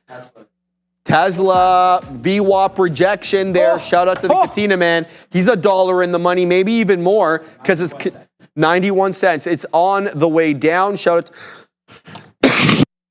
out. Sorry, at least I muted it, Ram. Right. Yeah, well, it's for you. It's not for me. Let me tell you that. That was so salty. I'm proud of you. Like the deadest voice. Yeah, you know what? I'm not going to mute it next time, Ram. I know she's trolling me constantly. Something's afoot here, Katina man, with Microsoft, because this is now 6 or there. What is it? Because it's clearly going here. 25. The Katina man, here it is. OpenAI says ChatGPT 4.0 fine-tuning training costs. Yeah, okay, so it's ChatGPT related, 4.0. Here it is, guys. Look at this move on Microsoft, and here's the headline. The headline came out at, give me a second here, just want to make sure, 12.50. It looks like that headline did drop at 12.50, and, well, we were moving before that, so unsure. Microsoft is at the day's high. Microsoft is uninterrupted 1, 2, 3, 4, 5, 6, 7 green candles on the 5-minute chart in a row. It's about to break 424, and this is the headline. OpenAI says GPT-4o fine-tuning training costs about $25 million per tokens, $25 million per 25 per million tokens. I'll read it. And inference is 375 per million. That's really good because inference is what's getting tougher. Input tokens. Okay, so this is a cost breakdown here that the market seems to be really happy with. So interesting, and that's being released by OpenAI on their website. Here's the news release, fine-tuning, and they released it on their site. Not like I understand any of this, but Microsoft, very, very strong, 424, high of day, breaking well through that IB high. Let's zoom out and see where Microsoft can encounter some possible resistance here. Is this, no, it's not all-time highs, is it? No, can't be, not even close. Yeah, 468 all-time highs. Let's zoom out a bit over here on the hourly, figure out where we could encounter said resistance. So we're at 424 right now. This market. Pardon me? This market is just like falling. The market's falling, says Adara. But here's what I see. Back on the August 1st, the first of the month, we got into 427. Excuse me. 427 and 2/3, it looks like that's where we topped out at. That's where I'd expect, well, not expect, but if we do clear 424, I'd be looking to that as the first obvious area of resistance on MSFT. But good move intraday. We get that news headline from ChatGPT. But topping tail candle, though, right now on Softy, 424 HOD, we're dipping down into that $0.75. In fact, breaching $0.75. Let's see if the former area of resistance, this area crest over here from 10 a.m., and around there, at maybe say 423.50, something like that, maybe the $0.75. Do we now hold this area over here as support? Obviously a resistance area. Let's see if it flips to supported there. Oh gosh. Yeah, I got short Tesla here. I think that's what Sean's getting excited about too. I got short though. I don't think I got short at a good level. I didn't get short at 222s. I'm going to be really, really honest. That's because I actually thought Tesla would be long at 222s because the way that we failed to break that 222s was nuts. Sean is short basically at VWAP, that beautiful so protection. annoying. Shout out to Sean there, 223.30s. But no, I almost got long Tesla 222s. I'm happy I waited because the way we held this, like I said, the support resistance flip, I was in the short the first time. And I was seeing some green coming in the book the same way that I saw it the first time I was in the short. I was like, okay, I'm not shorting this. I might go long. Alas, I went neither. Good thing I didn't go long. We fell down. Then I was looking here at 221.30s. Now, why did I get short here at previous support and a resistance in the middle of a move down? I'll tell you. I got short here because I saw stuff on the book that showed me, hey, we can't go any higher. I waited for a retest of that 221.30s. Couldn't make it. I'm in. I'm going to give this, I'm giving this literally like 20 cents here. We're getting to 50s. I'm getting out. Okay, we broke below 21, so that was part of my plan. I'm going to add here. Get it. Let's get involved here. Wow. Okay, we have a trade that worked out. As 50 Cent and Kanye say, go ahead, switch the style up. If they hate, let them hate. Watch the money pile up. Is money piling up? No, not at all. But is it better than it was? Absolutely, and that's the whole point of trading. $4 AMD says Sean. The man's printing up a storm. I don't have dollar winners. I have cent winners, but you got to be grateful for what you have here. If we break back below into 220.80s, I'm going to be taking out. We're going to take out like half the position if we get back below 221.80s. I'm not sure we will. Thank you very much. I really appreciate that there. Sharif, I'm going to be getting out of this now at 221.30, so I'm risking it to my previous entry level, and that's just because that was, to me, a huge area of resistance. I don't want to give this any more room. I also don't want to get out break even because I don't think that makes sense for the trade. I want to give this my 15 cents to let this run because I think if we break back below 220.90s, man, do I think we get this push lower here. Also, why do I like 220.80s? Look at this area earlier. Look at that little trough. I want to get out half there for sure, and then I want to see that piece of the dream. I want to let that dream ride, and I want Tesla to fall to the downside. And I think this is the huge thing about conviction and waiting. I've taken, honestly, how many trades have I taken today? 2 on Tesla, 3 on SPY, 1 on Lit. I've taken, literally 7 trades all day. And honestly, we'll see how this goes. This is, like I said, very, very down on the day, and I think that a lot of that was just because of the risk I took with Lily. The idea ended up working. I would have been $4 in the money in Lily. So it's sometimes, yeah, right? Sometimes if I'd been in it. So that I had to get out because I got stopped out. That's how things go, right? But I think that's huge. Sometimes you can have the right idea. You have to have the right timing. You have to have all the other pieces working together. Stop waxing poetic about Tesla. Sorry, guys. I'm just keeping an eye on it because it is Tesla, and you do like to babysit that here Cybertruck. We can't get decisively below 221s again. I honestly will take out some profit here just because I don't like I said, I'm trying to hold things for longer. But when that thing that you're holding for longer is a Cybertruck, is the stock we call Stressla, not a great time. Not a great time. Bear, clip clop, has Sean there. He is roaring to the downside. I'm roaring with him. The way we're setting up on the book here, Sharif, I think if we break 80s, it's going to be bloodshed. So I want to see us break 80s here. Oh, God. I waited. I will wait. There'll be 50 cents in the money if we break. Oh, okay. Come on. Tesla breaking my heart over here instead of breaking 80s. I think we'll get it. I want to see it stay below 221s. Like I said, I'm willing to move my stop a little bit here. If we stay below 221s, I'm cool staying in this trade. And you kind of have to adjust. The biggest thing I've realized having exit rules, right? Like not giving yourself all the way back to your initial stop. So now we're going to be basically getting out here at 221s. If we get above 221s, I'll get out. I know I said 221.30s earlier, but I don't think that makes any sense anymore. If we get above 221s, I don't trust us not to rip, and I don't want us to rip. There we are in TSLA. AMD calls loaded up, says James Choi. So long AMD, says James Choi. Let's take a look here at AMD.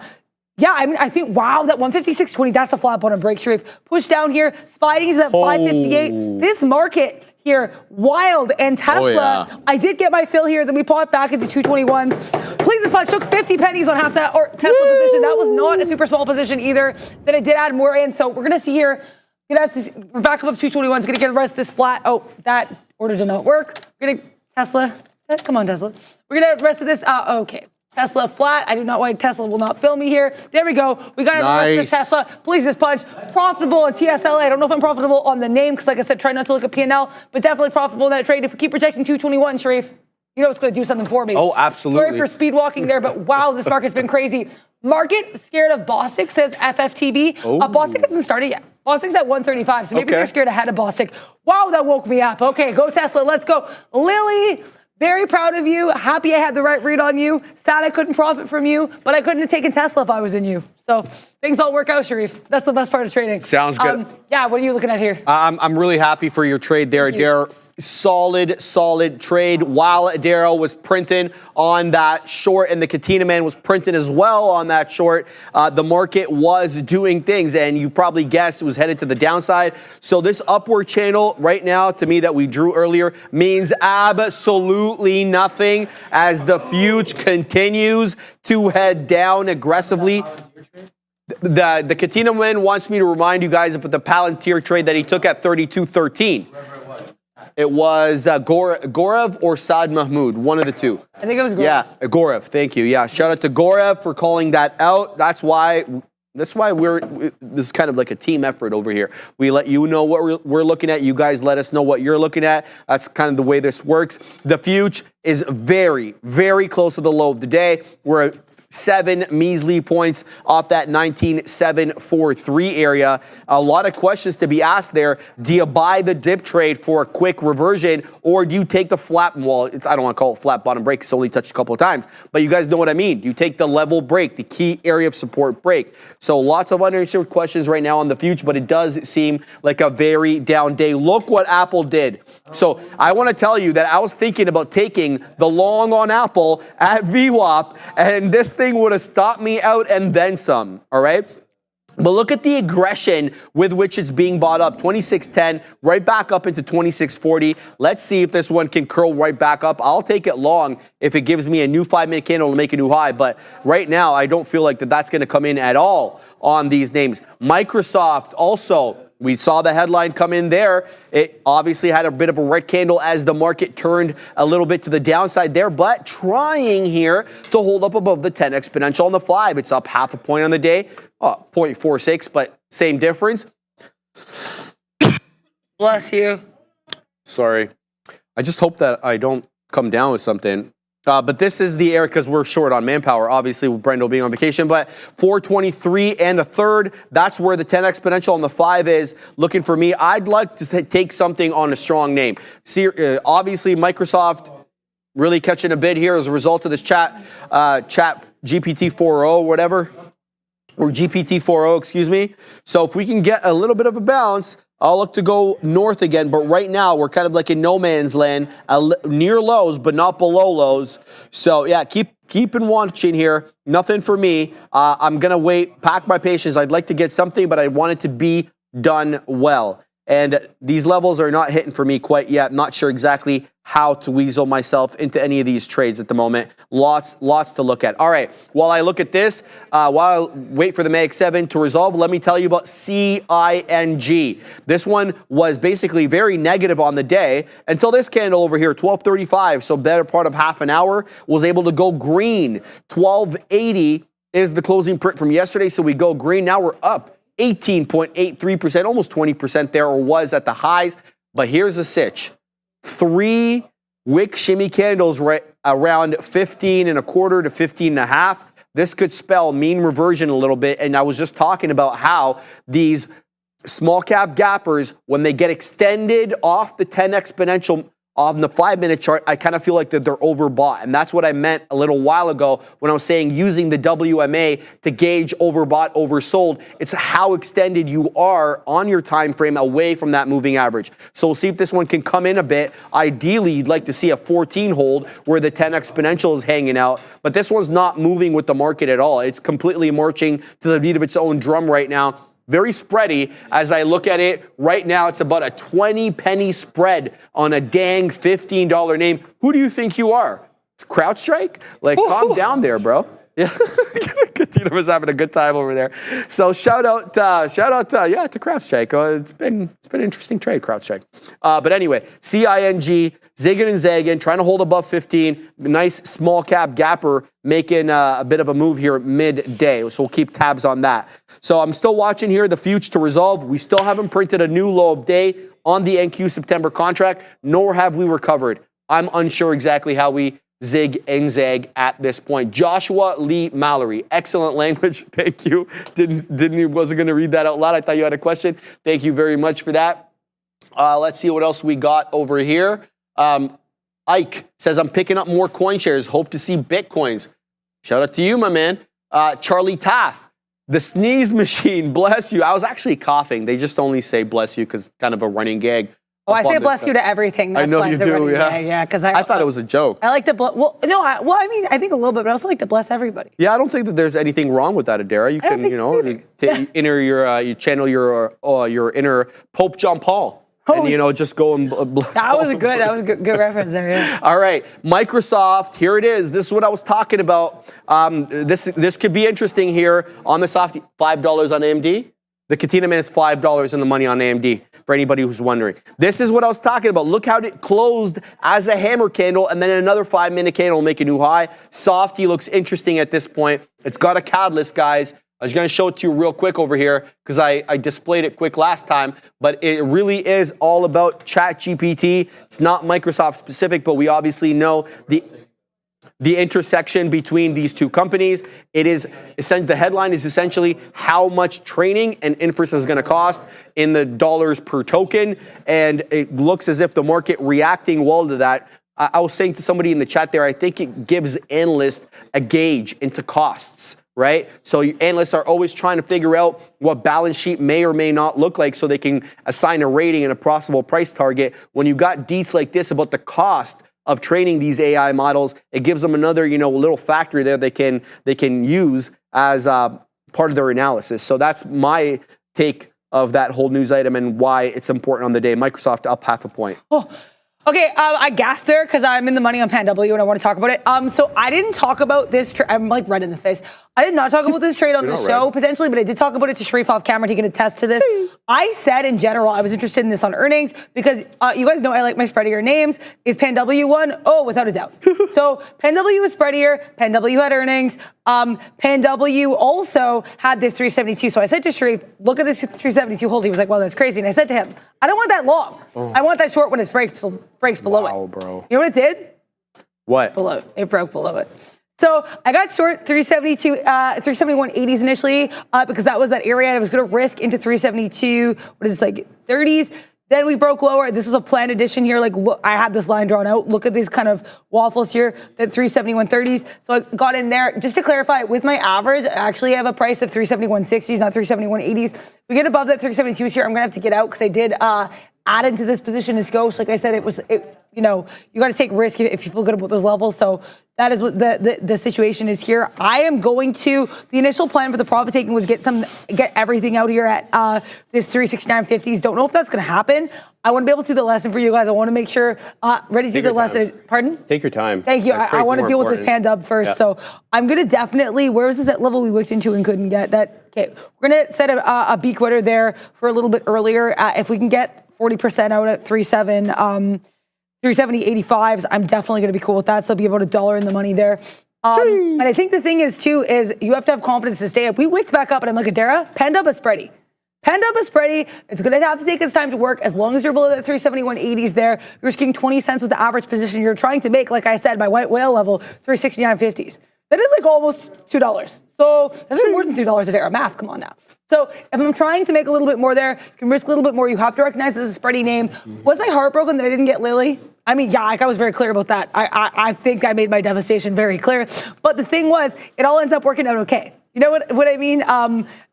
You got to let things happen because that Lily, sure, it would have given you that 940s, but I don't think it's going to give you anything close to that 930s that I really wanted here. Like, kind of still steady to the downside. Meanwhile, Pan W had that violent breakdown. I had clear levels on. I was still able to take it. I don't want to call this a consolation prize because I like both trades equally. But the point is, if you're waiting for trades, that's not a bad thing either. And that's one thing Sharif said with that Lily. He's like, Adair, you waited for it. Just take it when it hits your level. You waited long enough. I waited long enough and I took it. And that's the same with Pan W. You guys really wax poetic about these trades. Get it, Adair. Do I love Pan W's ability to break both 371 on like a decisive basis? Not necessarily. Gotta be honest with you. So this initially had here set for 371.85s. We're going to set this for 371.01s. Take out, that's still going to be, pans up. You want to break lower? Cool. Okay, so we got out here. That was 40% of the position. Like I said, I still have my big level here that I really want to be taking profit heading into that 369.50s. Not sure if I will get it, but man, if we get it, Sharif, stay with me. Please just punch. I know you are. Spread's widening, though. The spread on this is getting wider, which is why I'm being cautious. I don't have a ton to risk. Like I said, I am, with Lily, you do kind of be able to risk a little bit more. So being careful here. JKL, 146 with the 499 super chat saying, still taking bets if Nvidia hits 130 before 8 p.m. today. Who wants this action? I mean, I don't know. I'm not going to bet, but I think Nvidia... I think that level as we curl back into 127.50, we saw last time we broke above that. That was huge. But I said to Sharif, to me, Nvidia looks like it's really trying to take its time at 129.50. Nvidia closed at 130 yesterday, 130.000, like flat 130s. Look at all of this rejection at 129.50s to the downside. So I would say there's a lot of resistance level.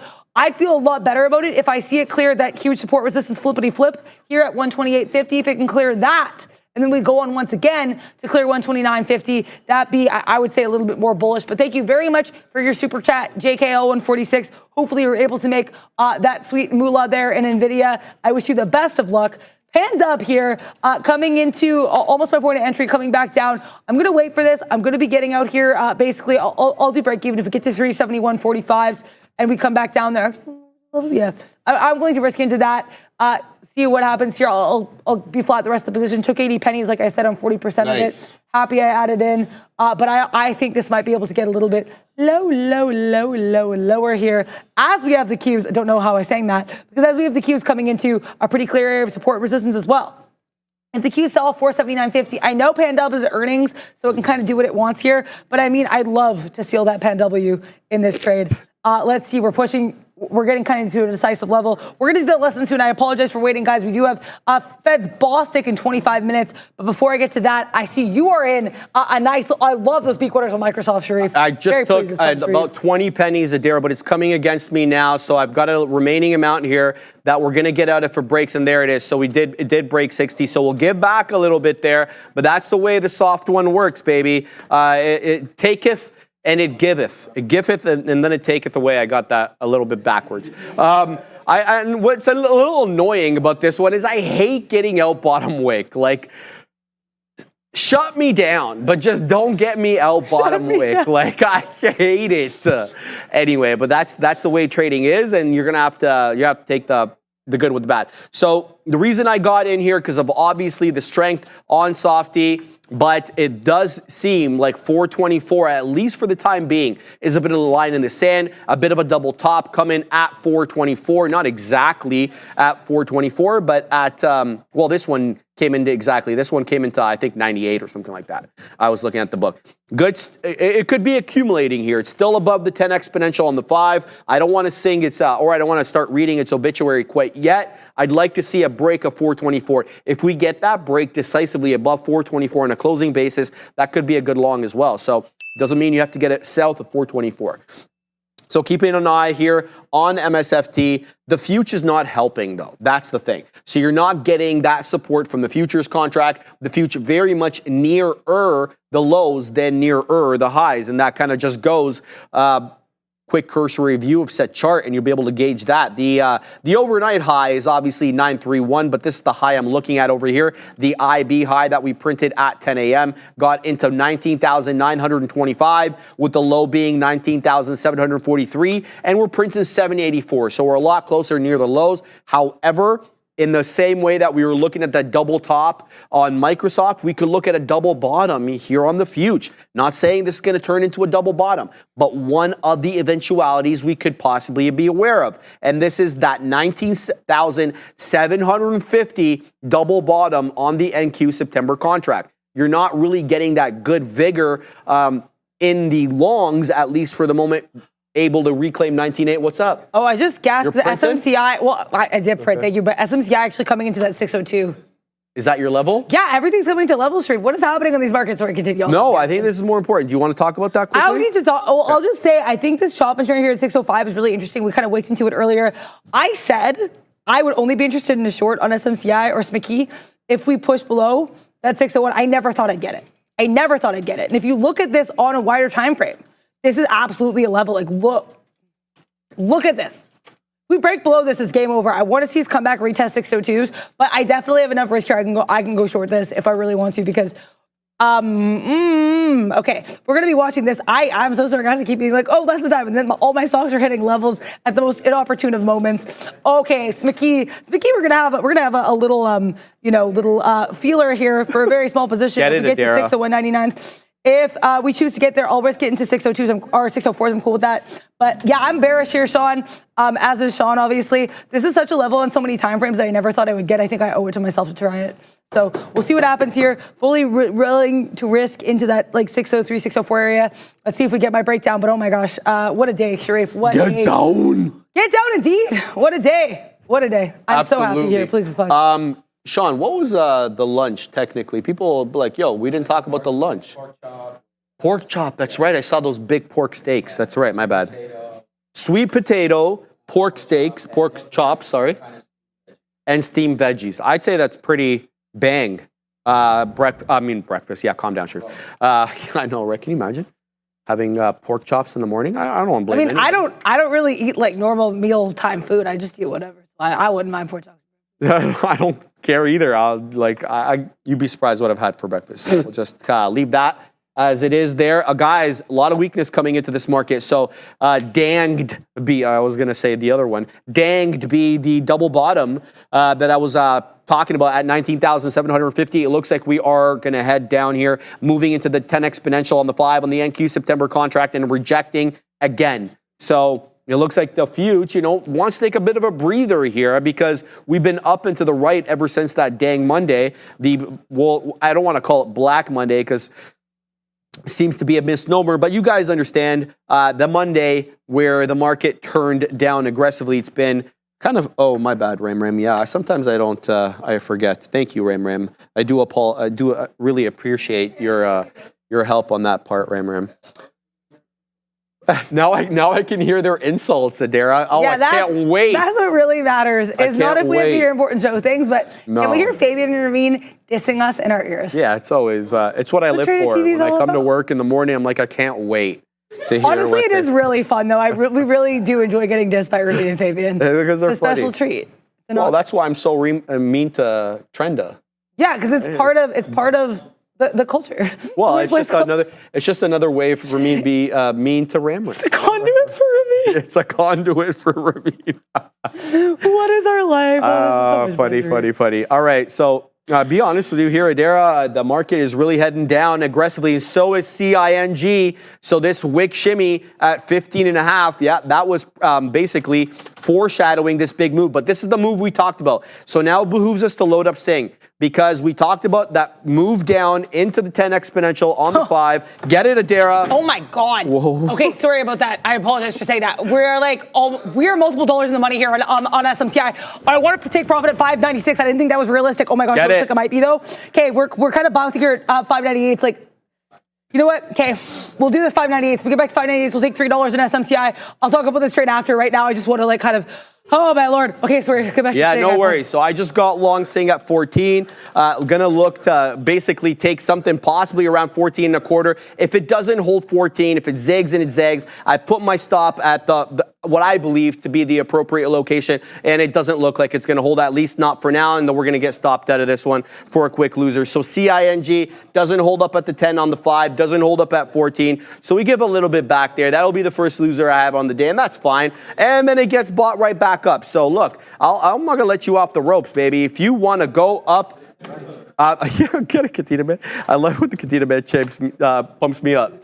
So if you get back above 14, I'll go long again, because I know that these are specialist breakdowns. So we'll see what we get here with CING. Only, though, now about 8% in the clear. And this is kind of a weird-looking shape. It almost resembles a bit of a skewed head and shoulders. So I don't want to be quick to want to get back in this to revenge trade, but 14 seemed like an important level, especially with all the whiffling and waffling. It did are at those levels at 1250 or so. So I want to get back in if it breaks through 14. What's your look there? I want to hear all about that trade on SPCE. Thank you. Yeah, so the SPCE, we have to remember SPCE's pretty. SPCE broke 600, and the SPCE was like, oh yeah, Dara, you have all your excitement, you're hooting your holler, you have your profit taker, and I'm just going to come back to your area of entry. And I'm like, okay, SPCE, I understand. So I want to clarify, I initially was looking to enter this at 600, 602s, right? Couldn't get my 602s. The reason I got in at 601 is because I was like, you know what, that's even a clearer risk area. Because like I said, if I entered 602, I don't really have as clear of a risk area. But if I enter 601s, then I know 602.50. Like look at all this chop, look at all this churn. I've watched it in the book. If we get above that 602.50, I get out. Now, one must remember, when I say one, I mean me. SPCE is deeply spready. All right, you got to remember the spreadiness of this SPCE. So I got very excited, and I think that was just more like a shock because that thing dropped really, really fast. But yeah, so I don't know. We'll have to wait and see with this one. With these spready stocks, you do have to remember they can go with you and without you and all around. So breathe, stay calm. Really proud of myself, though, for taking some different kind of trades. I took a Lily trade I felt good about, didn't work out. Took this SPCE trade that I waited for. And both those I waited for. Like, I only traded one name in the first part of the day, and I only traded the SPY.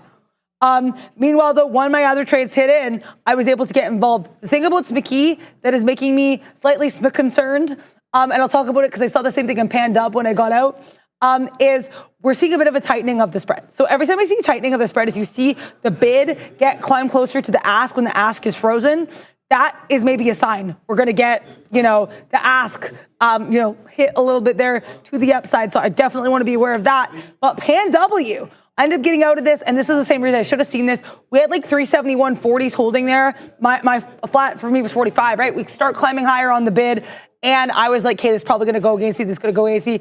Ended up going against me there. Should have probably reacted a bit fast. I got it basically flat. Like it is what it is here. Still made money on that trade, but I want to be just honestly. Someone asked me once, like, can you do a lesson of the day about reading the order books? Because I talk about it a lot. I'd be down. Sometimes do like an order book lesson of the day.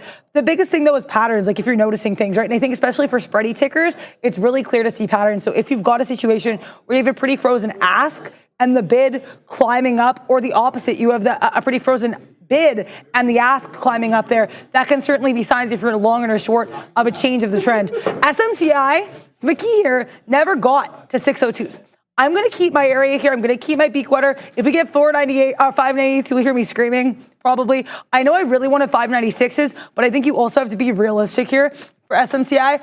We have the future lows, but are you sure? I can do the lesson. I don't mind. This is a bigger trade for you. I have no problem doing the lesson. Thank you. Again. I really appreciate it. No worries. Bullying is out of love, guys, in this case.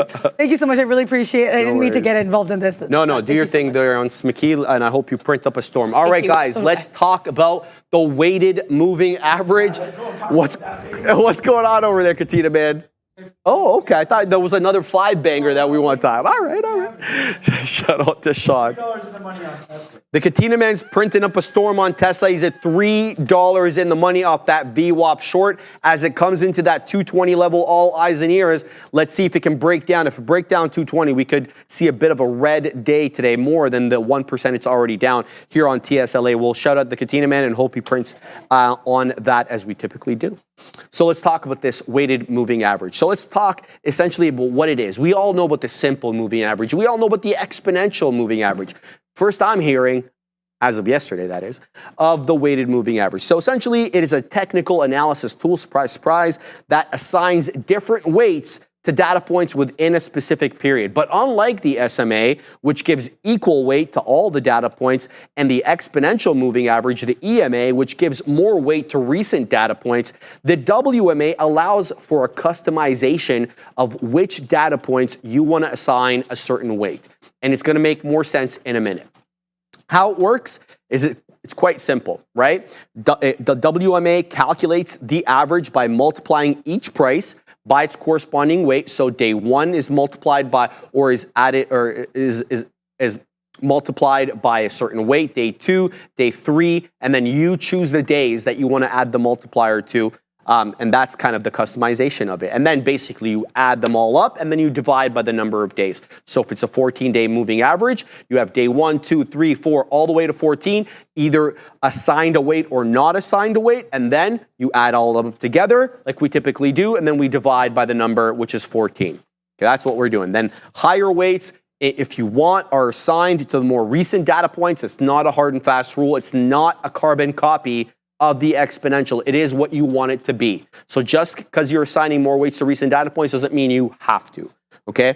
And that's the move there. So advantages of the weighted moving average, it's it's more responsive to price changes because the WMA gives more weight if you wanted to recent data or whatever data points you want to assign to it. It can react faster than to market trends than does typically the SMA, making it more suitable for those shorter term trading strategies. It's also customizable. I mean, that's really the crux of the whole thing. By adjusting the weights, traders can tailor the weighted moving average to their specific trading style as well as market conditions, style and conditions.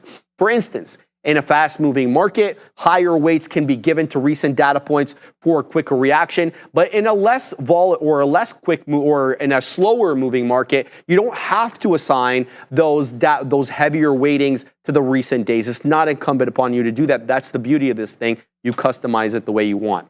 Last but not least, one of the advantages here is the potential for smoother lines. So depending on the weighting scheme that you decide to assign to the weighted moving average, it can produce smoother lines as compared to the SMA, the simple moving average, which can certainly help reduce noise and improve trend identification. Obviously, it's not only advantages here that we have to talk about. Some of the disadvantages are the complexity, right? Determining the optimal weights. The weights that you assign to the different data points can become cumbersome in and of itself. I'm going to suggest to you a certain scheme at the end of the lesson over here, but you don't have to follow that. It can be up to you. Go and search online to see what others are doing with the weighted moving average. It's also got a bit more sensitivity to the outliers, the outlying days or the outlying price action patterns. So as WMA gives more weight to certain data points, it can be more sensitive to the extreme price movements or these outlying days, which might lead to some false signals. That's always an issue. And as with every moving average that we use in technical analysis, it's lagging, right? Generally, obviously more responsive than SMA, depending on how you weight it, but all the data points that you're including are all historical. So by definition, it's always lagging. That is one of the Achilles heels. Or not even an Achilles heel, it's just part and parcel. I was going to say, I feel like you're bullying Neil with that Achilles heel. Oh, I didn't actually think about that. Oh, that was probably not the right thing to say at the moment. I know you didn't even realize. He's good with it. I was He's good joking. with it. Neil, I was joking. He's joking. The Achilles Neil. We call it Neilage around here. We do.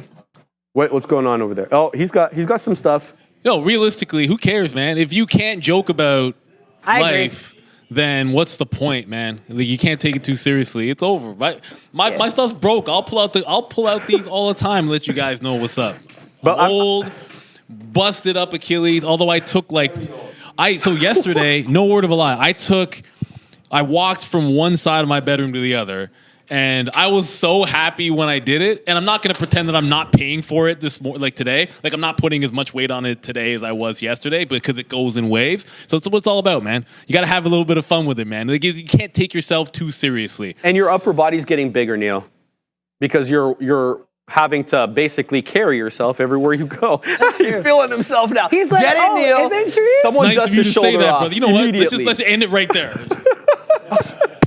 Love it, man. Shout out to Neil, What a man. fun time on this show. Straight up. Shout out to Neil Roberts, baby. Every day, make sure you're around for that Neil's Lesson of the Day around that noon hour. So when do we want to use these SMAs, right? I mean, sorry, a WMA, weighted moving average. Well, first of all, we want to use it in faster moving markets, right? The WMA's responsiveness to recent price changes can be advantageous in markets with rapid price fluctuations, as well as those, like in Forex and in crypto. Works equally there as it does in equities.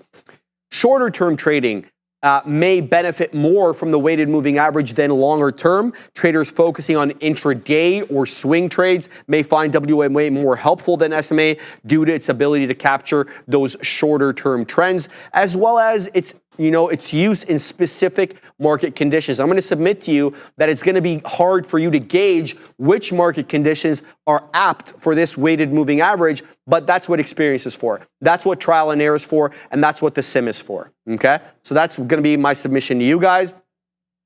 And that's the look. Now let's talk about the customization of the weights. So I told you that every data point can have its own weighting attached to it, but what are some of the techniques here for the weighting? That's what I want to talk about right now. And the first one I want to talk about is the volume weighted WMA. What is that? So instead of using equal weights for each data point like the SMA does, the weight is determined by the trading volume for that period. So this gives more influence to periods with higher trading activity. So what do I mean? So today, Apple's done 16 million shares.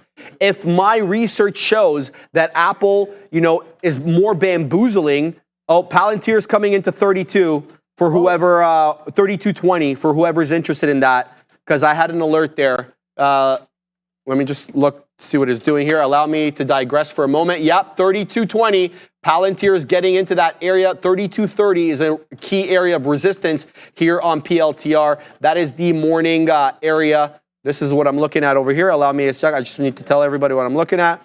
PLTR. This is the area I'm looking at over here. I had it set up at 32.20, so it's put in higher lows and higher highs. Keep an eye out for that, whoever wants to trade Palantir. All right, so, So weighted moving average. So for example, if Apple did 16 million shares today, and my research shows that Apple, is more of a bamboozler when it prints less than 20. So what I can do is I can assign weights to the days when Apple prints more than 20 million shares and exclude the weighting from any of the days that it prints less. I'm not saying that that's an accurate thing to do. I'm giving you an idea of how to use this weighting, okay?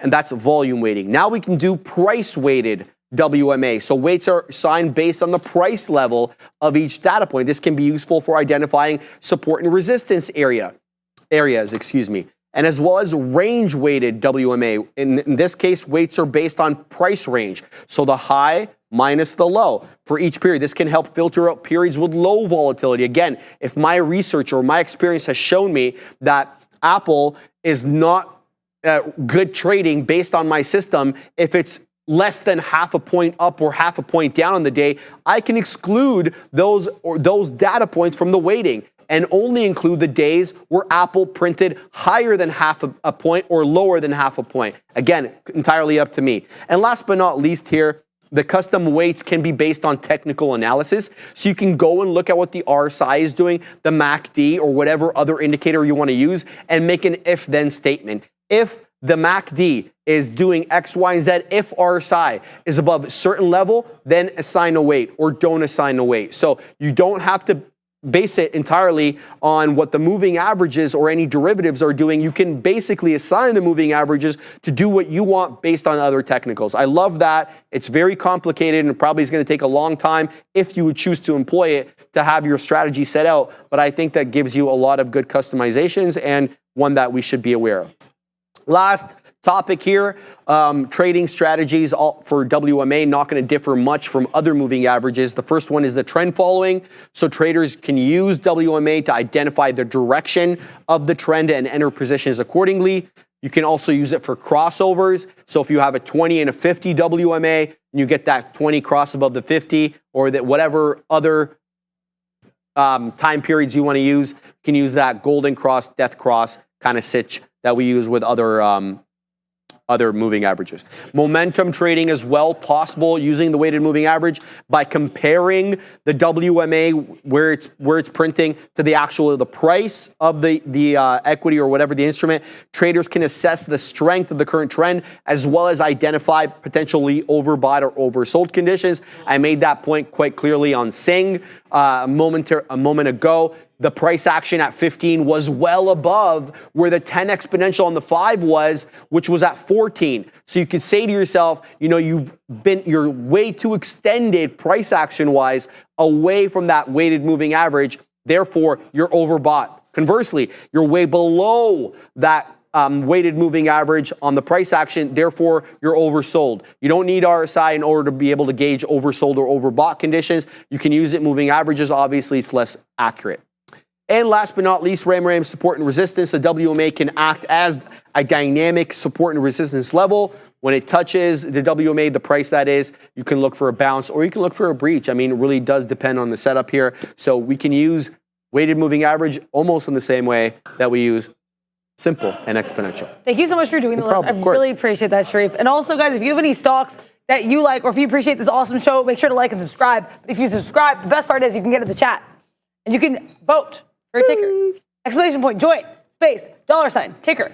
Get involved. Let us know. We had Fed boss ticker supposed to speak in about a minute. Yesterday, we had a Fed speaker who said nothing about the economy. We'll have to see if Fed's boss gives us the same thing.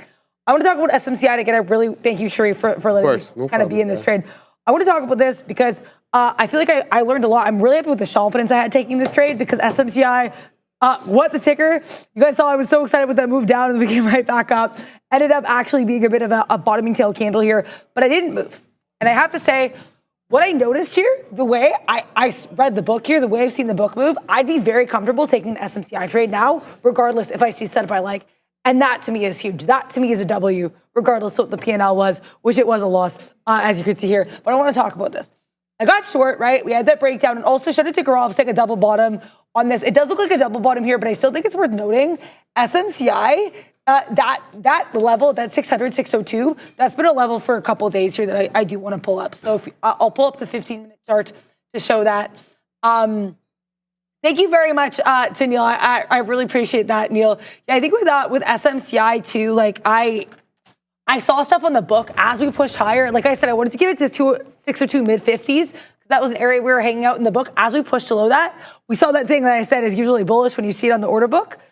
When you've got a spready name and the ask is holding, but the bid's going, ooh, ooh, ooh, ooh. And then the ask gets up. I'm not obese, I'm not going to say it that way, but the ask gets, comes into contact with the bid. Right.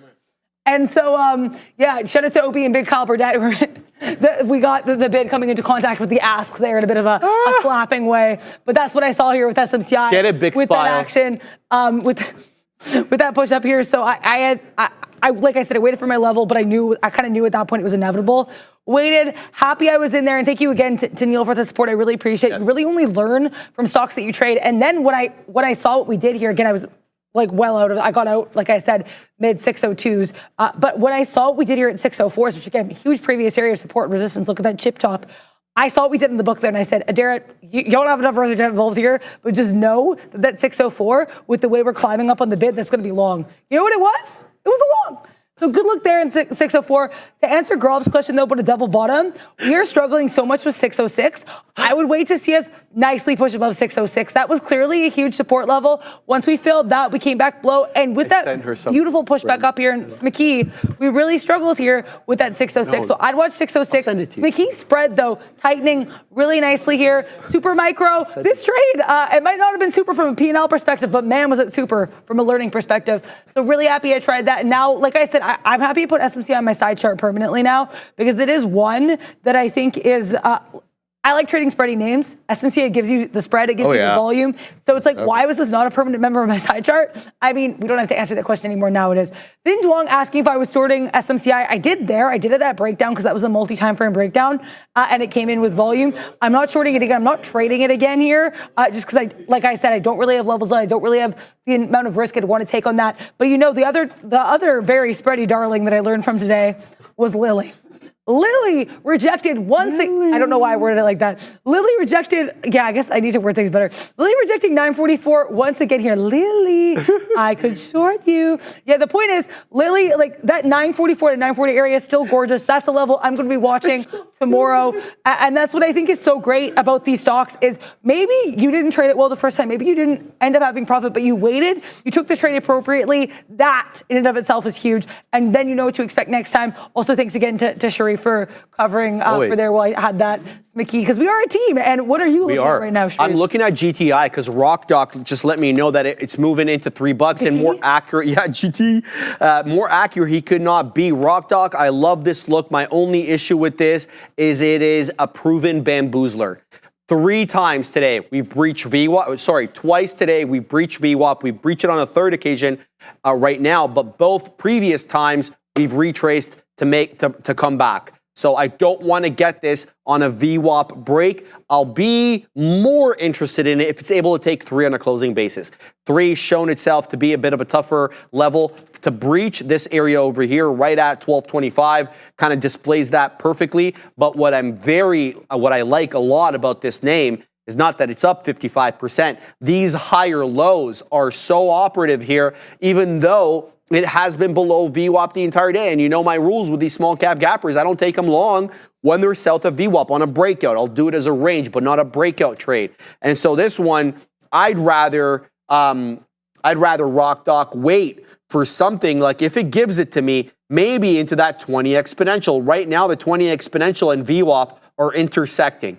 That means a $2.70 bump. I love the higher lows. I don't like the fake out breakouts through VWAP and then the retracements. I'll change my tune though. If we get a decided break and hold above that $3, we could look to at least move into 320 because that's where both closing and opening prints are on these candles here at 1020 and 1025. And then obviously we're looking at that big boy move through the high of day, 358. I'm all eyes and ears about that. But the first step is to take that 3 on a closing basis. And already, why is this thing 7 penny spread on a $2-3 name? Like, do better, GTI. You printed about 3 million shares on the day. That's probably why, because you're a $2-3 name and you've only done 3 million shares. So the spread here, not a good look, especially for a cheaper stock like this. We just heard Adara finished explaining how she likes to trade the spready stocks, but there's got to be a risk to reward aspect of it. And there was plenty of reward on SPCE, let me tell you about that.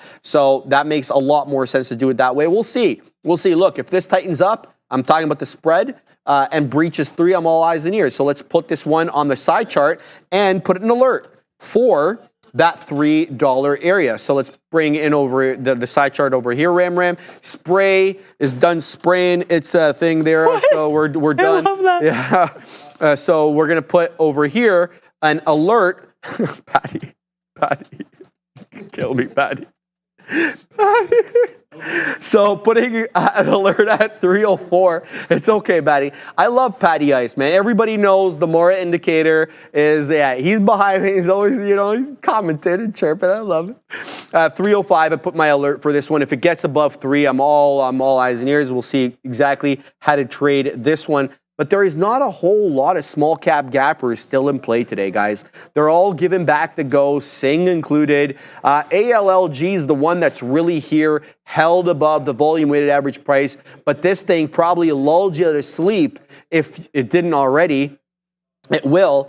$1.76 staying above the volume weighted average price, but you're not really getting much in the way of price movements. So this looks good here, RockDoc, man. Look at this. It's dipping into the 10 exponential on GTI and it's getting bought up. It's still having trouble with 3. So I'm not gonna get quickly into this, but this looks awfully good here. Thank you for pointing it out because I didn't have this on my side chart. If this breaches 3, this is a really interesting trade here. GTI, baby, up 55 and change, looking to go more. All right, what's the future up to up here? Okay, so we hold that double bottom, 19,750. Not like we're clearing it with any vigor, but we're right at 19.8 again. So I didn't really want to use the 100-point level today as a level for my analysis because it hasn't featured, it hasn't been respected by the price action. But this double bottom here and a move through 800 could be interesting here for the Mag 7 names, especially if Nvidia and the dead one can catch a bid. We already know Microsoft's strong. It's been hovering at days highs for the better part here of over an hour, almost an hour, Adara. Since we got into that 424, it really hasn't put any lower highs. Lower lows. It's been consecutively higher lows, very much respecting the 20 exponential on the 5, but hasn't been able to breach 424. That could all change. When we get into that power hour and that volume comes and those algos get turned back on, we could see a 424 breach. Again, in case you're just joining us, there is a new headline from Microsoft. Obviously, it's not Microsoft specific. It is OpenAI.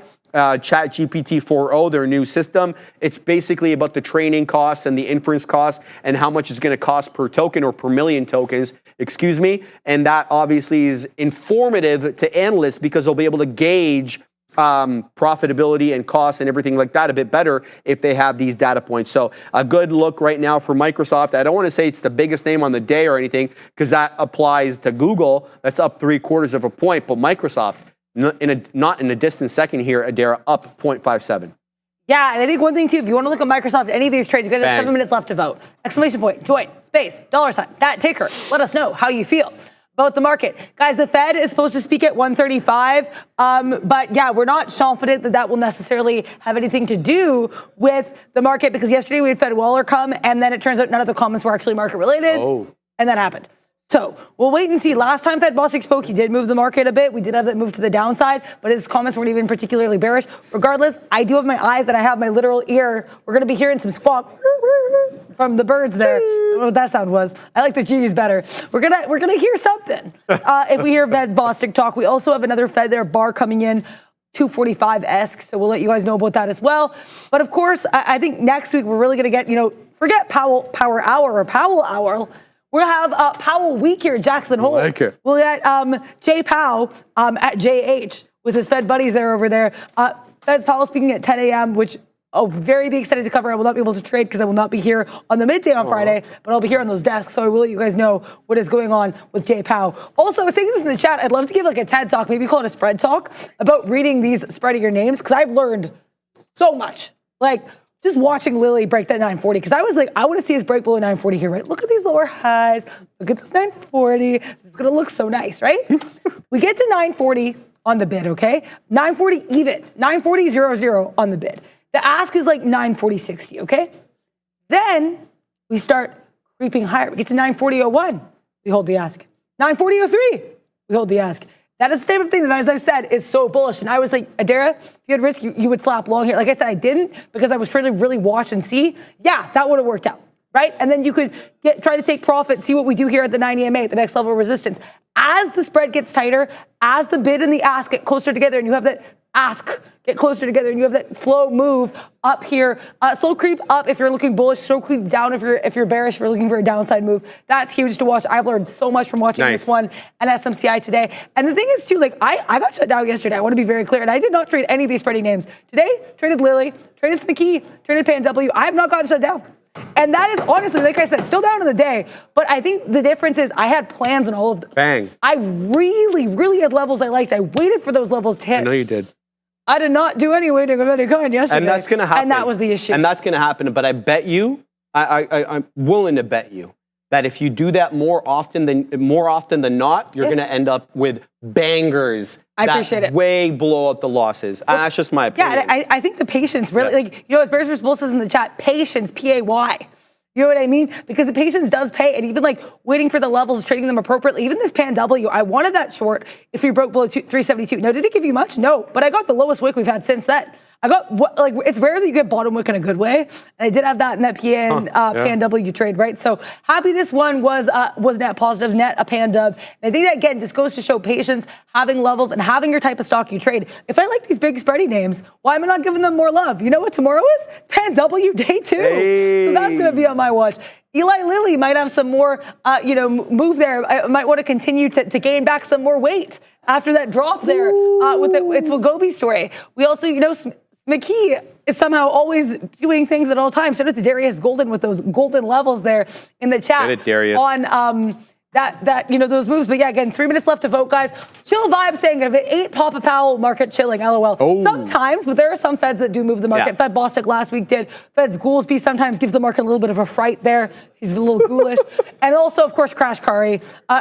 Loretta Mester setting the market These are great red to the names. downside. Right? Some of them are from the chat, some of them, the Goolsby is mine. But yeah, either way, good times there. Every time I test my patience, I pay the price, says DVD R43. I love that advice. And I think, yeah, if you learn a little bit from this market every day, I think that's what matters. And again, that's why I'm focusing less on P&L, because I want to work in the progress and the learning. I want to see Hey, I took it. Congrats. I took it. Yeah, because it was setting up again, Adara. So I said to myself, get up, Microsoft.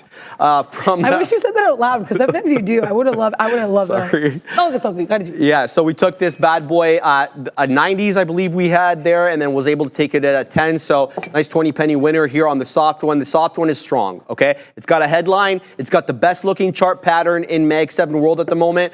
Maybe, first only to Google. Google is setting up for a 168 break. I see you guys talking about goggles in the chat. Here we go. So it looks as if we're above 19.8 again on the future. We're at the 50 exponential on the 5 on the futures. Come on, charts. Let's go, charts. You can do it.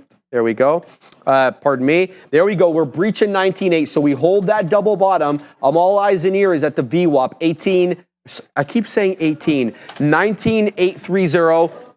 Is where the volume weighted average price is on the NQ September contract. We're above 19.8. We're coming into that 50 exponential, not like we've been rejecting off that. So I personally think we're single-handedly here moving up because of Microsoft and because of Google, because I'm not seeing anything else really making a move. You're getting a bit of a curl up here on Amazon. It's off the lows, 177.50, breaking in 178. But really it is these two that are moving this market up, but they're also having issues. Microsoft off the high, but it printed at $0.25. So true to form, another paper-handed trade. I want to go for 10 for 10. 10 paper-handed trades, 10 days in a row. I can do it. I know I can do it. This was a little. Can I just say that you did break those Bill Gates to the upside of the high of day at the time? Yeah, I did. Can I applaud the trade? Thank you. I appreciate I understand we all go to aggressively journal, so right? Yeah, right. I just want to show you. No, I appreciate you. And just the thing is, I'm waiting for the 424 break, and then you take it out when it's a measly 15 pennies above. So I think that's something I got to get better with. But Microsoft on the way up. It's breached 424. The $0.25 is now the high of the day. We have about 10 more minutes left on the show. Then I'm going to go up to the big green screen and then gesticulate wildly, as is my my kind of modus operandi, apparently. But that is the look right now on the future. Back above 19.8, but still very much a red day on the NQ. 0.25 red for NQ World, but it's far outperforming its counterparts. Let's look at how the futures markets are doing. The ES and the NQ, very much the same, 0.27 negative for the NQ, 0.22 for the ES, but it really has been the day of reckoning here for the Rust, down 1 1/3, far outperforming to the downside. Its counterparts here with the Dow, the NASDAQ, and the Russell all in low single digits. The Dow faring the best on the day, marginally below 41,000, down 0.14. The Dow could go green on the end of the day, quite frankly. So we'll have to see how the Dow does. The 10-year and the 2-year, both down. So funny how the equities markets and the yields moving in the same direction doesn't happen all that much. Also, oil down again, 0.5% here on, or actually not even 0.5%. I got to delete that. That's the September contract, Sharif. We're on the October contract now. Down 0.71. Gold again up 0.25% on the day. So good look there for gold. But yeah, that's the look there, Adair. Any final thoughts before I weasel my way up to the green screen? Yeah, weasel. I like the way you described it. Yeah, no, thank you so much for, I'm just in such a good mood today, Sharif. Hey. I feel like I'm so much fun watching the market. Thanks again for covering while I did the SPCE. Absolutely. Because I feel like you've forever altered how I say that stock's name now. And maybe I'm not the only one. But yeah, this has been literally, I'm just watching stocks on my side chart and just smiling. I'm like, the market is so cool. And I'm going to stop wasting point, but it's just so cool to get to sit here every single day. Eli Lilly has literally one of the tightest spreads I've ever seen in this thing, looking like it's trying to bounce past that 944 level, which was certainly resistance for a bit there. Lilly brings Sally up, says David Clark. Indeed. Also, Pran in the chat wants to talk about Starbucks. Starbucks not really bringing Sally up, though we did have a great bull flag earlier. That didn't really work. We had a bit of chop and churn here at that 93.25, which I have to write down because this level is beautiful. Look at this 93.25. Push higher, come back down, rest of support, lower high. We try to break below. Oh, wait, we can't. That is a bottoming tail candle if I've ever seen one. We push right back up, bouncing off that support there with that support resistance level here of that 93.25. Make a lower high, though, mind you, certainly some resistance here at 93.50. But this is an interesting level here for Starbucks. I think if we hold 93.25, not a bad look. But keep in mind, still having lower highs. I think making a higher high probably be a better look for Starbucks. We are holding well above VWAP and above the 93.25 level. Also, there was another thing I was going to say here. And was it Eli Lilly? Oh, Tesla losing it here. Says Joanna Brewster, question mark. Yeah, Tesla, this 221 was real. Oh, I know this level. This is the level I took that short there, 221.30s. 221.30s is a huge level, and I don't say that because I went the short. I actually took the short because it was a huge level. Look at this support resistance flip. We wick into this 221.30, right? Reject 221.30, but do we? Well, yeah, but then we make a higher low. Come back down, look where we rest. That's right, 221.30. Push higher, come back down. We avoid this level for quite some time. Then when we sell off, we pause at 221.30. And then we go back to Kodukin because that's what we were doing over there. So then we come back now we're kind of holding here. We held really nicely around that 220.50s despite some wicks lower. Now we're curling back below 220.30. I have to agree with you, Joanna Brewster. I think if we stay below 220.30, that's a great look. That being said, I would feel better about this as a short if we break back below this 220.80 level. Again, I know I'm using levels I traded on, but I'm taking... It was really those levels that form the impetus for the trades and not the other way around. You know what I mean? So I want to make that very clear. That 220.80 as someone who actually had a beak winner at that level, that took forever to break. And even then we broke on a wick basis, came right back up to 221. So I think if we can break decisively back below 220.80s and we can stay below 221.30s, I think it's a nice little short. That is a very tight 30 penny range. I watch this book like crazy when this moves, so that's why I feel comfortable with those levels. What's my read in Nvidia, Paula? Yeah, honestly. I don't know. I haven't looked at Nvidia in quite. Oh, actually, I forgot about this. I literally have a read in Nvidia, and we're actually at one of the levels I like, which is at 127.50. And my read on Nvidia is if we can't break above 127.50, don't. I would be very careful. Because 127.50 to me is the cleanest level in Nvidia. We had this flat top break. We break above it. Then we have clear support resistance, like huge tip top here, 128.40, right? Come back below. Look where we rest. 127.50, then we sell off again. If we can bounce off 127.50, that's a great look. If we can't hold 127.50, it's not. To me, that is one of the clearest levels in Nvidia. We're dancing around it right now. How are you doing? I can't believe time flies for you. Yeah, I want to say to Big Spile.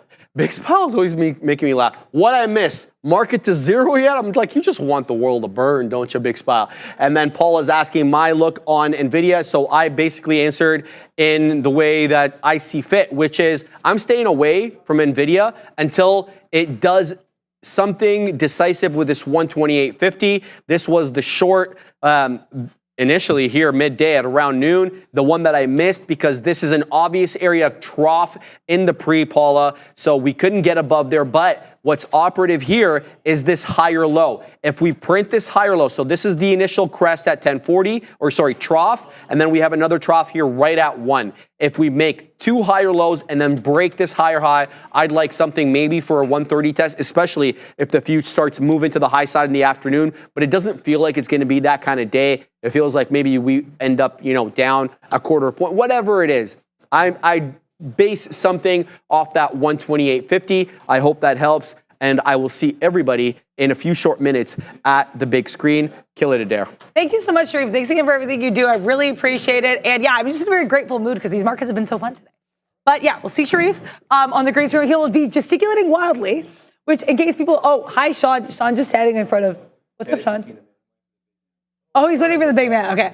Well, there's a little bit of desk traffic. Also, you guys know sometimes I will take a trade at the end of the day, at the end of the midday. And Tesla coming into that 220.80 that you guys know I just waxed poetic about. If we could stay below this, really, really small position. I think we can get this to 220.50s. Yeah, we're going to get involved, risking it to 221. So 221, that does something for me. I will be getting out. Let's see if we get filled here. Okay, we did get filled. I waited for the break below 220.80. I didn't want to be taking it above that area. So we'll see what happens here. We're grinding below. That is just, to me, a really interesting level. This can flip back to support. I'm totally cool with that. But if you really like levels, you owe it to yourself to attempt these levels. And you know what? Like someone, shout out to Apple Fritter saying, this is a really fun midday with a great lesson. I want to shout out to Sharif with the lesson and with a lot of trading. Yeah, we did a lot of trading here live today. We took some different tickers. Like I said, though, I think SPCE is definitely going to be a permanent staple in my side chart. You might see me trading some more of these spready names because you have to figure out what works for you. And if you figure out what works for you, like make it make sense. Or not, that sounded stealthy. If it makes sense to you, then you owe it to yourself to try that and to trade that. And I think that is really, really huge. Tesla rejecting 220.90s. Okay, let's keep that going here. Yeah, I know. Very, very interesting. We're kind of trying to bounce here off 220.80s, but the fact we're rejecting 220.90s keeps me in this trade for now. Like I said, risking 20 cents, looking to make minimum 30. I want to see what we do here at 220.50s. This is just, to me, such a clean level that I really owed it to myself to attempt this trade. I don't like how we're pushing into 220.90s, 95s here now. As we get into 94, I'm going to get out here. Did not risk necessarily as much as I wanted to. That'll be something to aggressively journal about. But when you see stuff like that in the book, you kind of are like, I've really been trying to trust my read in the book better because that was a huge thing that I noticed with SMCI and Eli Lilly. There were things in the book that preempted the moves that we had. And so I want to be trusting that more. I used to trust the book exclusively, which is still not a vibe because you want to give yourself enough risk. But if you see things of note, you should definitely be perking up your ears, be taking notes of that, and being ready. So we've got as well here Freddie the Friendly Guy saying thank you to Sharif and I. We do a great job. Thank you very much. Happy to be there. And yeah, look at Tesla pushing up into 221. I think that could certainly do something for Tesla. Attempted that trade. Shout out to Joanna Brewster saying, get it in here. Get it, everybody, in this program. I really love this market. I really love this trade. Or not this trade. I just love trading in general, and I love this awesome community. Adrian saying sponsored by Energizer and Duracell. Yeah, I mean, you got to stay strong here, right? Maybe you got to have those batteries recharged here for these markets, for these trades. Let's see if TSLA now bounces off 221s. Happy I got it where I did. Did not like what I saw in the book there. Like I said, if we stay below 221.30s, to me, I think it's an interesting short, but we'll have to wait and see what happens. We've also got, you'll see SPY here. SPY continuing to bounce off that 558. Wow. What a level. What a look. The bulls have awoken, says Joshua Lee Mallory. I know you were saying you were looking for a bullish engulfing candle in your super chat, so we'll have to see if we get that. Right now, we're going to have to be engulfed here by the afternoon show. Hope you guys had a great time. I had so much fun here today. Hope you guys did the same. We're going to see what's happening, though, with the big kahunas. And Sharif, see you guys tomorrow, same bat time, same bat channel. Let's go. Welcome to the afternoon rundown, the show where you decide what we talk about every day. Neil and Sean, they're locked, they're loaded. They're ready to take the names as decided by you guys. So make sure to join Adair and I on the How to Trade Midday Show and get into that chat. Vote for your favorite tickers every day, and we'll have Neil and Sean cover it for you. Let's start off with the SPY. Yeah, we're marginally red, about 1/5% down. The NQ, kind of the same look, about 1/4% down, far outperforming the Russell, which last look was down 1 1/3%. The small caps really taking it on the chin today, but the Dow faring the best. It looks like about marginally here, flat 0.1. Last time I looked, a little bit below that 41,000 point level. First ticker as decided by you guys, Coinbase. Crypto moving up overnight above that $60,000 level again. And that was interesting. We had BT also report overnight. It was up in double digits, but Coinbase really taking a bit of a dive here. Brian Armstrong coming out and saying basically that what he's looking at as the main driver of revenue going forward for Coinbase is payments, guys. Yeah, and you know, when the candle looks like it does on Bitcoin, you're probably going to have the kind of day that Coinbase had today. So this morning, it was like, oh, we're back above 60,000. That was one of our headlines. I'm pretty sure we even put that on the morning show. Would have been, if you watch that stream, you're going to see the headline, Bitcoin back above 60. You were looking pretty decent. And then to the downside. Now you're going to be holding on to that 58 level at least. So not the best look, obviously, for Coinbase here, as you fail pretty much every single level until it goes right back to 197. Like there's not anything in terms of support, like 200, nothing. Previous high, nothing. It stalls out a little bit for like 15, I don't know, like a half an hour or so, maybe 45 minutes at 196, and you're still heading lower. I guess it's trying to catch a little bit of a bid here at 192. So nasty, nasty day for Coinbase. The good news for Coinbase, if you want to call it that, is it's at the 200-period moving average. So if it's in the bucket of stocks that you love, that you want to buy at the 200, I'm not saying it is for me because it's not, then this is the 200-period moving average. Seemingly the line of defense here. Bad day for coin. I mean, a pullback of a couple $100 on Bitcoin is nearly the end of the world, but you know that if you're trading the coins or the Mars, which was the long that didn't work for me today, and when this happens, get out of the way. Because unless you're looking short, this was a nasty day for coin. Let's see how it does with the 200-period moving average.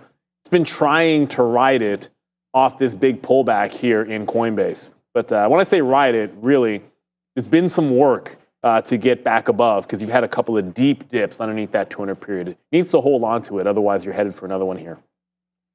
Yeah, I'm surprised at that dip actually in Coinbase. I mean, crypto's 59, like it's still in that sort of pocket, but we'll wait to see. I'm a little bit like the future of Coinbase's revenues from payments. I just interested to hear exactly what that says here. Solana ETF has only a 6% chance of approval. Okay. That's oddly specific.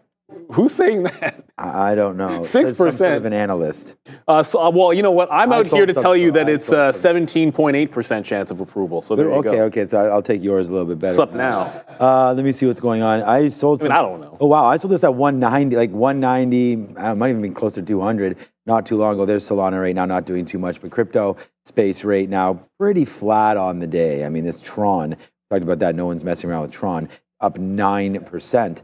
Right now. But okay, so the trade that I had on Mara will be flat on the stock. I mean, I wish we could say we were way up. We didn't take that many shares there in the beginning because, again, we were still waiting for that 1650, but we did have a nice starter position on, so that was really good. And we were up, Mara, and it was fine. Like, we were up. And then it came back, and then we basically got out for flat our last 1/3. So we were up, and then that move came, right? The move that Neil was just talking about. So as that wiped out crypto, it also wipes out Mara, and we get out at 50 and then again at 40 as it breaks. So about 10-cent loser. You know, the most we made there was like 20 cents. We did buy it back, and it was a good one on the buyback. But now you're coming right back up into that level again. So I feel like you still want to be short crypto until it breaks, I guess, 60,000. But if it breaks 60,000, you're going to be all the way up here at 17 again. So let me just look at IBID, because if we're still underneath right now, I don't know where VWAP is to be exact. Okay, so we still are well underneath right now. I kind of like this curl up into that for maybe a short there at $34. I'm not too worried about the price, more just some of these levels. As you can see, Mara's a little closer right now. So we'll have to watch. I actually like the short, but I think I'd rather short the market, if anything, and that's coming up again here. So there's going to be a couple trades that are going to be available to us very, very soon. So let's just stay patient with all of this. I think we're getting ready to load up a little bit more of a short coming up pretty soon. RR, guys, not one that we're typically familiar with here. Rick Tech Robotics shares are trading higher after the company announced the installation of its first humanoid drink robot at One Kitchen. In case you haven't been following the drama with Starbucks, costs are an issue there. They have a new CEO, Brian Nickel, being touted here as possibly one of the CEOs that may explore robotics in Starbucks stores. So this one moving up aggressively on the news. I should mention to you guys, though, that this has about a 13.7% short float. Humanoid. RR? Okay, so whatever that is, it doesn't matter. Price action is going to rule. It's a 13% short float with only 15, like the float is 15 million on a $1 stock that's done 100 million today. So that's story one. Story two is when in doubt, zoom out. So you get an idea, you know, you just want to have an idea of what these things look like. This is no ASTS, let's be real, but it's back above $1, so there's that. This was a 29-cent stock the other day when I go right back in here into August. So it's done a nice little rounded move to the upside. I'm a little surprised at the bounce that it's making on essentially no relative volume. But it looks like it's just $1 hold, but look at the volume non-existent back into some of those highs. You'd like to see that try to pick back up if it's going to hold on to it. So this RR, as I said, like it's kind of slowly into VWAP, doing its best, but very, very light volume going into VWAP here. That needs to pick up, or I'd say there's not much happening in terms of continuation for Rich Tech. Is that what it's called? Rich Tech Robotics. I mean, if you've gotten rich off of Rich Tech or potentially have some money in, why not look to maximize your idle cash? I mean, for Canadian users, enjoy up to 6% per annual on cash balances up to 10 grand for 60 days, along with a 2-month commission-free account. You can also earn up to $2,300 in cash rewards when you transfer your portfolio. Both rewards can be enjoyed at the same time. With Moomoo, you'll gain access to comprehensive data on not just stocks, but we're talking options and ETFs. Plus, take advantage of algo trading, allow you to create your own and backtest and execute your strategies up against the past market performances. Set up your instant alerts to trade on your own signals, helping you take trading, guess what, to that next level. Thanks to Moomoo for sponsoring this portion of the show. We talk about that sort of all the time here, where we're like, hey, you know, we want to make sure that you're able to backtest your strategies. And not only that, but it's nice that it's included with options there and ETFs and stocks. So on our show, of course, we will just be trading what is looking like stocks. We will trade some ETFs, of course, on the show as well. But if you are joining us for the first time, we trade all equities, no options, and we do have the ability to trade futures contracts as well. I just got into some Mara. It's not looking very good right now, but we are up to right here VWAP. So finally makes that move up. We're short at 46 right now. It's at 52. I was going to give this to that break of 60s. I think like that's going to be a lot of pressure up there. I mean, it'll be a 15-cent hit. Obviously, you know, able to hold that. Let's just see what happens now. You can't always pick the exact tops, but coming into VWAP, I kind of like this trade. We just sort of went over this. There's the futures for Bitcoin. I mean, not the futures, it's IBIT. This is Bitcoin as an ETF. So we're still a little ways away. We could get stopped out of this Mara trade a lot earlier than that break. So maybe we're in this a little bit too early, but I do want to take a few more shares as we start to climb into the proper VWAP, which, how do I zoom out? There it is right there. It's really 55-ish. So now we've gotten a little carried away. We probably should start the position now, but we just took a fill right here anyway. So 46 is our fill now on Mara, hoping for a little bit higher to get a little more short and then the move down, but I'd be happy if it comes down right now. We have 2/3 of the position that I'm expected to put on. So, all right, let's go back over and see what's up with something called Nvidia. Who? Yeah, I hadn't heard of it till now. Yeah, Nvidia, a bit of a tougher day, down 1 2/3%. It did have this headline, obviously not market moving, but announcing the first digital human technologies on devices, small language models. That's what could be going forward here as these on-device, locally based models look to gain some traction. Apple using that as well. So we'll have to keep an eye on this one, but it could improve some conversation for game characters. One of the original things that they got into, guys, gaming. Yes, sir. I should have lots of puns for that one, but you know what? Let's not bother. You know the good thing, I always say this, the good thing about a breakout is if it doesn't break, you don't have to take. Here too. And I spent the morning, obviously, if you were watching the morning show, Nvidia looked like it was going to be strong on a bounce off the open into a double top break of 130. It doesn't happen. I didn't catch the trade on the reverse, but I waited for it to get into VWAP. Wish we'd just only done it once. It's that simple because it got to VWAP. The first time it got to VWAP was good. The second time it got to VWAP, it decided to be good, but only if it broke away. Come on. So it broke away from VWAP the second time through. I got out of the reload, basically putting the same trade on twice. Only when it stopped out the top, it then put the big curl. I was up from my desk when the big curl happened, or reversal, I suppose, in the market. But now you're right back into the VWAP trade for Nvidia. The only other chip name that I think, well, okay, this is weaker and it's at 130 again, is ARM.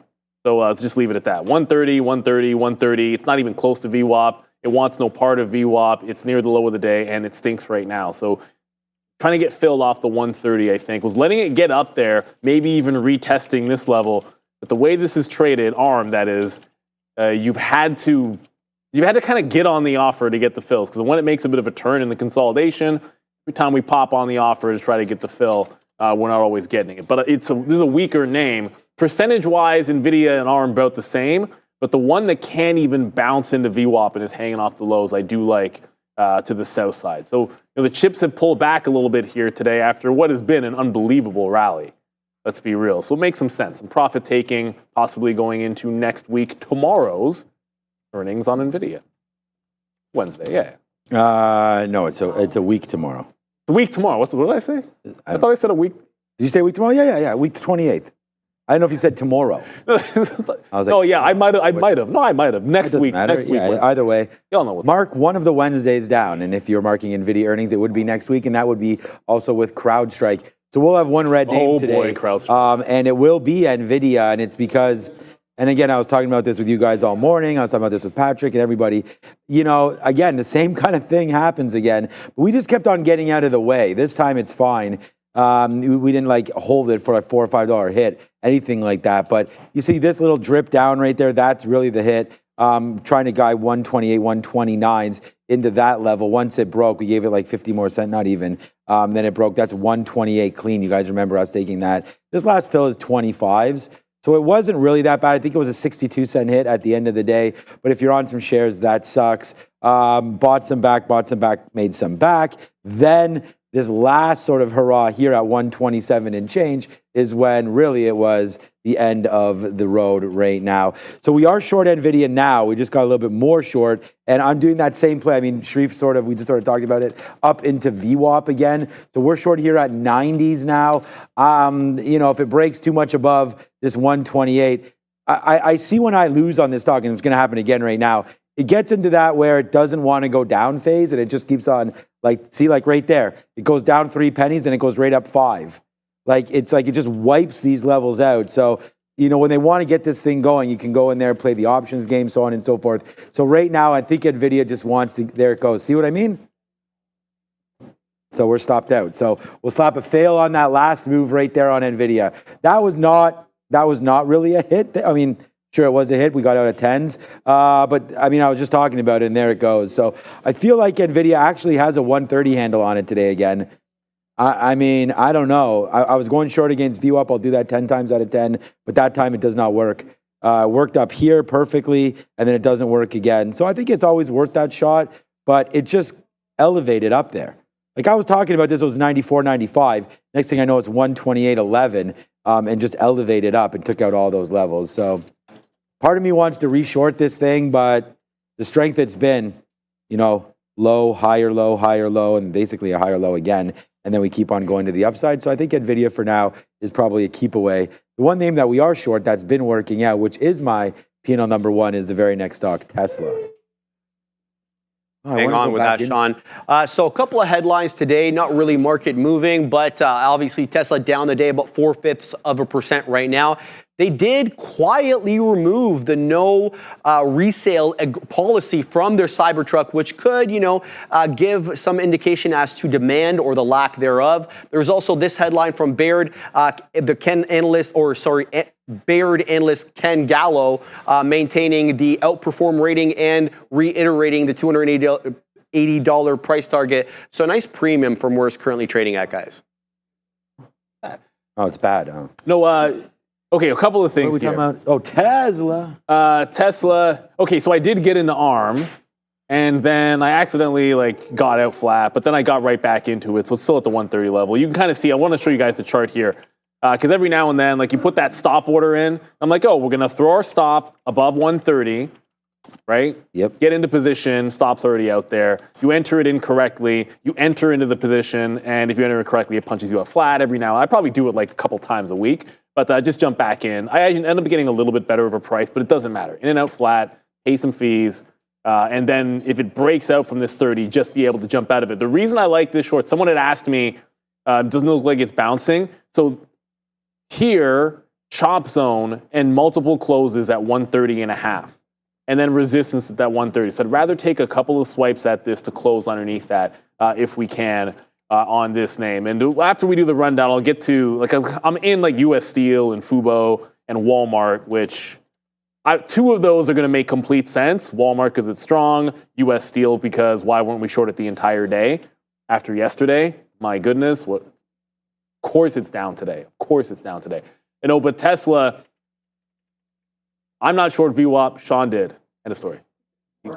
Yeah, Tesla was good. We're $2 in the money still. And the thing is that we had good outs right here. We basically, and we posted this up too, right? It was about basically flipping up the game on Tesla. That's all. And it was just, we were long early and we were basically flat. I don't even think we were, I think we might have been up actually. And then once it broke back down below, some of our levels got wiped out, and we had written down here 223 for Tesla.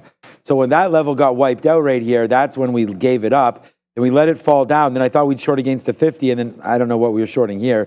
And then that was working until eventually it wasn't. And I remember we got stopped out there, and we were like, okay, we're still up on Tesla. And then the 200 period, and then VWAP came, and I said to myself, I'd still want to be short these names. We want to be short weaker names. So Tesla, again, into VWAP, into the 200, worked a lot, and we're still in the short. So I feel like it's the same kind of a story there for Tesla. Every day, it can make or break your day. And that seems to be happening all the time. So good move there for Tesla. It's my Nvidia #1 negative stock, Tesla #1 positive stock. And I feel like that's about par for the course. Both these names are wild. Big time movements every single day. Look at this from the morning, 228. Down to 219, right? In an hour and a half. I guess $10 is about usual for that one. And now you're bouncing off 220. I still like the long here at 220. Let's see if the market agrees with that position or not. Potentially falling back in just a little bit here is the market. So we'll wait to see. I'm still holding this short. Want to be short weak names, but this market's debating going green here. So we'll have to wait to see. Eli Lilly in the news again, usually in a good way. Tirzepatide, their new drug in the clinical trials right now, showing a great degree of promise, reducing the chance of type 2 diabetes by 94% in adults with pre-diabetes, as well as a 23% reduction in body mass for those who took it versus the placebo group. So up nicely, about 2 and change, but off the highs, guys. Yeah, this was a clear case of profit taking in Eli Lilly. No question about it. Like it's just an absolute rocket ship to the upside. It broke it out in a big way, and now it's come right back into previous support levels. So actually, the lesson of the day today was something we had a visiting trader here was talking about. I was talking about with him, when you have a big V shape, if it goes the entire move and then loses that previous level that it broke out from or broke down from, doesn't matter up or down. Sometimes you got to be able to put it in the rear view. Lilly hasn't done that yet today. It's held on to the $940 level, so it's holding on to this prior support. But once that happens, it's almost like you can throw at all this and you're right back to what it was doing before, which was a range-bound 915 to 940 on Lilly. The good news, of course, is the trend has been great to the upside. You don't ever want to see, ideally, a topping tail candle at an all-time high. Sometimes that means you're due for a healthy pullback. Maybe it gets to the 50 period. That would make some logical sense. If it does lose this bid, $880 makes a lot of sense to me for Eli Lilly. But you did just topping tail the all-time high there on Eli Lilly. So I can imagine some people were like, hey, let's take some profit at those fresh highs when this just gave you a $180 move in a couple weeks. Yeah, these names are. I mean, I don't think there's anything wrong with taking some profit if you're able to get it. It's not a bad move, That's a big move there, but it's also good news. So we do like when that does come through. I was just watching out for some Mara here. It's fine. It's at the spot where I thought we should have been short in the first place. We're short now at 50, so that's much better. We were going to get stopped out if it breaks through 60, so we're pretty close to that right now. Just want to give everybody that quick little update because I'm watching, that's Tesla, sorry. I was also watching iBit, and that is, it is making the move up. I mean, when we started this trade on Mara, Bitcoin was only 59. Now you're 59.3, so Bitcoin is trending higher right now. So just be aware of those Mara shorts because if Bitcoin wants to go, there's no ETF or nothing's going to stop it. It's just a matter of it getting to VWAP. So if that happens, then yeah, Mara probably comes out. Looking at it now, probably shouldn't have used the Mara VWAP. Probably should have used Bitcoin VWAP. But that's okay. If this breaks 60, just letting you guys know it's 11 cents. It will be a hit. But it's not too bad. It just went down to 54 and we didn't take it out. So I'm going to try to give this a little bit more room right now. Yeah, we were just talking about Eli Lilly. I'm already long that name and I have a few shares in XLV as well. And then I just wanted to say that this is another kind of a safer way that if you didn't or you're already exposed maybe, and you've already got a full position potentially in an Eli Lilly, or you don't want to average into a name that's just up that much, you also have XLV that is also at all-time highs and keeps on going. I had a thing to say about best of breed. It's not necessarily a best of breed thing, but I remember back, this was a couple of years ago, when everyone was, remember Biogen had that Alzheimer's thing, and Biogen was going all over the place because it's like, oh my gosh, big news for their Alzheimer's. It goes up $150 to like 300 to 500, and then it comes back down. Like it was just flying. And everyone's like, this is the upside play for Alzheimer's. And I remember in that moment, I'm like, okay, I want exposure to this. Right. Because, and again, like, you know, everyone's been affected by it. I was just like, I really want it to work. I think it's great. I was going to talk Walmart next. This doesn't have anything to do with the story. But at that moment, I felt like I looked and it was like Eli Lilly, which had a better pipeline, had the exact same, like they also had an Alzheimer's drug. They had a better pipeline. This is a while back. This is down, like it was at like $170. And they had a better pipeline. They had these GLPs, which are coming. It was just a safer play. Now, Biogen probably provided more upside if Alzheimer's hit specifically. But the way I saw it was you can get the same exposure with the better name. Now, obviously, the GLPs hit and things went out of hand. That's one of the reasons why when I was long this thing, I was taking profit out on the highs because it just became too much of my portfolio. But if you can find a way, again, sometimes to get exposure to big upside in the safer name. Like this had, like for me, this wasn't even about, I got into this stock not even because of the GLPs. It was a happy accident because I wanted exposure to their Alzheimer's drug. And sometimes you've got to get it, yeah, that was it. I mean, we were live on the show, we were talking it through ourselves because it was like, well, this Biogen, it was so ridiculously volatile. I'm like, I don't want to own this thing. But Eli Lilly was a safer play. I am in Walmart, that's what I was going to talk about here next. When the market was weak, Walmart was strong. And what's weird is for most of the day, Walmart was going counter trend to the market. Like if you see here, like the NASDAQ's going down, Walmart's going up, and then we bounce off VWAP, and the NASDAQ kind of pulls back. Now all of a sudden it's kind of drifting higher with the market. So good for you, Walmart. I'm glad that's the case because I kind of felt it would retest VWAP. It's a boring trade. It bounced off VWAP and put in a higher low. I'm long the higher low looking for the highs. Until Walmart breaks out 75, I think you could be just due for a range bound above 74 into 75 move for Walmart. So we're long that. Fubo, just very quickly on Fubo, it broke back out above the pre-market highs after dipping where? $1.65. Remember $1.65? That was this resistance area on the daily chart that we were talking about yesterday. So Fubo, missed opportunity to go long on a dip at previous resistance here in the mid-160s, just taking it on a very, very slow breakout. It is 3 cents in the money, and it has taken, let's see, let me check, an hour and 13 minutes to do it. So it's barcoding right now. If you never hear me talk about it again, I'm offering on the way to 2, and I'm tightening my stop the longer it takes to do anything because I think that's a reaction I want to have. And I'm going to slap a fail for the next name here. And this is on myself. Because realistically, I like buyout trading and all that kind of good stuff. And when that thing was falling apart, U.S. Steel, on that news yesterday of the Trump administration possibly being against the deal if they were to win the election, this is what happened. Sean had the trade. I had the trade. You saw it dump at the close.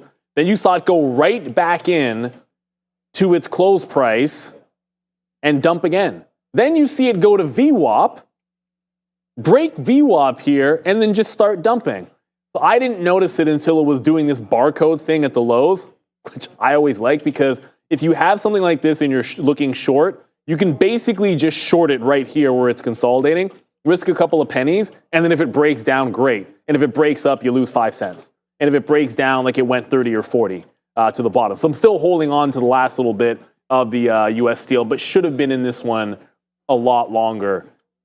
It is what it is. Like the best you can do is make the next available trade, but in complete hindsight, which of course this is hindsight, U.S. Steel wasn't that difficult of a short today.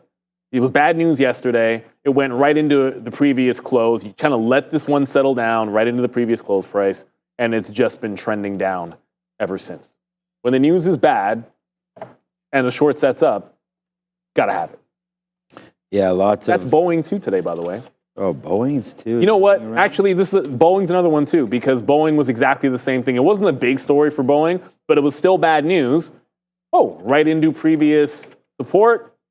Tries to hold another previous support level and tanks. Bad news, bad stock, go short. What's up, Adara?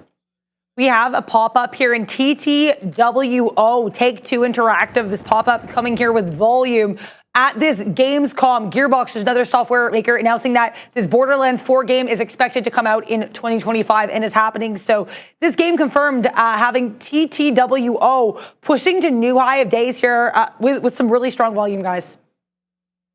I've liked Take-Two for that. Aren't they also Grand Theft Auto?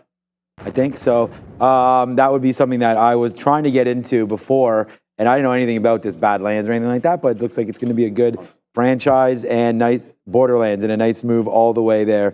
The Badlands of Borderland. Badlands was a really good show on, was it the AMC? The AMC network, I think. What is that, 155? It's like this kung fu or like a samurai weird dystopian future kung fu movie or show.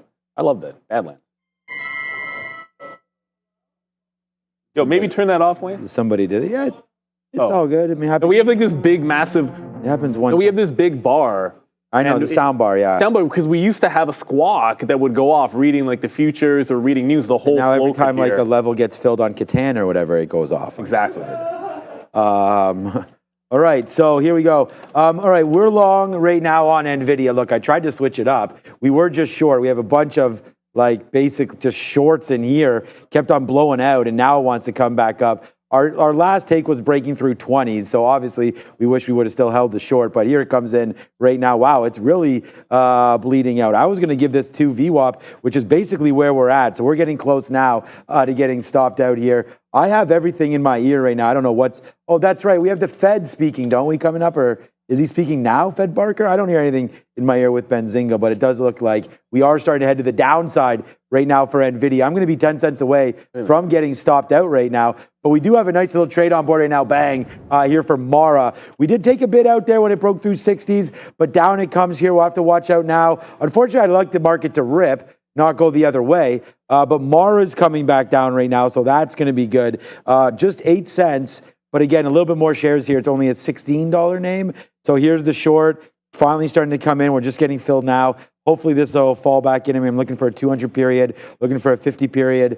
Good if that comes through. Bad for this stock as Nvidia. Look, we're out of the money right now, 15 cents. You come over to the screen here, maybe we'll lick our wounds just a little bit here, back through O's. Get me through O's, and we'll take a little bit out if we can on this backwards push right now. I want to be long. We've already said this. I want to be long the strongest names. And I just thought the futures right now trying to break through, right? So, I mean, you get that nice bump up there. Let's see if it wants to continue to go.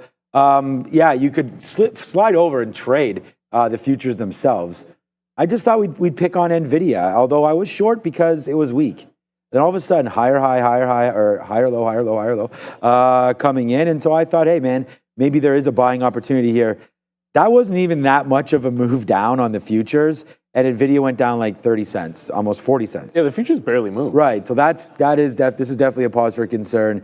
Potentially that meme sort of madness trade on Nvidia where you start to see it like roll higher. It's not rolling higher at all right now, so we'll have to wait to see. Hopefully some traders come in and start buying options again on this name because that's sort of that push that we need now. It's a trap. As I feel like it might be a trap. Like we said, the futures, could they go green? Well, they did. And now they're trying to have a problem basically right at that high, right? So we'll wait to see what happens right now. We still are short Tesla. Maybe we can get out of this one. If we take the 200, let's get out. Tesla's a $2 winner. It was been great off VWAP, so that's been a good trade. If the market does want to bump, though, watch out for Tesla. I'm gonna get out of the 200.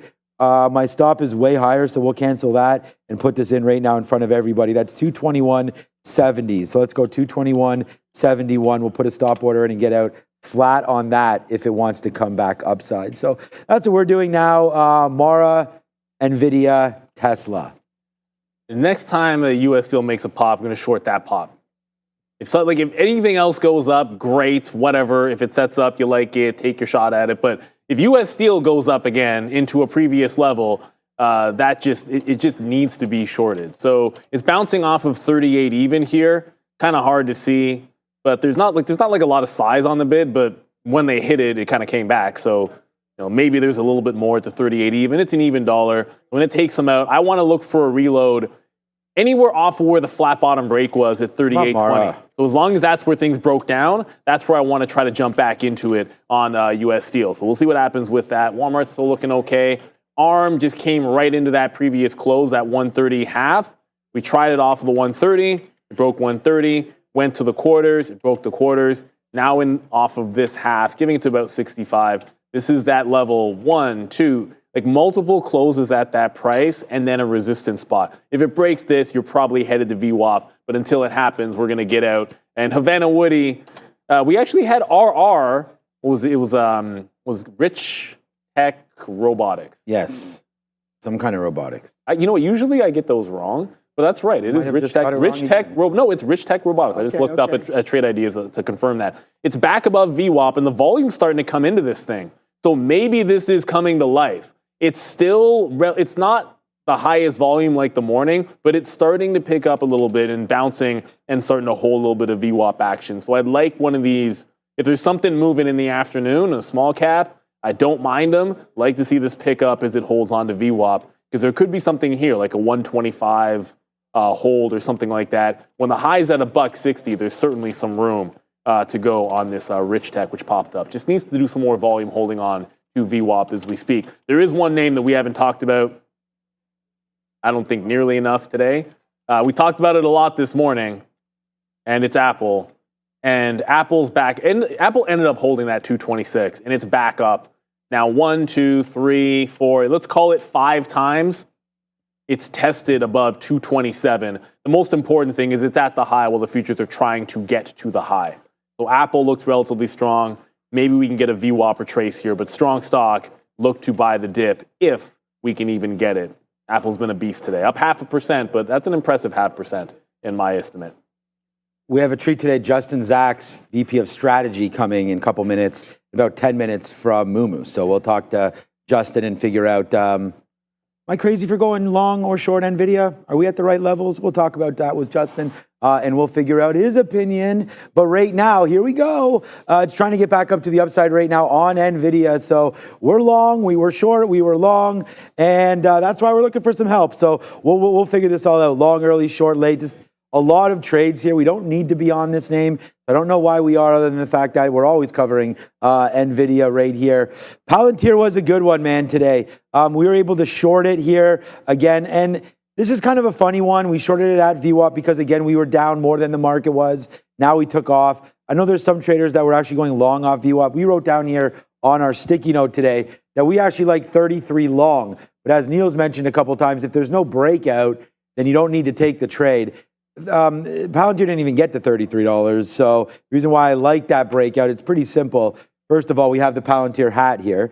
Second of all, this play right here at $33, that looks like a pretty clean breakout to me, holding the 50 period moving average, retest, break, retest, thought break, no break. So now we'll have to wait to see if Palantir has the juice back in it. I don't think today, definitely not a trade I'm looking for today right now, but something for tomorrow. PLTR, if the market bounces back a little bit, although we're flat, if we come up with a nice update tomorrow, let's check out for Palantir. And I mean, I hope it comes in tomorrow. We'll see if it does. But that's PLTR, just one of those ideas.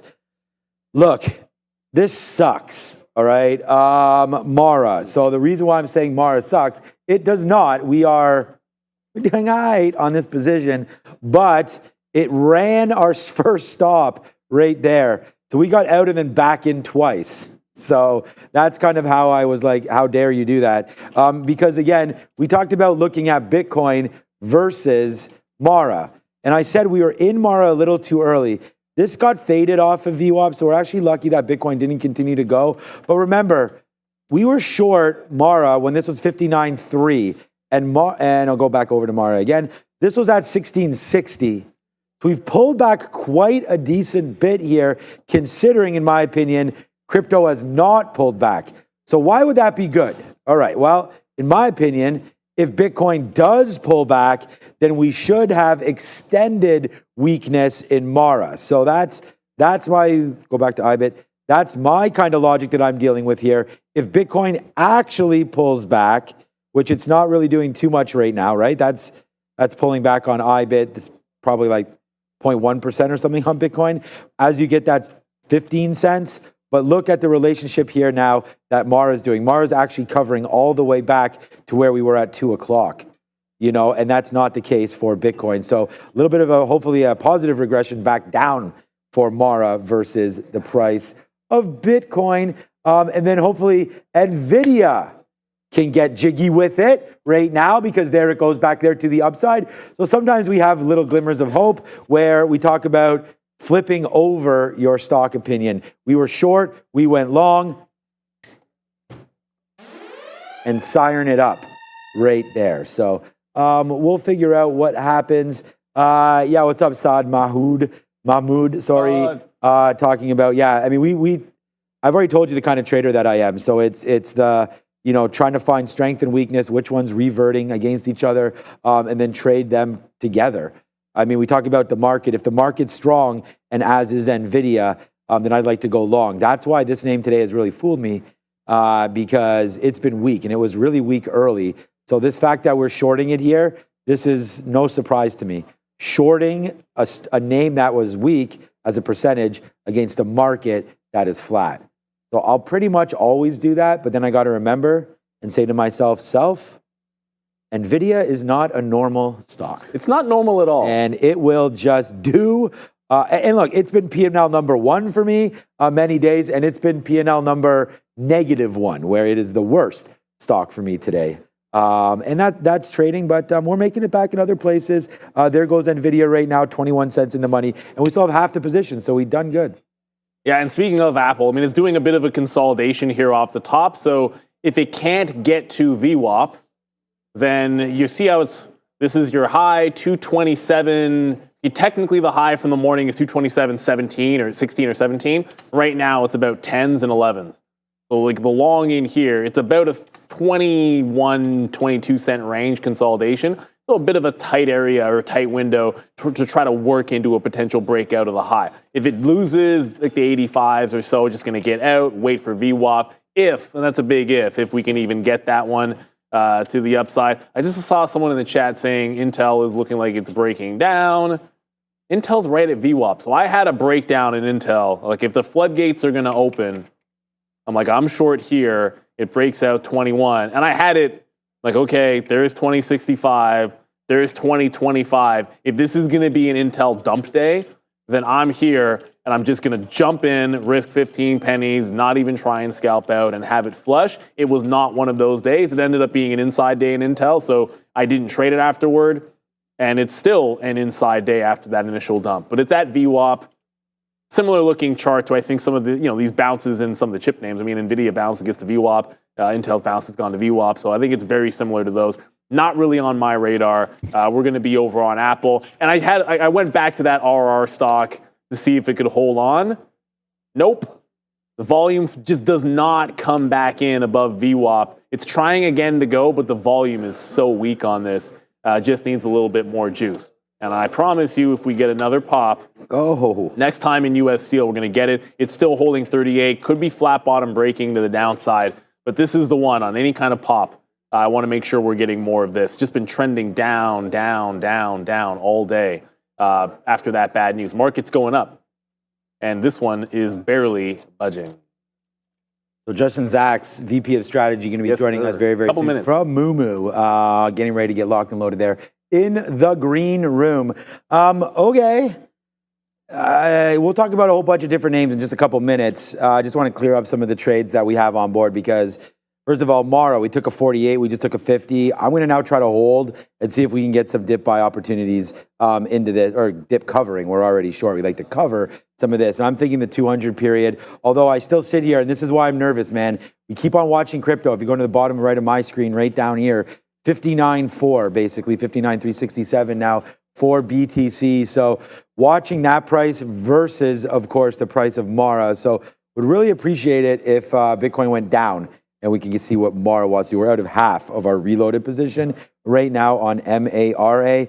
And then the stock that's really been a great reload, man. And we went long and now it's starting to go back up and we're at the highs of the afternoon right now with Nvidia, but it keeps on having a problem breaking that high rate there of 30s. So hopefully we can get through there and we'll be celebrating a little bit more of a winner there right now. Yeah, you're right, Paula. Sometimes it is best to stay away from Nvidia, but I don't know why today I would have stayed away. I mean, I was thinking short, was thinking long early because we were against the market and it was up. And all of a sudden this happened. We flipped over short. I'm actually, besides what we just did right here, I'm pretty fine with it today. Would just rather it be ripping a little bit more here because the futures are positive, right? I just thought this little move up, we were just been getting going more on Nvidia. So now let's hold out that is what winds up happening.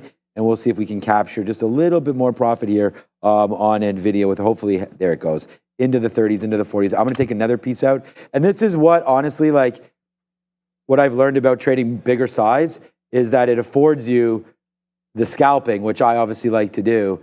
So when you're seeing these positions going in and out like this, like we're still holding on. I said we're still holding on to half. We just took another piece out right there. So now we're holding on to about 40%.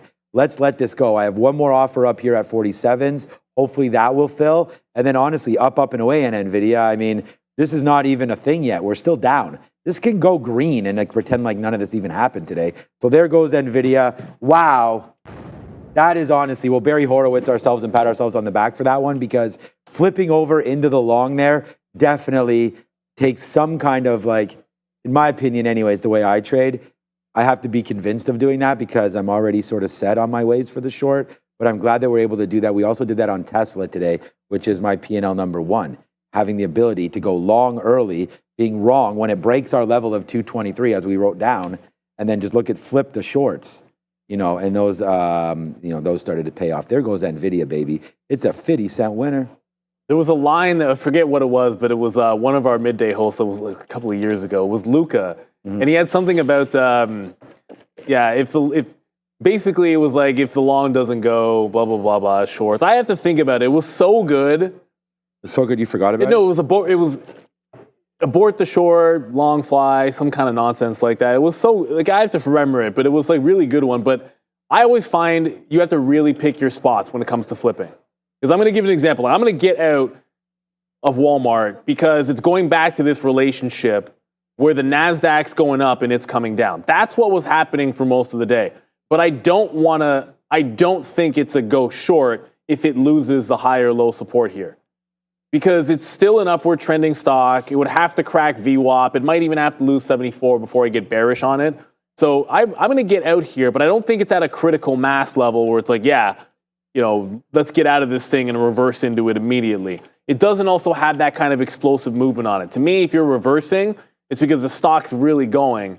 It's at a key level and it's going to explode away from that price. I'm not expecting it to explode away from these 30. So I'm going to get out there. That's right, Neo was if you abort the short, the long can't be wrong. I think that's what Luca used to say.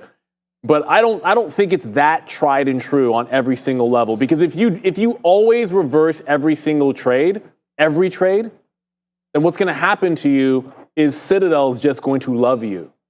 Virtu is just going to love you. It's just fees. It's an expensive way to trade. So you pick your spots. Now, Nvidia is going to be an explosive mover.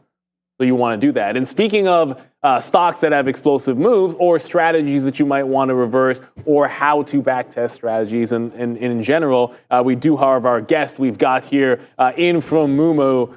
There he is. Good to see you. We've got Justin Zacks from Mumu. Glad to see you are happy with these markets. They're moving around. We got great volatility here, which is all we can pretty much ask for. Justin, welcome. Yeah, thanks for having me on. I was just listening a little bit before in the green room, and very interesting. You're talking about flipping in and out, and it's kind of one of those days. The market hasn't overall moved too much, but we're seeing some ups and downs, and sometimes those can be tricky times to trade. And that's obviously where you want to focus on a brokerage that can has kind of that all-in-one low cost. And that's something here at Moomoo we're really focused on, particularly out in Canada. We have very competitive margins rates, currency exchange, commission rates, kind of all wrapped up in one compared to a lot of our competitors. What I was looking at here is I want to show you my chart here that I have. I was looking at what was going on yesterday, right? The last 10 minutes. And we've been up 8 days in a row in S&P 500, right? And if you look at 350, you look at right here, the sellers just came in, the buyers just came in, lifted the market on the end there. It almost looks like the opposite. No one talks about it a lot. Everyone talks about markets go down. We have some type of panic selling. This was panic buying. You have, a lot of institutional money coming in on the close, and those are the types of traders that have to meet their benchmarks. And I feel like they had got a big head fake. If you look at, the zoom out on the longer term chart, we pretty much got all our gains back from the quite a V bottom we've had over the last few weeks. And so when they came in yesterday, I was wondering to see what was going to happen in the morning. And so in the morning, again, I think we had that, real quick continuation up here. And then it kind of stalled. And then a lot of times you might see that come straight back down, but that's not what happened. We've just been kind of up and down, and it's kind of one of those choppy markets that you're not sure what's going to happen. But the most fascinating part I found today was our range on S&P 500 is about 0.6 of a percent today. Not a huge range, but look at this VIX. The VIX is considerably up. That's an unusual thing to see when we're up near the flat line. And this is look forward. I think that some people are looking at what's coming down the line later this week, later this month, because VIX measures 30-day expected implied volatility of the S&P 500. And so I think people got a little complacent. We've just had eight up days in a row, and they're kind of looking forward to all this type of information that's going to come out over the next week and the next month. So with regards to that, Justin, I mean, obviously, we've got Nvidia earnings next week, and that's going to have some people a bit skittish. It's going to move the markets a lot. But what else are we looking at in the future? We're talking about rates, something that's going on in the south of the border here. I know we're north of the border, but south of the border, that's going to be pretty important. So, is there something that you think out of these news catalysts that you would say stands out the most, that could be the biggest backbreaker potentially for the market, or the biggest market mover that would be causing this volatility spike? Is it Jackson Hole in rates? Would you say it's Nvidia earnings, or maybe the election? Yeah, I'm going to give you a couple, and I'm going to give you ones that everyone knows about, and then ones that maybe not everyone's looking at. Thursday we have out of the U.S. we have PMI, we have continuing claims, we have existing home sales. We haven't, we saw a lot of great economic data last week. We haven't seen much economic data. So this economic data is going to be key on Thursday. But more importantly, I think, is this number tomorrow. And this is 10 a.m. Eastern. We're going to see the Bureau of Labor Statistics report preliminary annual payroll benchmark revisions.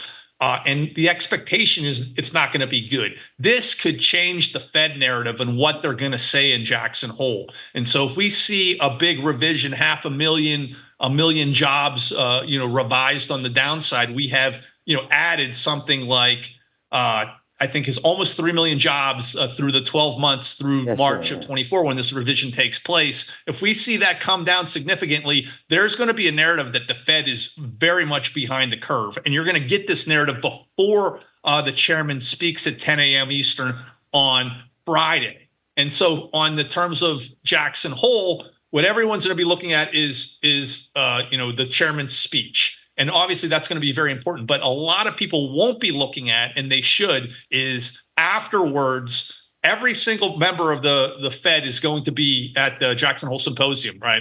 And so they're all going to be speaking to the press right afterwards, Friday afternoon, in late morning into the afternoon. Those comments and how they interpret the speech of the chairman are probably just as important and great trading opportunities. And lastly, you're going to have Christine Lagarde speak at 3 p.m. Eastern on the ECB, and we see all of this stuff really being tied together, right? We saw Canadian inflation this morning.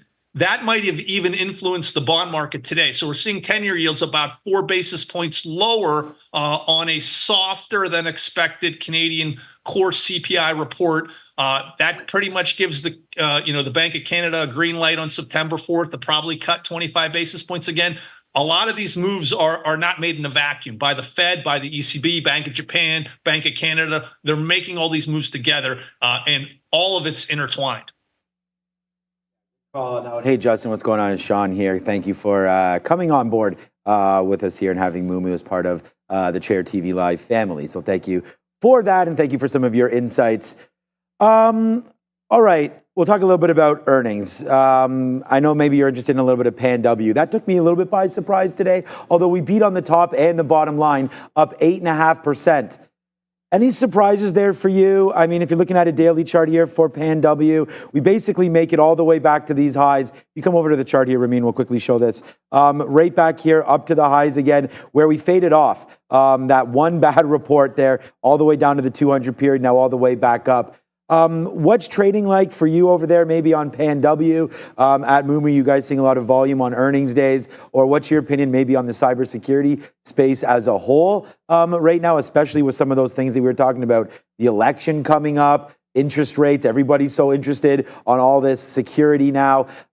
Anything in this space? And what about these PAN-W earnings up 8%? Yeah, my thought is, you see a number of triggers here. It's not just one. It's the top and bottom beat.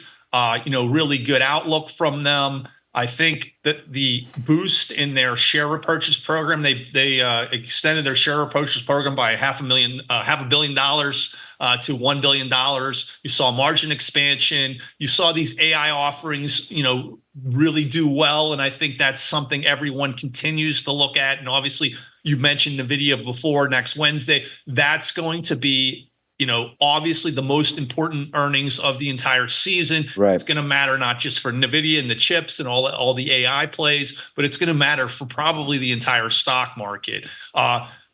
Additionally, I think Palo Alto, a lot of people were wondering what was going to happen with the IT outage. And I think It looks like a lot of people think they may benefit from that. And so you take all these factors together, you're seeing, kind of this 8% move.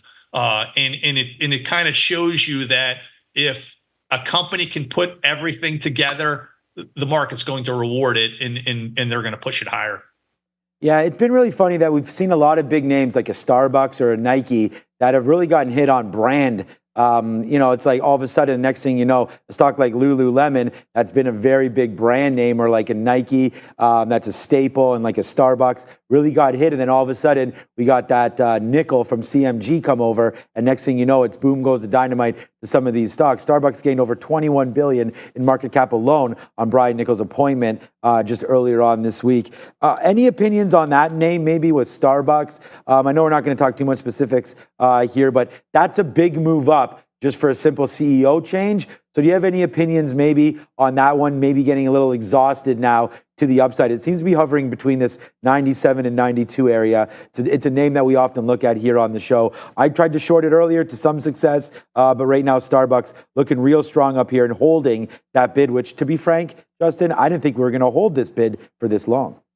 Yeah, and a lot of that's also, Starbucks has a lot of activists, investors in there, in what they're doing behind the scenes. A lot of them that's like the pop they were waiting for, and it probably, that could be worthy of an entire year's investment, 20%, and what they're looking for a lot of times. So you kind of wonder, are they in this for the long haul? Do they want to see what happens? And if they're not selling, I think that's what may be keeping it kind of up recently. The other part, I think, is the macro part, right? So we had these poor economic indicators, and I think a lot of these, it's not just the brand, it's like, oh, the consumer's dead and all of this type of stuff. And then last week, all of a sudden, retail sales came out. Walmart came out and said, okay, everything is great. But you got to think, Walmart's a very specific case, right? It's mostly groceries.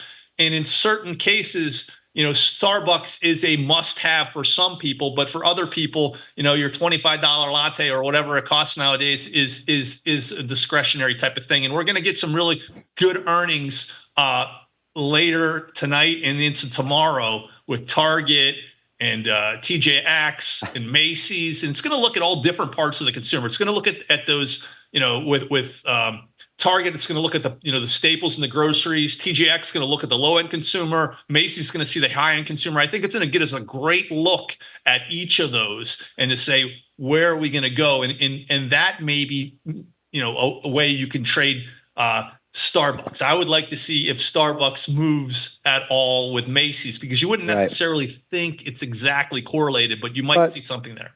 And I get that feeling with the retail consumer. I mean, I'm the same way as you. Just depends what the big money wants, right? If they want us to be buying, then they'll come say the consumer is strong. If they want us to sell, then they'll say the consumer is weak. And it's like that. These games continue to be played. One thing I want to talk about, the DNC is going right now, right? The convention. Any sectors potentially? I have LMT up here. And I mean, I don't really want to talk too much about war times or anything like that. But if the current administration stays, obviously with the changeover with Kamala, maybe we continue to get some upside boost in names like this. Is there any sectors that you're thinking, as we are now, I think it's 75 days away from the general election there. So anything that we should be looking at? Any sectors, any specific names or any ETFs, anything you're looking at right now heading into this election cycle?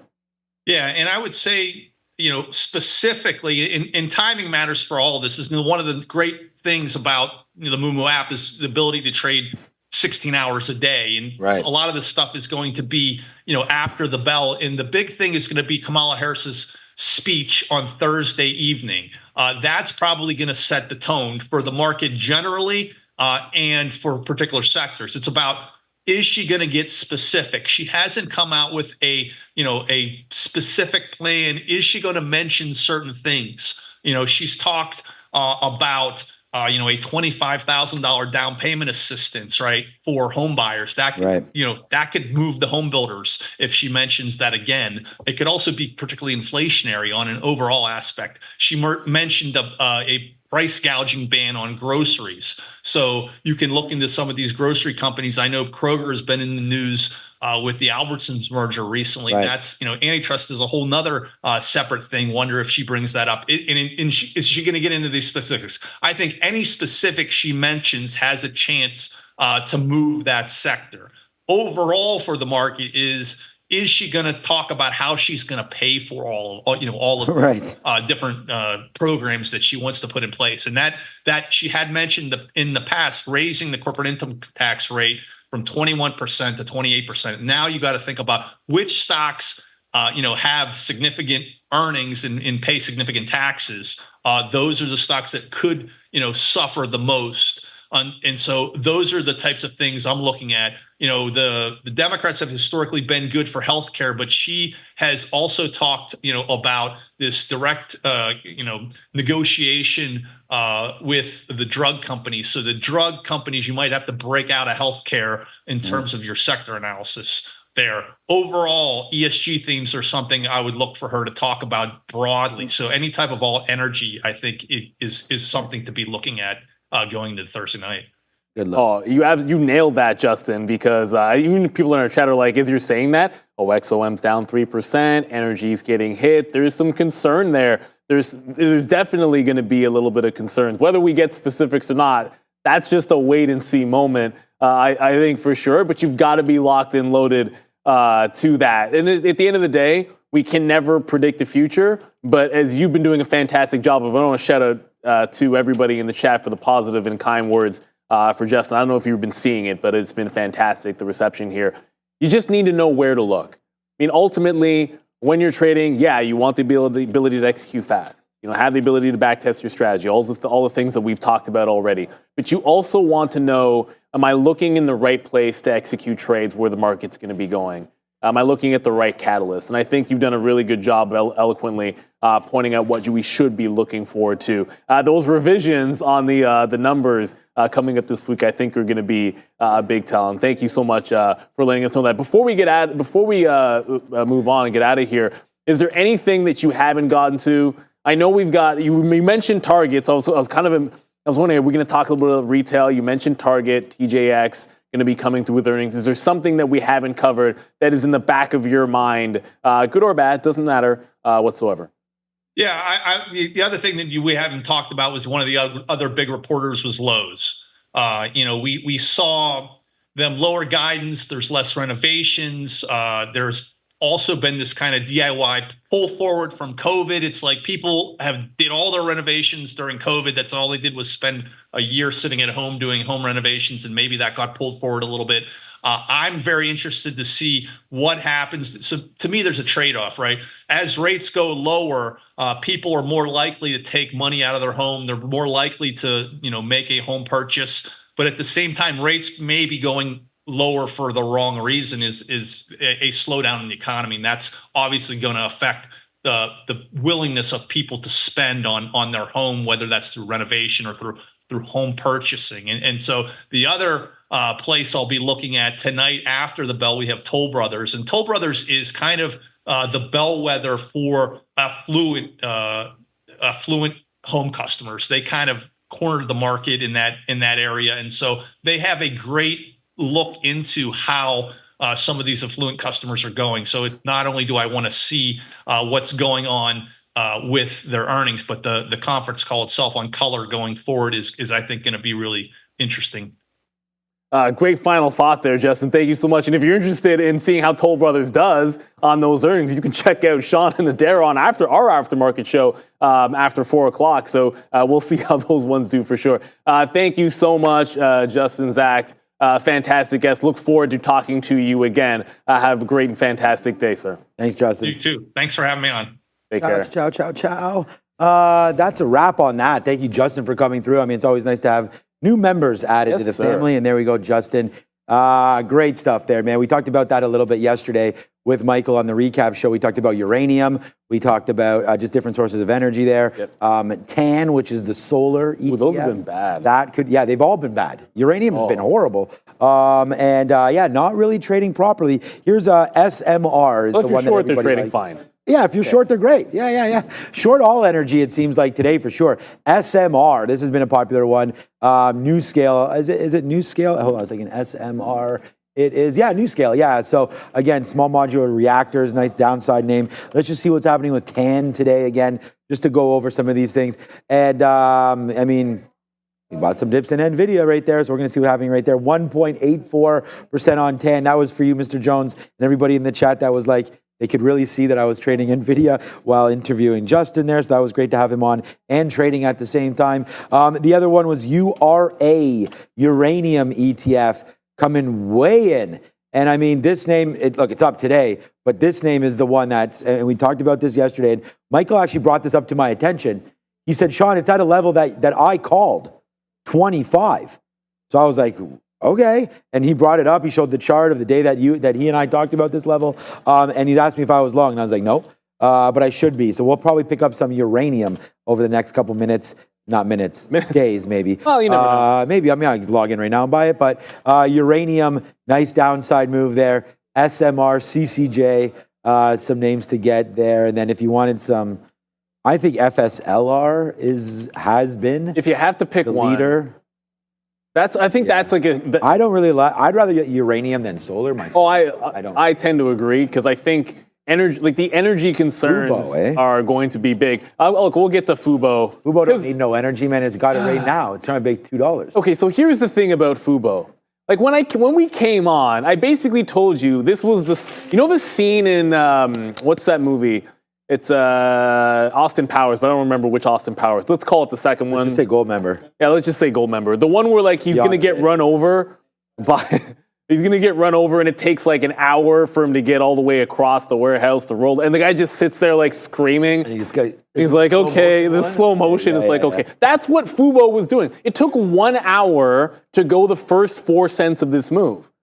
It then took like 15 minutes to go up and test $2. So sometimes it's like that. However, and look, it's a breakout very cleanly. You can see the resistance level. It was 184, 185 up here. It breaks it out, then starts consolidating. So I just went long when it broke out. essentially, and then it just kind of very slowly worked its way to the upside. However, and I say this for the same reason as U.S. Steel, this should have been not a breakout trade. This should have been a dip buy into the 165s, like into the mid 160s. This was an easy, I don't want to say an easy opportunity, but if you like support and resistance, one of the fundamental aspects of support and resistance, because it's easy to see in a chart, is when a stock breaks out, makes a low, and breaks out, previous resistance up here, that's 160. These levels here, that's 162. These are like the mid 160s, 66, 67, 68. It provides you with an opportunity where you don't know where it's going to dip to, but you do know where there were sellers before, and there was a little bit of an equilibrium or battle, and that's where your first look, a lot of times, is for a bounce play. That's exactly what happened on Fubo. And I know we're both looking, Fubo. Yeah, that's right. You know, I say Fubo, like it's ridiculous. You can tell how old I am by how many times I want to say Fubo. But both of us were talking about this mid 160 yesterday. It never traded at that price. Fast forward one day later, and that's exactly where your bounce comes. Here on Fubo TV. So the breakout's good, but this should have been a dip buy, and then it would have been a much, much bigger opportunity, up 10%. Looks like it wants to break this 220 eventually, which I know I'm going to be on if it breaks 220, hopefully tomorrow. All right, yeah. Trying to watch out here as Nvidia is taking a dive down. We do got Mara. Mara was a good trade. I want to thank Christina Neal right here. Thank you for the best trading show ever. Sean, remember your guest Raider Trader said the market would take a dip on the 20th. So today's the 20th. So, I mean, where's Raider Trader at right now? I mean, he got his reasons. We really like Raider Trader. It's obviously did not take a dip here today. And again, the thing is that Raider Trader is going to trade options. So whether or not, you know, he's already been positioned for something like this, we'll have him back on Friday, and we'll figure out what exactly he's up to on that trade. So we'll find out about that. And again, I don't want to say, not here to throw shade on traders' ideas, right? I mean, I feel like that probably was a great one. The market has had its moves down, and if you're able to catch some of those, then why not? I mean, here's the NASDAQ right now.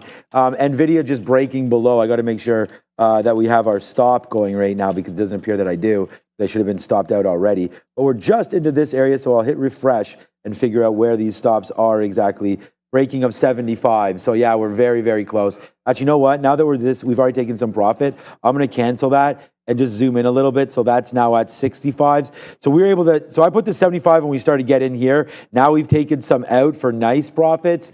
Just coming back into flat. If anything, let's try one more reload down here and then put an order and see if it can break below. What did I say this was? 65. So, all right, here it goes.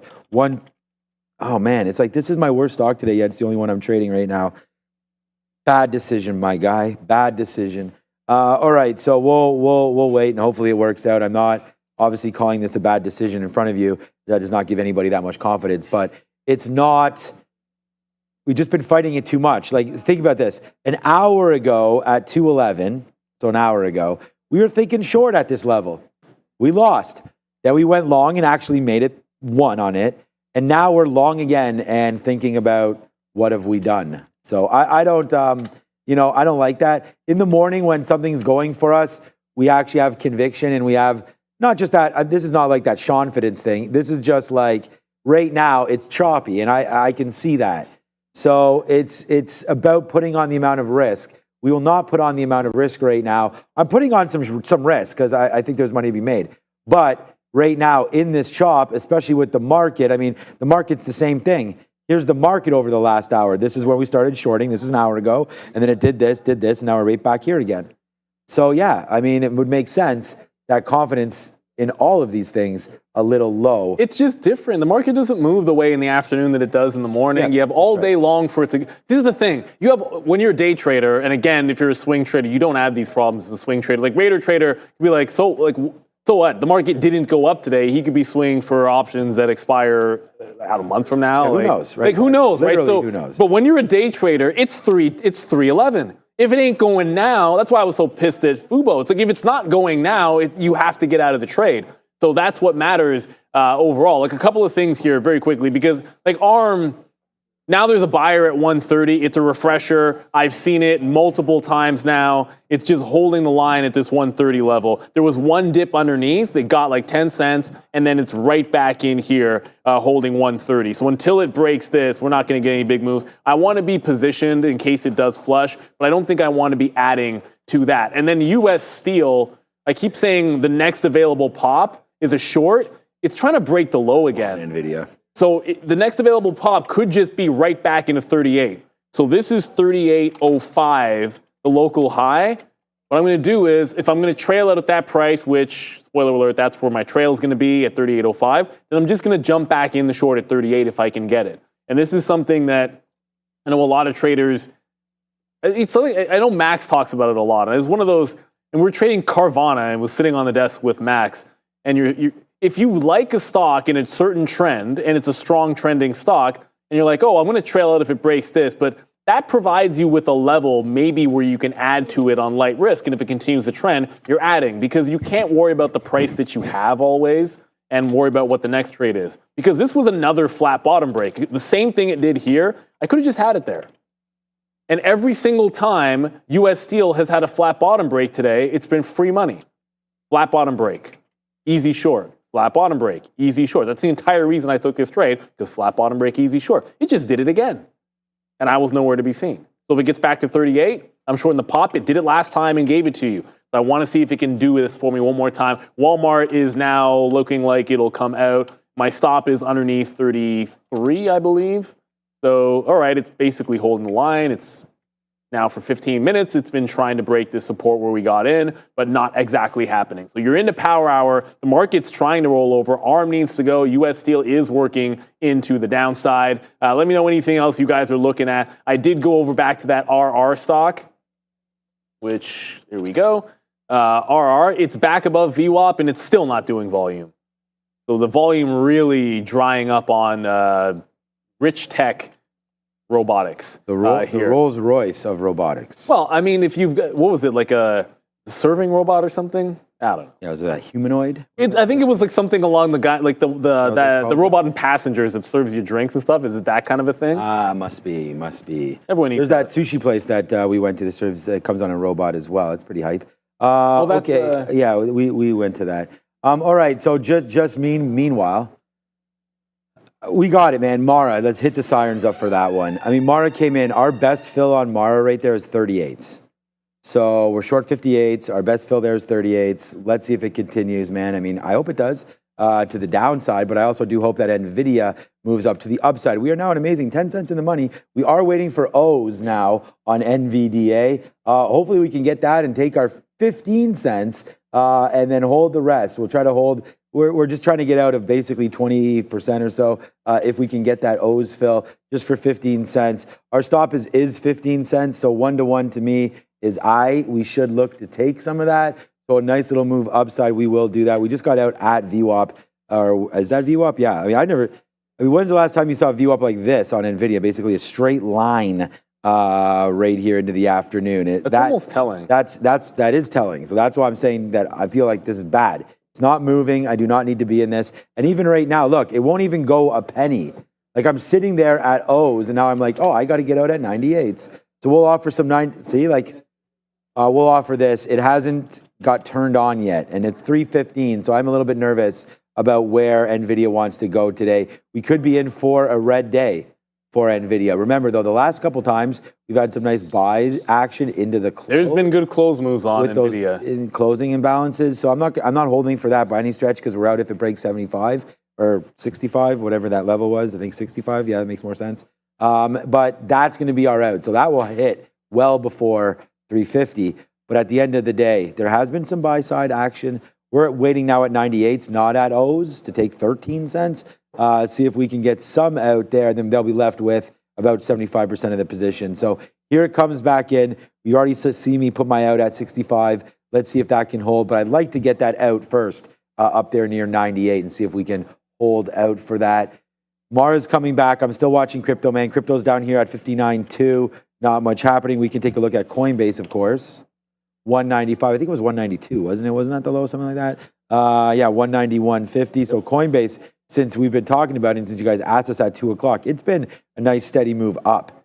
So yeah, Coinbase definitely off that bottom. Watch out for that 192, maybe later today or even tomorrow as another spot. So okay, come on, man. Nvidia just got to 95 and stopped again. I'm starting to get a little bit turned with this. You know, Netflix. I was going to ask Justin, right, about, oh, there it goes. We finally get it. About Netflix, but honestly, it took out all-time highs today and has just been chilling. So I really like this stock. There's not too many big tech stocks that are at and above their all-time highs right now. So Netflix is definitely one of those. So that checks that box if you're looking for strength versus weakness. This name definitely a strong one. Netflix at and above now. Well, not now, but today, all-time highs. So I don't know. What other names at all-time highs? Nothing. I don't think. Well, no, I shouldn't say that. I don't know. Above? There has to be something about No, there was, in terms of breaking, Eli Lilly, wasn't it? breaking an all-time high today, on my quote board, the only things that got there was like Netflix broke one, Eli Lilly turned at it. I don't know how close it got. Eli Lilly came really close. There was a wick on, I couldn't tell because I didn't check out the wick on the chart, whether it was legitimate, but on my daily, it looks like it basically tagged the high and then reversed. So Netflix is distinctly different in a lot of ways. And that's what it's all about. You look for things that are different, but I'm looking across the board. Like I'm looking for things that are trying to break. I saw this in the chat. They're like, look at TeraWulf. Bitcoin. You know what's hilarious is I thought Airwolf first when someone said TeraWulf. That was sick helicopter. Yo, that was legit, man. Basically, all they had to do, Airwolf. all you had to do in the 80s, and I guess you do the same thing today, is take a successful show. And back then it was like, look at Knight Rider. They're like crime fighters or heroes or whatever, and they're in a vehicle. Right. And so someone's already done a car, throw them in a helicopter and make it really cool, and then just call it Airwolf, and everyone's going to watch it. And I watched it when I was a kid. So TeraWulf is not that. TeraWulf, however, is tearing to the upside in a very controlled fashion right now. No, it's not even that good of a pun. You don't have to hit it. It's just, it looks like a good trend. Just as far as the trade goes, there's just nothing necessarily here unless it explodes up. So yeah, if you get something like this off of VWAP or get that early dip buy, like this is a previous high, this is it opening, it dips right into the previous high, you grab it at 450, that's 445, all of a sudden you're 35 pennies in the money, you got yourself a 7-8% move, and you risked a small hair down there. That's the trade you're looking for on Wolf. Buying it at the high of the day, no. That's absolutely no. Kurt Hoffman, I pity the fool that never watched A-Team. As a matter of fact, I pity the fool that doesn't hit the like and subscribe button. my favorite scene is when Mr. T, I don't even remember which episode it was, but it's like they're trying to show off how strong the dude is. So he's at a bench press, and he's like throwing it around because you know it's not real weight. He's like, more weight, and they just put more weight on it, and he's throwing it around like it's the exact same amount of weight. He's like, more weight. The whole time they're just adding weight, and he's throwing it like there's nothing there. Very realistic scene, I always found, because clearly you just get continuously stronger. AI. Because, you know, the man's not human. AIO. So speaking of Come on, Nvidia, things that aren't human, like now at this point, I'm not getting 38s. U.S. Steel's now down 37.76. It just continues to fall and fall and fall, and there's no end in sight. And I remember yesterday when we got out of this thing, it just continued to crater right down into about the imbalances coming out. So I think it's the same story here. Unless we get a reload or a consolidation, hold it till the imbalances and trail it, because now down 4%. We missed a chance to reload at that 38 level. Flat bottom breaks have worked every single time on this stock. Just going to hold on for dear life with this. Oh my God, finally. Nvidia.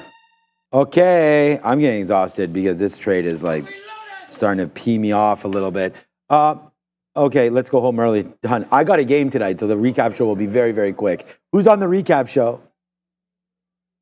Okay, Ramin. All right, good. All right, that's why she wants to go home early. All right, so there it is right now. Let's go props it up. There it goes. Finally, Nvidia. We just got that reload down there. And you know what? This is the thing. At the end of the day, not at the end of the day, but what Nvidia's been doing, you have to trade the ends. You have to trade like the tops and the bottoms. Like, so if we can get back up to here 20s, like we're going to take this out at the 50 period. We just got long at 76. So right now, let's put another offer. Boom, we'll take that. We're also at 14s now to the high side. So this has been a good little rebound trade for sure for me here on Nvidia. We waited out for this move.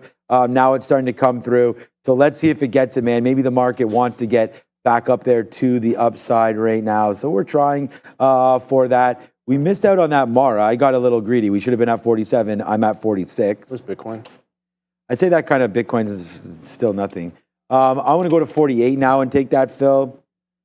I was just saying that tongue in cheek. It's not like I was waiting for 46 for any reason. It was just in this level. I'm now looking at this and being like, oh man, we should have got 47s. When you're talking about 1 penny one way or the other, it's just like somebody just hitting a key or not. So I feel like we've hit this pretty good with the short there against, again, flipping over on the level. Oh, that super chat that I ignored from, we talked about it, but from Christina Neal there, said for me to double check my note on Google this morning. So let's just do that, whoopsies, right now and go over here and figure out what's going on. So right now, over 5,000 views right now to the sticky note. I want to thank everybody for that. All right, Google 166 long, dip into strength now that we're above the 165 support. So, okay, there's Google right here. So, all right, so yeah, basically that seems to be right. There's some dips early into 166, but 167 doesn't quite get there. Then a nice move up to 169. More dips bought again, 167. More dips bought, 167. So yeah, we'll change our prices tomorrow to 167, I guess. We had looked at 166, kind of yesterday's close if we did get that fall in, but we only got 166.80. So very similar to the Mara trade we had early. It didn't hit early, but then hit late. Probably should have looked back at this for dip buy opportunities. That's basically what I take from the note was we mentioned trying to buy it on dip. So wherever you get long here, probably a loss if you're trading off VWAP right there, as that doesn't really get going, but it's definitely support. So we'll watch out for support on that name. And then we just did get it. So we switched over to 48 there, and we did get some Mara there on that dip down. 59.34, 340 right now on Bitcoin. The high's been like 59.8 or something since we've been looking at it. So we'll feel about it. But yeah, here it is right here. You are dead right about this. What's up to Girl Trader? What's up, Girl Trader? I talk about this all the time, and you're right about being impatient, but that's the thing that's really, really changed for me is putting on the bigger sizes at the levels that we really like and talking about that. So I feel like it is, yeah, very vocal. Yeah, so there we go. Let's learn not to be that way. I mean, exactly. And that's part of the thing. If you go over to and I think it has 100 and something thousand views. Hold on a second. It's this little thing right here, Girl Trader. Go read this. 147,000 views right now, where we talk about not getting caught up in the moment, not having this FOMO, just giving the positive vibes, because what you put out there to the stock market sometimes will get given right back to you. And if you are impatient with it, then yeah, your outs will be impatient, and you won't be waiting for those winning trades. So you do have to have a little bit of patience with it, and knowledge is the number one thing, and then patience. So I feel like you got to put on the trades, but they have to be the right trades. And that goes for life too. Like, I mean, example, you're playing tonight. Well, I mean, by you playing tonight, that's Gia's playing tonight. Yeah, my team. Oh, the team's playing, right? The team, yeah, the guys. The Jets. Yeah, exactly. The Jets are playing tonight, but we're only down. We have 2 call-ups. So. Trading is a mental sport. It's like any other sport. You got to wait for your opportunity. You know, whether it's the right pitch, whether it's the right play, whether it's reacting to the right defense, which Justin Fields is completely unable to do. He makes the wrong read every single time. But you have to be able to have that. Not to harp on the Pittsburgh Steelers, but that's not going to go well for them. But the other thing you've got to do with Chicago Bear QB great Justin Fields is what you're confusing. But you got to also wait for the right level, because I'm going to get to Fubo in a quick little second. Because as you were saying that about Google, it reminded me of something that I just put down on my iPad today. I haven't traded Meta, I think, since that crazy Monday. I bought my personal account and did not do anything well. I sold some when I reached that high. But I just looked over in the middle of the day here and was like, what? Why am I not looking at Meta? This is 3 days in a row when it tries to get above $530. Once, twice, 3, and then 4 times again. I'm not saying it's going to trade up to 530 to 531 tomorrow, but if it does, you've got to try to have it. It just comes back to going to the well on names that are showing you something every single day. So with Fubo, just by the way, Fubo, which is trying to test this 205 level, it's a little bit late for a breakout trade, fair enough, but the lower high is 205. I just saw someone in the chat saying Fubo's going to $3. That's going to require a lot of patience, in my opinion, if you are going to wait for it to get to $3. I don't think it's getting there all that quickly because this 220 level, which we said yesterday, as we're in that long in yesterday's trade, it's not a small one. There's a lot of chop in here around 220. It had a big consolidation before dumping around this 220 to 225 zone. I think it's a potential breakout play for sure. 205 would be the one now. I'd almost be inclined to look for a dip buy because it's actually starting to accelerate in here. And there was a buyer of 100,000 that was down in and around 184 when this thing was breaking out. And they walked it up a little bit. I now see them at $1.99. And it's not a lot of shares, 100,000 shares on the bid, but it's a simple fact that I haven't actually seen this get filled as it's been walking up, and it's about the same size on the New York book here.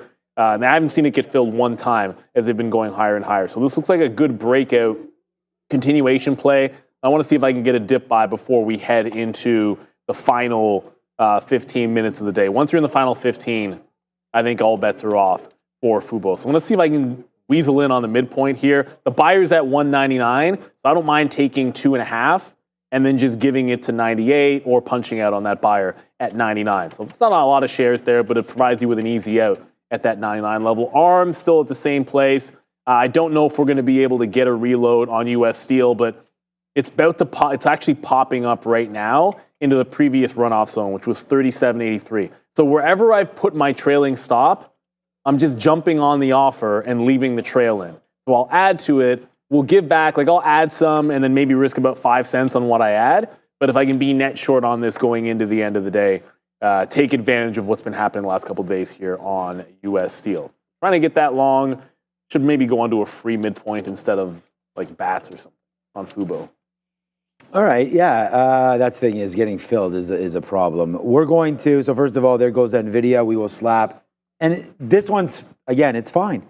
Like all these outs, right? And then eventually dropping out of it. So we talked about getting those fills up there. So we did that and now it's dropping back down. So again, I switched it up. I'm over now on SOXL. I don't want to play this game anymore. We've broken below. I'm going to try to be short here just into $40.50. So let's see if this wants to go. Just breaking a little bit lower into the close. So we'll see if there's a little bit of a collapse here. We're under VWAP. We're underneath. We want to be short something that can go. We talked about being short AMD. AMD's our big stocks today are all over the place. Apple, AMD, and Tesla is my number one stock. The number one loser, we've talked about it already, is Nvidia. And that last trade didn't really hurt it or help it as that continues to go down. But Nvidia could be shorted as well. So Nvidia right here underneath VWAP. But why we'll pick the SOXL is pretty simple. Just want to be short the whole basket of them, right? I mean, if Nvidia is going to lead the way down, which it is, and this is again about reversing in, like we got stopped out on a break of 75 there. What did I, 65 or 75? Hold on a second. Well, we got filled at 66. So that break down there, so that was good. Now, possible looking to reverse, but again, too choppy. So like if you're going to reverse this, I'd rather take that play, bring it in. So right now on SOXL, we're going to try to play it off this 50 period or so, see if we can negotiate a little bit of a downside move. If we're lucky enough to get 10s there, that would be pretty cool, but we will watch out for that play coming back in on SOXL. I feel like it's worth holding it at least until 345, like getting close enough to those closes. Yeah, into those imbalances and see if anything is played on. It also gives you some juice for a potential Nvidia imbalance. Oh, yeah, Johnny Zimbabwe, we actually missed this super chat. So I went back. Oh, yeah, go for it. $10. He's long queues. Donnie made, you put a tweet out earlier, and thank you for the super chat on that one. You were up $22,000. I don't know if that was up or flat or whatever. So that's a big day yesterday. And hopefully today, you still got some of that in your pocket. You said you're making money on Nvidia together. So that's good. It's my worst stock today. So if you're making money on that, then congratulations. But yeah, again, about that long, we talked about that with Raider Trader, thinking that today was going to be the day that potentially we collapsed out. Let's just have a quick look to see if you could have won on anything like that. Well, if you had been positioned today for a short, obviously, 8 straight up days, you know, this could be the day where we sort of, I don't know, maybe like a doji star. Like, it's what we're doing. If we can open up tomorrow and cover up this 475, then that is going to be a turning point right there on the day. And it looks like with only 20 minutes, 30 minutes left, we'll probably close in somewhere in this fashion. So it's going to look like that. And today, although the 20th may not be the right day, this could be the start of potentially a move down. And I don't think... We're not up. Not up. And I don't want to say anything about anybody's positions, but we have Jackson Hole coming through as well. So if there's going to be a catalyst, as we had Justin talk about this, it could be that exactly coming through. With Jackson Hole coming the next couple of days, with Fed speak on Friday or Thursday and Friday, that could spin this market around a little bit. I feel like we had that speak today and not much happened. No. Although it was a little choppy. But Jackson Hole's a bigger deal. Powell matters more than everybody else. I think everyone understands that. I got to answer this question from Matt Carnes because you're asking about Kellanova here. Thoughts on K, testing week's highs from earnings. So Kellanova is being bought at, I believe, $83.50. I'll double check that. Just give me a second. I have something I can always look at. Make sure I got that right. Yeah, $83.50 cash. That was a recent deal that just got announced for Kellanova. So this is why the stock looks like this. I know if you don't know that they're being bought and this is a deal, then yeah, does that not look like, hey, it could just be like earnings and consolidation and then it's going to break out? But your upside becomes very limited. And a lot of what happens till a deal closes, you see this with the U.S. Steel with a massive spread because they think it might not close. They think this one has a good chance of getting through regulatory approvals and antitrust and all that. So it's definitely being priced more reasonably like this deal is going to happen. Limited upside in this.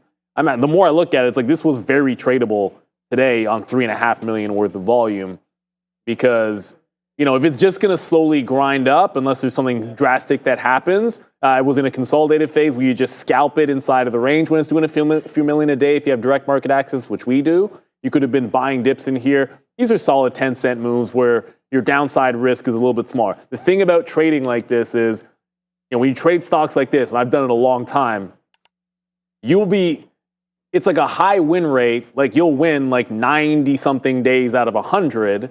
But the idea is that the day that it moves, it's not about not losing on that day. It's about losing as little as possible. Because if you're aggressive inside of a tight range on a stock like this and it breaks out of the range, well, everyone's doing the same thing.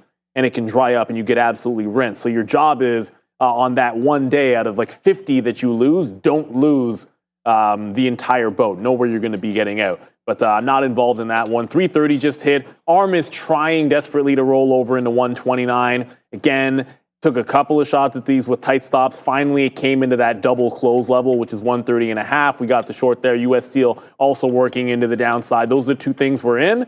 But the early look imbalances, a whole lot of Southwest Airlines. Yeah. 2.5 million to sell. Visa's a 1 million sell. NU, I feel like there was an imbalance the other day on NU. Could be wrong about that, but I think there was. So I guess Southwest would be the one indicating to us that there might be a little something there. But it was a good question on that Kellanova because if you don't know it's a deal, that looks like it's just a great stock that could be breaking out. Limited upside. Not that you can't trade it, you just can't trade it the way you're used to.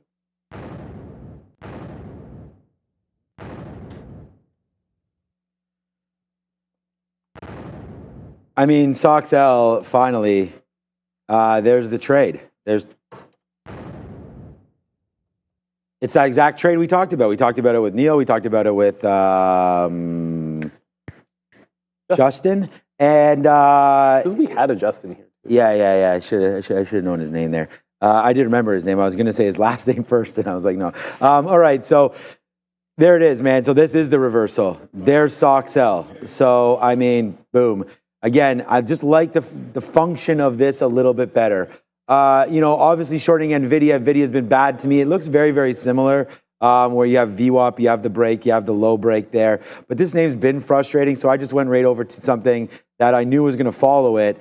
Or not new, but, we've made a lot of money with AMD shorting today. This is a $5 winner, by the way. And we talked about that earlier. That's 159.50. That goes down to 154.40. We wind up getting out at 156. So we only take 350 on it, but a huge move down. And we knew that we kind of liked that talk there for AMD and for the market. So we go over and do that there on SOX L. So I don't know. Let's just take another piece out here at 18 if we can get that bidding 18. And there it is again. So yeah, as you can see, we're pretty happy with some of this trading today on SOX L and on AMD. The only stock we're red on is going to be Nvidia. And that's so frustrating. Too many trades. You know how many fills we have on Nvidia today? 132, which is about 100 too many for sure on Nvidia today. We could have got away from this, but hey, this is what today is, man. It's up, it's down, and it's around. We've got the winners here with Mara. We had a great trade. I mean, this Tesla trade was huge. All these shorts were huge. P&L number 1 by 5 times. Well, actually, it's only 3 times this Apple trade. And Apple was a great long until we lost it right there before it went all the way back up. So yeah, a little bit of a frustrating day, but not overly frustrating.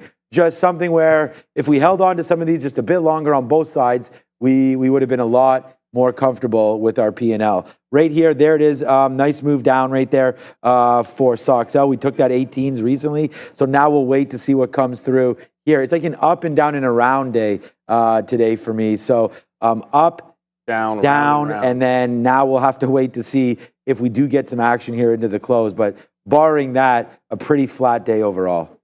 One of my favorite artists has like a chorus of a song like that, but I can't drop it because it's like, it's a baby making song, which is kind of inappropriate. But US, so I did the average into US Steel in the next consolidation available, and my stop is going to be right in here. We have like 87 price. That's just an average because we have shares from over there. But now we're looking at if it breaks this consolidation up, we're out. Look to see if we can hold it into the close. ARM is still holding in the money, and I want one last shot to reload it off of these lower highs, which is probably coming in right now as we speak. Like these lower highs in here, going to try and jump. I'm on the offer. And with ARM, you have to because the spread has been, it gets 15 cents at a time. So if I'm sitting there, I don't want to move. I'd rather just try to get picked up. Like you just saw, it just spiked. I'm sitting at 10s and it spiked to like 8s. I'm just kind of leaving the order in there. You might get picked up. It's very tempting to close the spread on this. If I don't get the fill in the next couple seconds, I probably am just going to close the spread. At least by a couple of pennies to try and grab a fill there. That's just how it is sometimes when the market is like this and not moving an absolute ton. Like it'll go to the levels and then it doesn't give the fills. This is the most frustrating thing. We just talked about this. I mean, we'll just go seriously again, but the frustrating thing continues. And I don't, regardless of how this trade ends up, it's just, to me, it's funny that we just talked about it, how we're going to go up, down, and around. And then it's like a good trade turns into a bad trade. Then it turns into a good trade. And you just hope at the end of the day you're sitting in it. I mean, SOX L, we were just celebrating it. We just was like bang, bang, bang. And then all of a sudden this happens. So yeah, it reloads us up there. Let's start taking some out and not let greed get the better of us. Right there. Man, we should be trading ETFs a heck of a lot more. Honestly, the reads that we've had on the futures and on these ETFs have just been so good. Meanwhile, I mean, the stocks have been great, not great to Nvidia.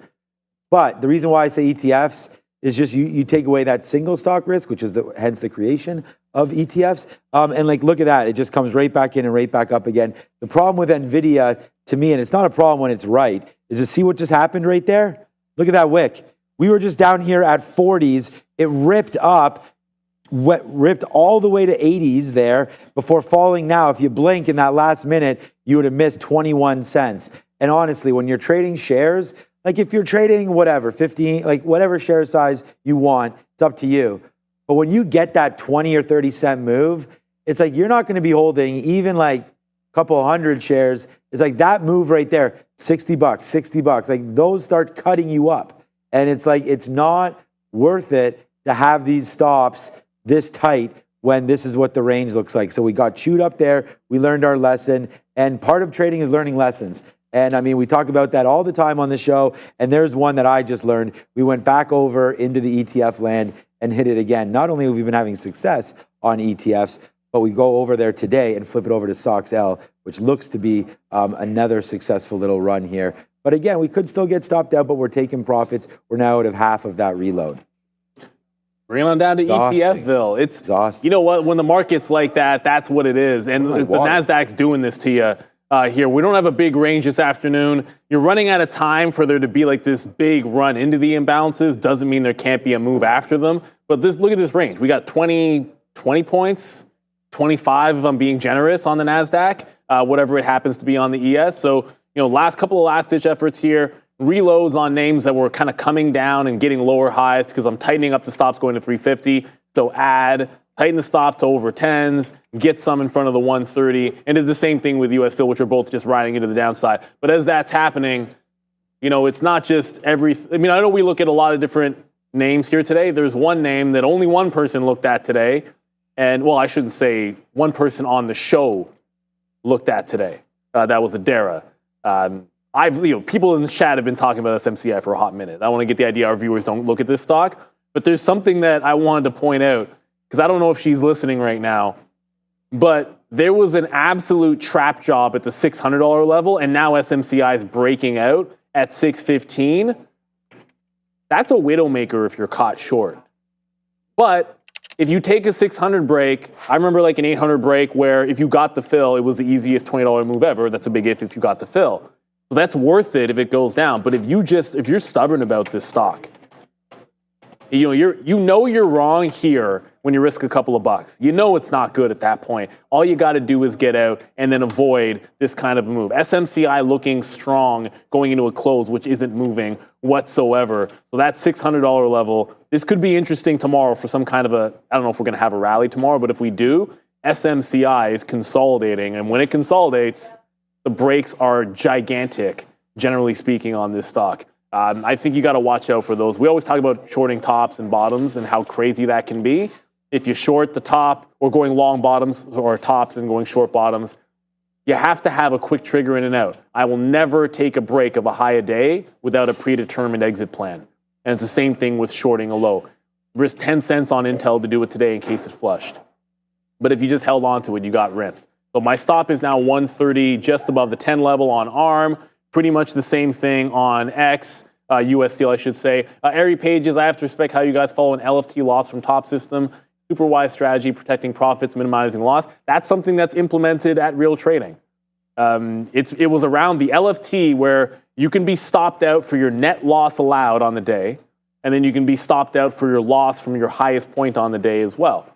And that's every single trader's is different based on performance, but that's something that was around when I started 20 years ago. I'm pretty sure LFT was there when you started just over 20 years ago. I know I'm 21 in September, so 23, I think, something like that, 22, 23.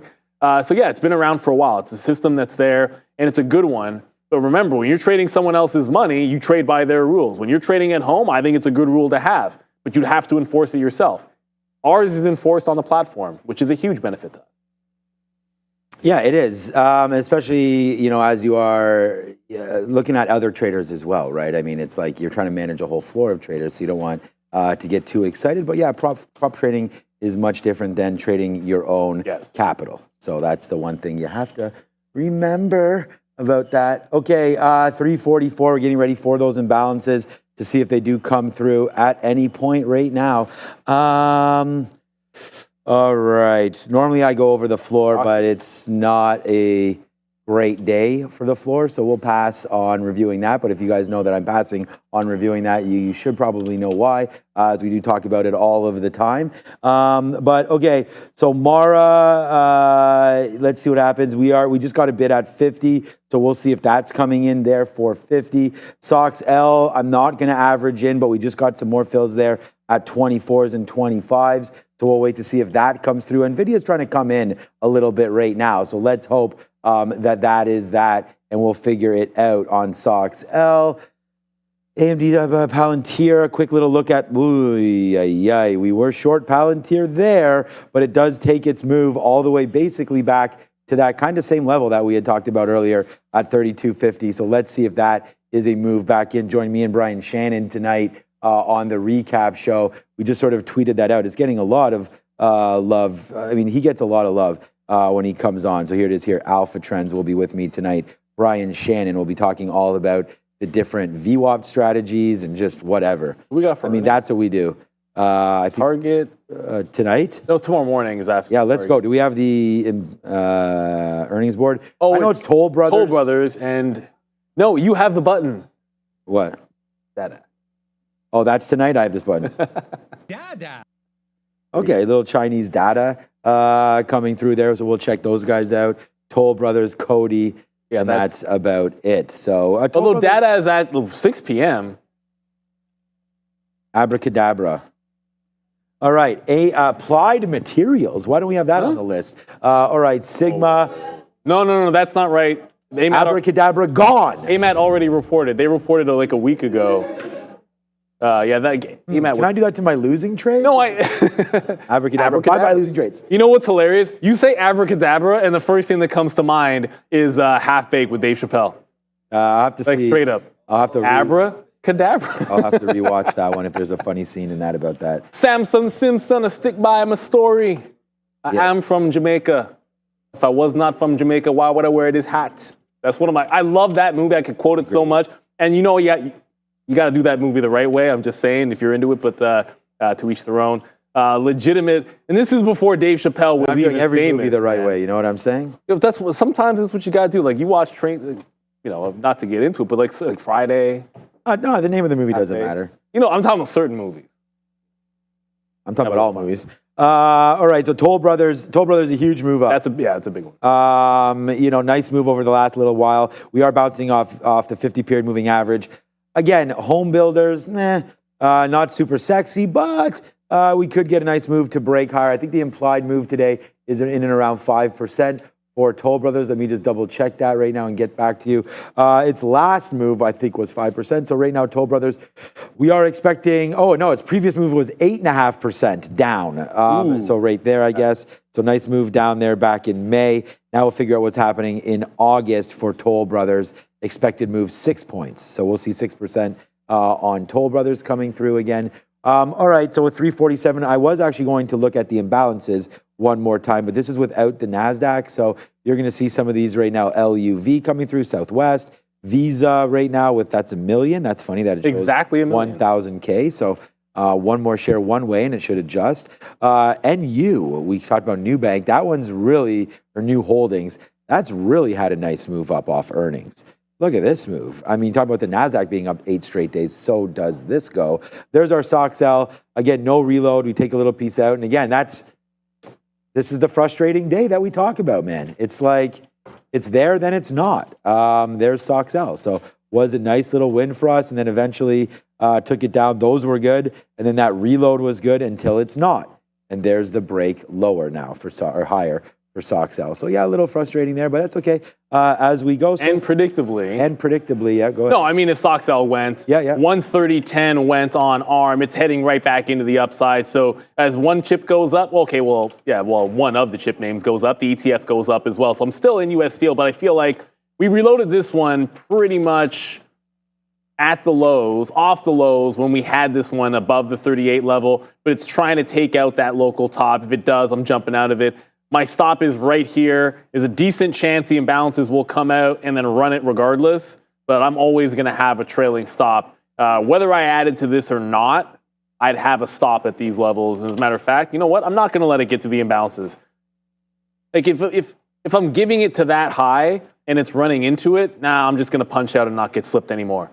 Add it off those bottoms, just going to jump out of the trail. Like it's showing me that it's wrong. And the other thing when you notice here, we cancel those orders, and why are they still there?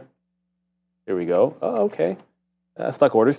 But the other thing about this is that was a pretty big volume candle reversal on US Steel. So it didn't immediately run higher, in a big way, but it is certainly grinding higher off a big reversal on US Steel. That said, I feel no ways about this tomorrow. If it does the same setups, I'm just going to look for shorts on the stock. Every time it's a flat bottom break, I'm taking the flat bottom break until it stops. Imbalances are now out. Yeah, imbalances came out about 20 seconds ago. So we'll see. Microsoft's a big buy. Intel's a big buy. Apple's a big buy. Amazon's a big buy. The NASDAQ shot up. So this is what can happen there. Nice little shoot up here and then a fade back down. So they're all coming as buys. It appears like Microsoft, again, trying to come through. Looks like look at that gap. So this is the problem, right? 424 gaps higher to 525 in change on that buy. Intel does not gap higher. Apple gap and come back. right there. Oh man, it's too bad. We were trying to get short there on Mara and just missed that one. Our friend Nvidia, the same thing. Look at this play. Gaps basically higher up again and then fades out. So yeah, man, LUV Southwest holds the bid, but this doesn't seem like it's a big mover at all. It actually goes down on that. So Intel, Microsoft, looks like Microsoft was the big one. So that continues to go upside. Hit the like and subscribe if you want to continue to see the imbalance locator. Hit that like, hit the subscribe, and get reminded that we are live every single day. So Google with a buy, we like that play again. Look at the shoot up. Like if you're short here or long, it goes all the way up there about 30 cents and fades right back in, and now looks like it wants to take that bottom out. This is actually not a horrible spot to maybe go short as, wow, you're running right into that. As you're trying to break lower, 167.43, a good little break spot there. We're still short Mara, and that's all. Maybe put a bid here at 52 and see if we can get something out. Yeah, so just very quickly, I did not mean to go long on U.S. Steel. I just have a couple of orders that were stuck, and when I filled to get out, it didn't indicate that I was out, so I just kind of hit it again, but those orders were live. So I reverse long, got out flat, and then still have a couple of orders that are showing on the bid, but I show them as canceled, so as far as I'm concerned, they're not on the market. But with only about 8 minutes to go in here, you are going to have not a lot in terms of earnings, but there's certainly a lot to look at. And one of those, only because I'm flat now, and we haven't talked enough about one of the strongest stocks in the market. And of course, I say that it's going to lose VWAP, and that's Palo Alto. So PanW does eventually do the break that we were excited about, but I wanted to make sure that we got this in. Remember, PanW had a huge move down. Remember, everyone bought 260s and was like, yay, everybody in the 50, 200 period moving average, and Nancy Pelosi loved that level. Well, 375 was the resistance when this all happened, and it went nasty. Well, where do you think it got to today? $375. So what's the key level tomorrow on PanW? $375. Oh my God. Right there on an absolute dime. Exactly where the top was before on the daily when it had that flush is where it still is. So I'm pretty sure, yeah, whatever. Like, yeah, I just got punched out of ARM, and ARM just made the same reversal off resistance that it did before. So I know you're looking at SOXL there. This is what I'm looking at. ARM went right up to the same resistance after the imbalances came out, and then just dumps right back in if you shorted off that same level. Only 6 minutes to go. I'm not going to be doing it. Plus, you know, if I just had a couple of stuck orders, no need to trade something at the end of the day. All right, we're doing well there. Yeah, let's SOXL. Like, we just get stopped out ahead of that number. We talked about that. It's very, very risky to be in there today into SOXL. So there's a nice push back down. But you know what we're doing good on is Mara. We should have, I mean, I was waiting at 63. Honestly, it goes to 62. But not sitting around waiting for an order to fill at the end of the day is risky. It's too bad we didn't get it, though, because we were there. I'm also looking at, honestly, a break of Google. I thought Google could break this level here, 43s, and then get to the downside. So I waited for 40s. Let's see if that does break. And if it does, I just want to give this back to like 55 or something, just to see for this last second breakdown here of Google, if we could take that level. I know, it might not be the thing, but if this NASDAQ wants to collapse in a little bit here, we can have a look at Google. Nvidia has really, really fallen down again. So there it goes, downside. I mean, SOXL continues to go. But there's Nvidia trying to break lower as well. The big trade of the day is going to be on AMD, obviously, as we shorted there and covered here our last little bit, 350. A bunch of shorts in there to the downside. So that's going to be a good stock for me. My number one name, though, is Tesla, as we talked about that with these shorts, these longs. So we really hit Tesla quite well today. 225, 222.50.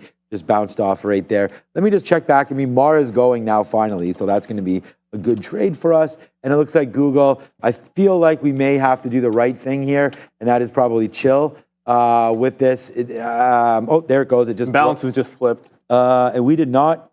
Oh, it did not fill on Google there. Okay, so my order did go out. I only crossed down to 38s there, so I don't know why that didn't fill, but there goes Google. Nice downside move. We'll cancel it. We should have been short. Yeah, LUV flipped from a sell to a buy. So that was one. Southwest was like the big imbalance. It wasn't even that big. It was like 1.5 million to sell or 1.6. It flipped to a buy imbalance of 1 million. So that was the big mover. Visa's there, but it doesn't really matter. Ultimately, the market's starting to head right back into the downside. It looks like down here with only 4 minutes to go. Dude. Someone just mentioned what's going on with Oxy. Energy's down. Energy's down, XOM's having a rough day, Occidental's having a rough day, and these are all testing pretty big support levels, triple bottom here on energy. And we talked about this with Justin as well. A lot of these, whether you want to give it to the convention and people waiting around and maybe pricing in a different outcome, energy's been under some pressure. Geopolitical concerns not really bouncing at this time. I mean, little bang. Yeah, so we missed that punch short. Like, can't believe we missed it. But we still get a little bit of it. It goes down to 25s. We take some out. We just took out 40%, like for 10 cents.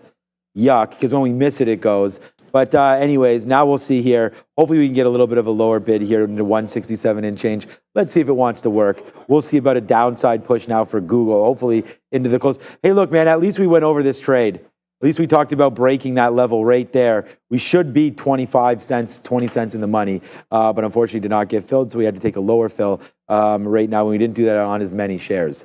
Because when you miss the fill, you miss the fill. You can just move off of that. All right, so bang, we did not miss the fill here. All right, big time trading for Mara. So there comes Mara right back in. That's 17 cents now. We'll figure that out. The closing bell now has a time count on it. The countdown is on till the end of the day here. That's we right. like it. I like it. That way, don't have to look over at the clock that I have to get the countdown button. I can just look at our program monitor. I mean, it's essentially the same thing. I like it. Always trying to make it a little bit nicer, a little bit better. Shout out to Fabian and Ramin for that as well. So my hands are off. Even if there wasn't a bounce trade I wanted, if I have stock orders at any point in the last little bit, not going to trade. I think it's all cleared up right now, but yeah, we'll just take a quick look to see what happens in these last 2 or 3 minutes. Eyes are going to be, for myself, on like the Southwest and then Nvidia, because those are the two places that I'm generally going to look at the end of the day. Something with an imbalance, just see where they close, and Nvidia, because Nvidia is Nvidia. All right, Google, there it goes, man. Again, really happy, really proud to at least give some of these trading ideas to you guys here at the end of the day, and they've paid off, really. It's just a matter of finally catching a movement here. And there goes Google to the downside. We already had that SOXL trade. We've talked about Nvidia. But yeah, so far so good, to be honest with you here, as we still sit and hit some trades. There goes Google. Let's go. All right. Barber almost back. We'll get a haircut soon. All right, so there's Google, man. Good trading at the end of the day. 20 cents in the money here. There it is for Google. So let's just see if it continues to make that move lower. It's only 20 minute 20 left there, but it's a push down in 20 cents. I mean, it's another profitable stock for us, so that's going to be good here. And then we actually were able to basically get everything out on Mara, where we just have a small piece left. I was actually waiting for 36s for that last piece. Not really sure why, so let's just now bid them all out right here. Oh, actually, I canceled my bids on Mara. Let's get that, and let's cancel our more short on Google, because that doesn't really matter. It's a 20-cent winner now plus on Google. So that's part of it. There we go. We get the Mara trade, so that's out. Boom on that one. That's going to be a good trade. And then the end of the day, there it is right there. Bang. Right into the downside for Google. Making some money back here in the last couple seconds. Now 25 cents in. Hopefully getting a little bit lower. We might as well cancel all of that. Good trading for Mara, obviously, at the end of the day. There it is. I'll just show you that last little out. So again, short, out at the bottom. I mean, that's pretty much as good as I can do it on Mara. We did get taken some out there, but we do get right back in for MARA. So with only 15 seconds left, Adara, you're going to get ready to rock and roll. I'm going to put a bid out here on Google, take my 40 cents, and run on GOOGL. Boom, and we got it in, no, 3, 2, and 1, ring it.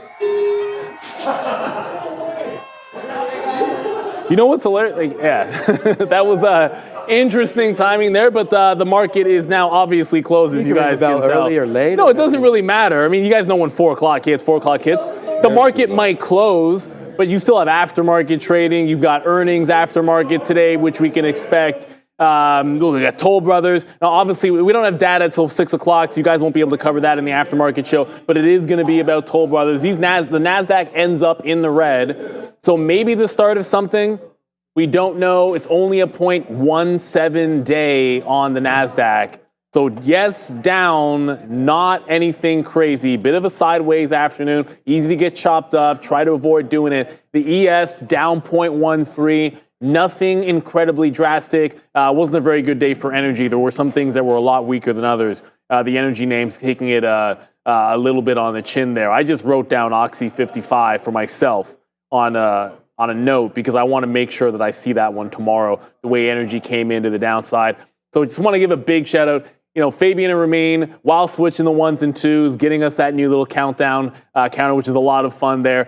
Shout out, of course, to Adara and Sharif on the midday Learn to Trade, learning about some different types of moving averages that aren't just the exponential and the simple, which, to be honest, I didn't know about myself. So always get your learn on every single day. That's what this channel's about. Great community. And of course, want to appreciate our guest today, Justin Zach's doing a great job there over at Moo. Lots of knowledge dropped. So if you missed it, you can always wait till the aftermarket show is finished and then go back and rewind. A lot of insightful stuff. We want to thank him for coming on here. But you know what time it is. You don't have to do anything. All you have to do is sit back, let it roll over, and if it doesn't, then make sure you jump right back in. You don't have to roll over. You're just going to go right over to the desk. We got the market recap. We've got Toll Brothers earnings. We've got special guest Brian Shannon of Anchored VWAP fame and Sean and Adara. Go get them.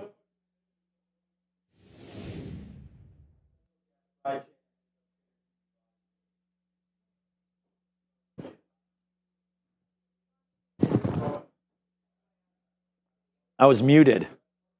I said Brian Shannon, of course, our guest, and famous from Trader TV Live, although that is not true whatsoever. We do have his book right here, Anchored VWAP. So join us with Brian Shannon coming up very soon. Man, we got that Google trade right at the end of the day. That was a nice little 30-cent winner, and we get filled there in the after hours. So again, you are welcome for that, which was you heard me not say too much about the floor today. Was not the greatest day. There are not too many green traders, maybe none at all. Yeah. But we will not discuss that live there because the market today gives up 8 straight days of victorious movements to the upside and now goes just slightly red down today, down 0.16. So we did talk about Raider Trader today, looking for a nice downside move. It looks like the Qs today agrees a little bit, 0.17. Look, yesterday we had Michael on the show and we couldn't find any red sectors. Today we look and it's almost a complete opposite. Yesterday red was USO, gold was red, some of the mining was red. That was it. Now, today you get URA, which is, of course, uranium. So we are talking about energy there. Gold up today, silver, real estate, and I don't know what FDN is, Internet Index Fund, right there. Look, we talked about this with our guest today, Justin, and the thing was Justin Zach from Moo there, VP of Strategy. Some sectors that possibly could be in touch now with the DNC. Now, the problem is, I guess we didn't get too much weed talk over the last couple of days there, as MSOS down 6%. China down today, down pretty good, man, 4%. Whenever China goes down, you are probably going to get oil to the downside. Of course, oil, huge into the manufacturing aspect. So oil downside. If we're going to get problems in China and possible recession fears, watch out for the price, obviously, of energy. One of my favorite things to own is XLE, and that also has a nice downside move. Yeah, we had earnings today, of course. The big one was PanW, so we saw that go. We've got our new AirPods in today, so we'll be able to hear any breaking news from Benzinga as well. So when that comes out, we're looking for Toll Brothers. But look at Palo Alto. Great move. It actually winds up close to its expected move. We are looking for 9%. When we were on in the midday, it was up almost 9%. Here's what it looks like on the minute chart. Nice pullback there today for PanW into the close. But you have to be happy. Here's a 3-minute chart. You have to be happy with this movement today. Of course, CrowdStrike gave us all a little bit of a scare. Was it a scare or was it a great buy the dip moment today during that move for CrowdStrike as it comes back into 200. Anybody that knows anything about cybersecurity was saying CrowdStrike still has the goods. It's just that was a rough movement to the downside there. And you could see, man, nice move back up for CRW. As Fabian tells me, maybe CrowdStrike isn't all that it's built up to be, and it seems like that might be the case. Remember today, we said at the beginning of the day, I said, look, Nvidia probably The day not to go long was the day that Nvidia winds up against the market, and it started early today. Nvidia started making a move down. The NASDAQ was up early when Nvidia was down. So we should have only be looking for shorts for Nvidia, and it turns out that that was right. The 200 period today, real great movements for NVDA, up to 129.50, that there's the pushback. We are now a week and 1 day away, Adara, for CrowdStrike earnings, for NVIDIA earnings. There's lots to come. And Salesforce and Affirm and HPQ. Salesforce. You know what? Salesforce is a name that we haven't looked back. Crim. What? CRM. Crim. Crim? Crim. Let's just call it CRM for now. I was just. I saw your SMCI. What were you calling that? Okay, that was Sharif. Sharif started that. Okay, It's I'm gonna punch him in the face when I and see then it. now, oh dear Lord, and I can't say SMCI properly anymore because then my brain just wants to add us. It is a bit long. I do appreciate the shortening of the names. Yeah, it's kind of fun, right? Like. I feel like it's fun. But yeah, Sharif and I have literally come up with names for how. Try to have fun. I like yeah, good times. around. Go show. I've just never heard that on SMCIs. That's a good one. All right, look at Salesforce. Actually, this is one to be talked about, to be honest with you, because Salesforce, as you just mentioned and well put, August 28th earnings. Look at this top we're at for Salesforce. Oh boy. I like this long breaking through 266. I mean, looky. What do we have here, Salesforce? Bumping up on the 200 period. I like this for a potential breakthrough there. I mean, I don't know. We could talk about anchored VWAP. We do have the man coming on right now. There it is. Let's drop it on that high. There's the anchor. Oh boy, again, we are right at that anchored VWAP. That is this purple line. And if we zoom in, there it is right now, closing today at the anchor. Salesforce, a very, very interesting name. Maybe we will talk to Brian about that. You could also drop another one right here. Cody apparently is out maybe right now. The other anchor right here. We are right at anchored VWAP support and resistance right now on Salesforce. So a good look there, Adara. All right, you just let me know if there's any earnings out that are popping through. We are looking. They're all expected at 4:30, like Tolls and Cody. All right, so Toll Brothers at 4:30. Keys is out. We got Keys. All right, we'll look at keys in just a minute. But for now, today, you can see both the S&P and the 500 chopped around. We talked about that today. Basically throughout the day, before finally making a little bit of a move down there into the close. Mag 7 names like Tesla down here and Nvidia really lead the way. Look at Broadcom down 1.05. Look at the banks, BAC down 2.47. Even Bitcoin today could not hold that 60,000 level. So Bitcoin to the downside. See it, Fabian. That was a nice give up there by Bitcoin. Catalyst-driven names today include PanW. We saw that. And then where's Eli Lilly? Right there, Eli Lilly with that nice move on positive study results for its weight loss drug and other uses there. Small cap names including RR and INDO lead the way as well. Feds Bowman commented that there's still some upside risks, which may have sent this market reeling. Man, oh man, Adara, this Walmart huge, Home Depot, we'll wait for Target and whatnot with Coke, P&G and Pepsi all leading the way. Just looking for some green names, Visa as well, Thermo Fisher, Merck. We like XLV. We've talked about that over and over again. And then what about Netflix? Netflix today, guys, really leading the way for all these big tech names. Netflix, I was saying this, and I'm not sure, maybe there's a name that you could think of. Is there a name right now that we often cover that's at its all-time highs? So I think Netflix is going to be that name. We did run close. Lily's there. Lily was there within a couple bucks today. Meta, another name that's right there at 544. Another name, if you come to the screen, that looks like it's been up and away. We'll see about getting filled on Meta up near those highs. If it does have a day tomorrow, that would be Meta. Nothing else really that I can really think of. If you guys are in the chat, let me know if there's a name that we are missing here. K-Web, again, internet names downside as China puts in some sort of curbs there to try to, tariffs, right? Back and forth with Tesla. Yeah, and they're also, we're not releasing the foreign fund flows data every day because they're trying to basically make sentiment higher. It's the same as how they curb short selling. It's kind of the same practice, but I guess the market not reacting nicely.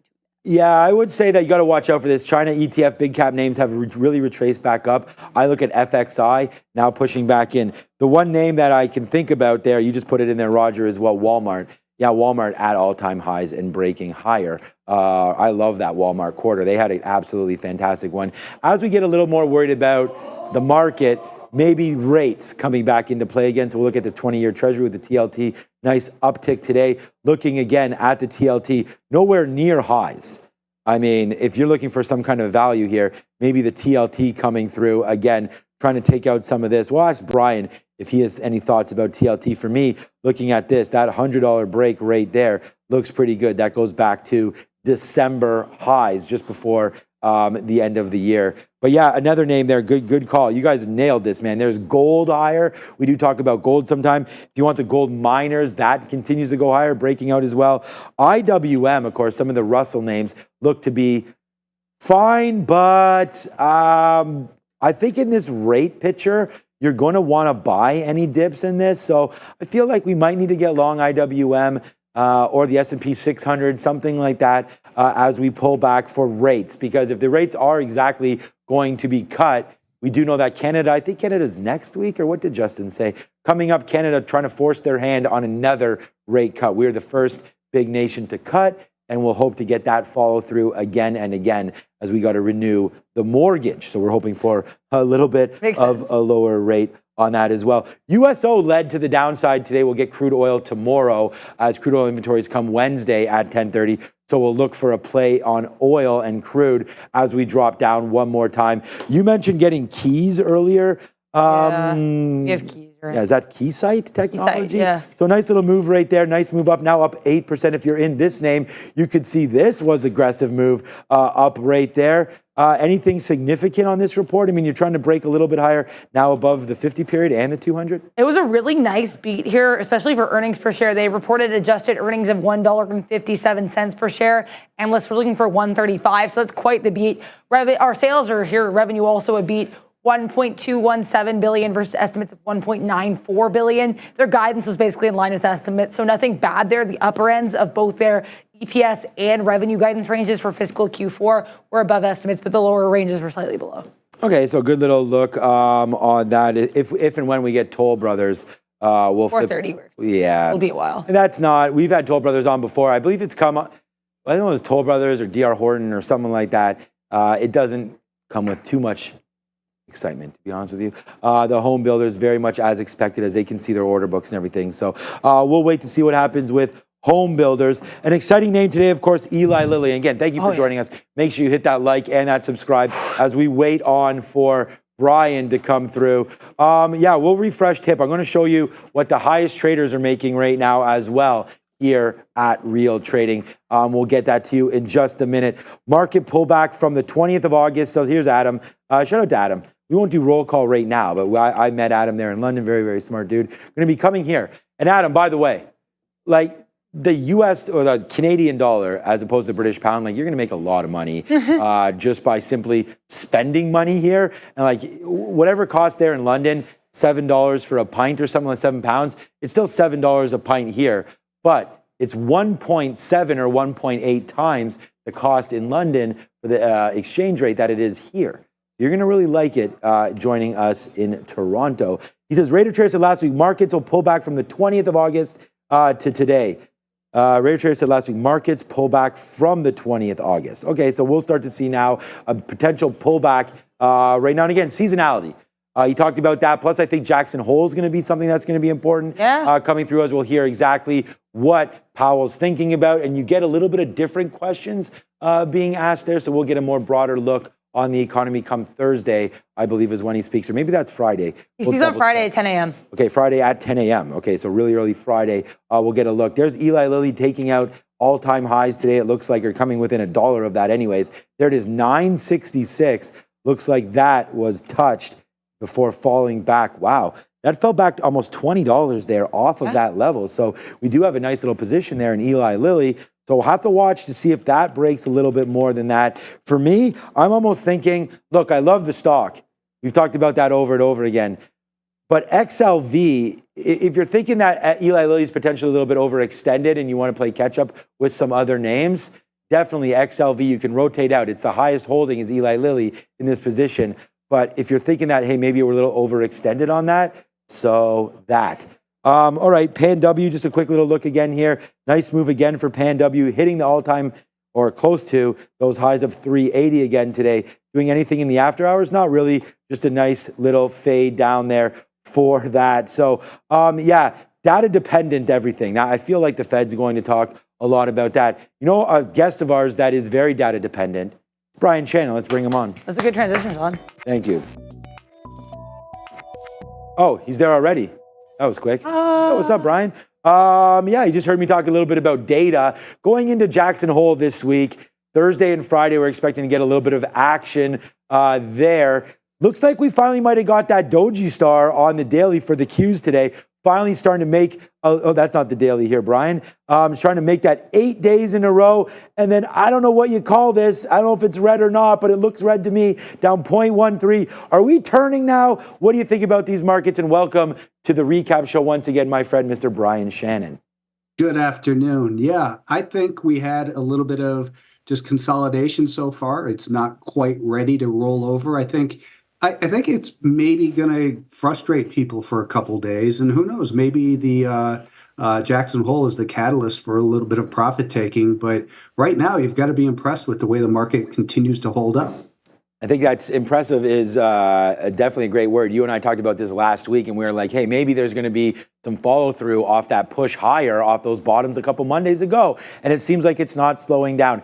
8 straight days of the upside set. I think it was the longest move in the last year and a half, extended move, both on the NASDAQ and the S&P 500. Look, we talked a little bit about MSOS today, and of course, that's the marijuana ETF. I noted that you tweeted something out about SMG, which I know it's Scott's Miracle-Gro. I kind of relate that also to some of the marijuana stocks, because I remember back in the day when they were talking about legalization again and people growing at home, a lot of people flocked to SMG. You want to go over that chart? What are you thinking about Scott's Miracle-Gro? Yeah, Scott's, I think you're right. That's the way I kind of view it, as a picks and shovel for the weed industry. And the weed stocks have been just terrible over the years. This one had a good run in 2019, 2020, but then like the weed stocks, it fell apart. The good news here on this weekly time frame is that we're back above the 50, 100, 200-day moving average.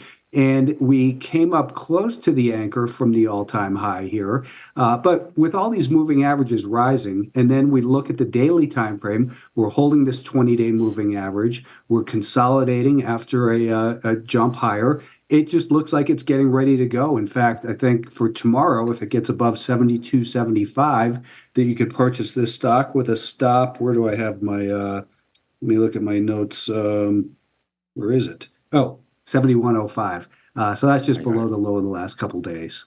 Okay, yeah, good little look there. I also want to talk to you about another name that you brought to our attention, and we had a good fun on the show. We asked about what our favorite soups were. And I think we went chicken noodle. I think we went tomato. We got a little bit of vegetable soup in there as well. Well, congratulations, Brian, because it looks like, again, I mean, could you manage my money for me if you get a second? Campbell's Soup continues to make a move higher. CPB.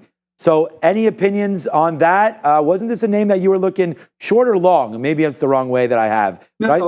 it was a long trade, but I had gotten out about a week or so ago. In fact, okay, Sean, I held this stock for about 3 weeks.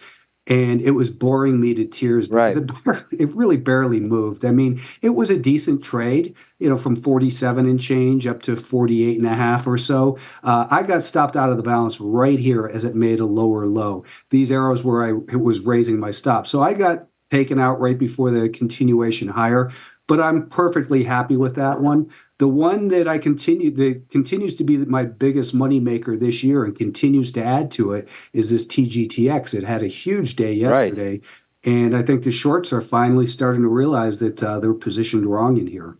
You've definitely been talking about TGTX for a minute on our show, but great call on Campbell's Soup regardless. And I think that you and I talk about this all the time, and I actually was talking with a trader during lunch about this, and it was being a risk manager.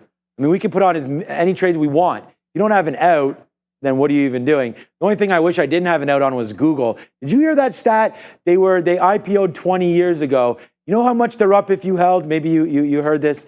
7,700% in 20 years.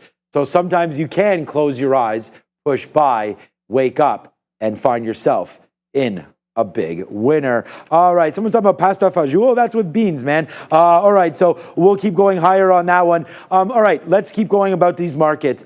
So again, Toll Brothers coming out, some good earnings plays as of recently. Can I just get your opinion on PanW quickly? Me and you talked a little bit about CrowdStrike and trying to catch some of the falling swords and knives that are in this market. But here we have PanW. You can flip over here, Ramin, and show my screen and give Brian a second here. But if you go over to a weekly chart, I mean, how good does this look? This is the 50-period moving average. We've bounced, we bounced again just now, a couple weeks ago, obviously, and now we're trying to take out some of those highs. Yeah, what are we doing with PanW here? I think let the runners run right now. So PanW, best of breed. Any opinions here on Palo Alto Networks?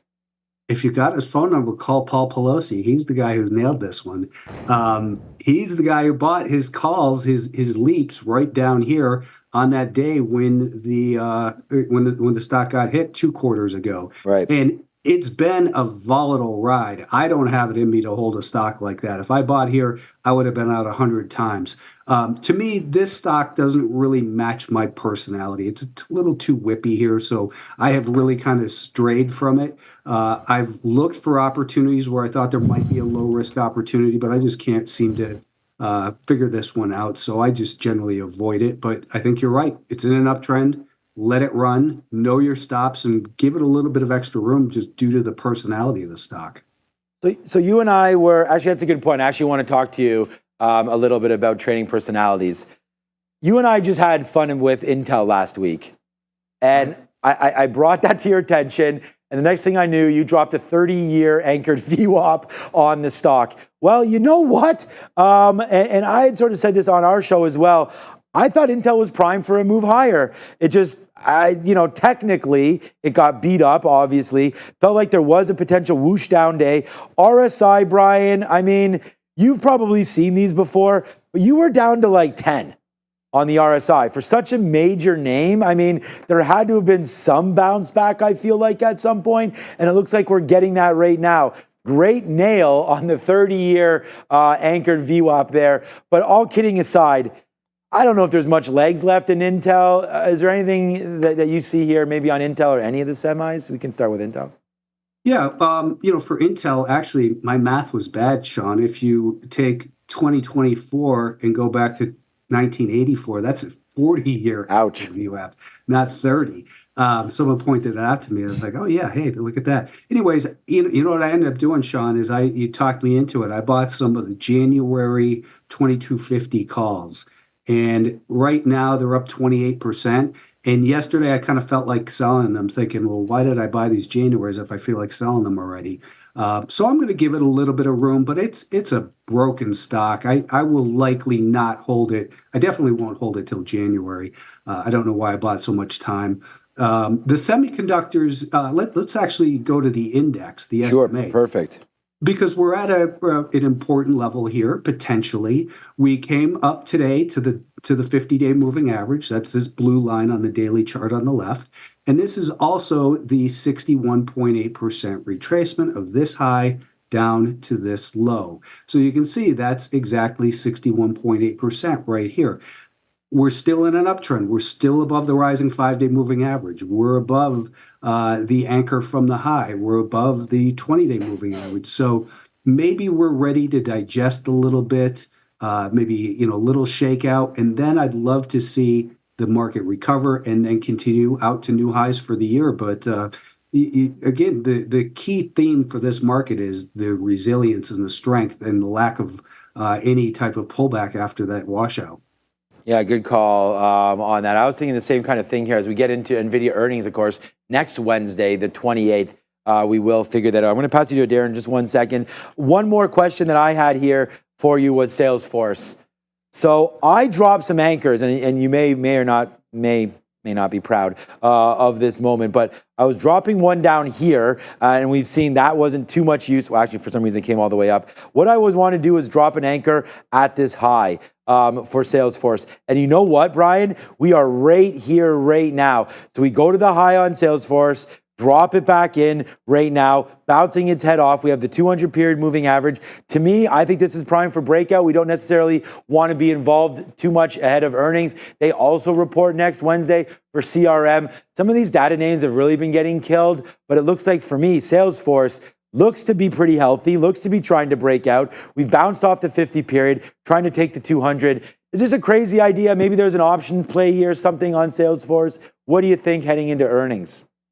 Here's what I see, Sean, is one, the year-to-date anchor. If you take that from the beginning of the year, look at how the stock has been defended early on as support and then as resistance. And here we are right up against it at this point now, along with that 200-day moving average. So I got to ask myself two questions. Where does it come from? It just came from 233 up to 265, so 30 points, about 15%. It's come up 15% uninterrupted without a pullback. Where does it have the potential to go before it's likely to encounter supply?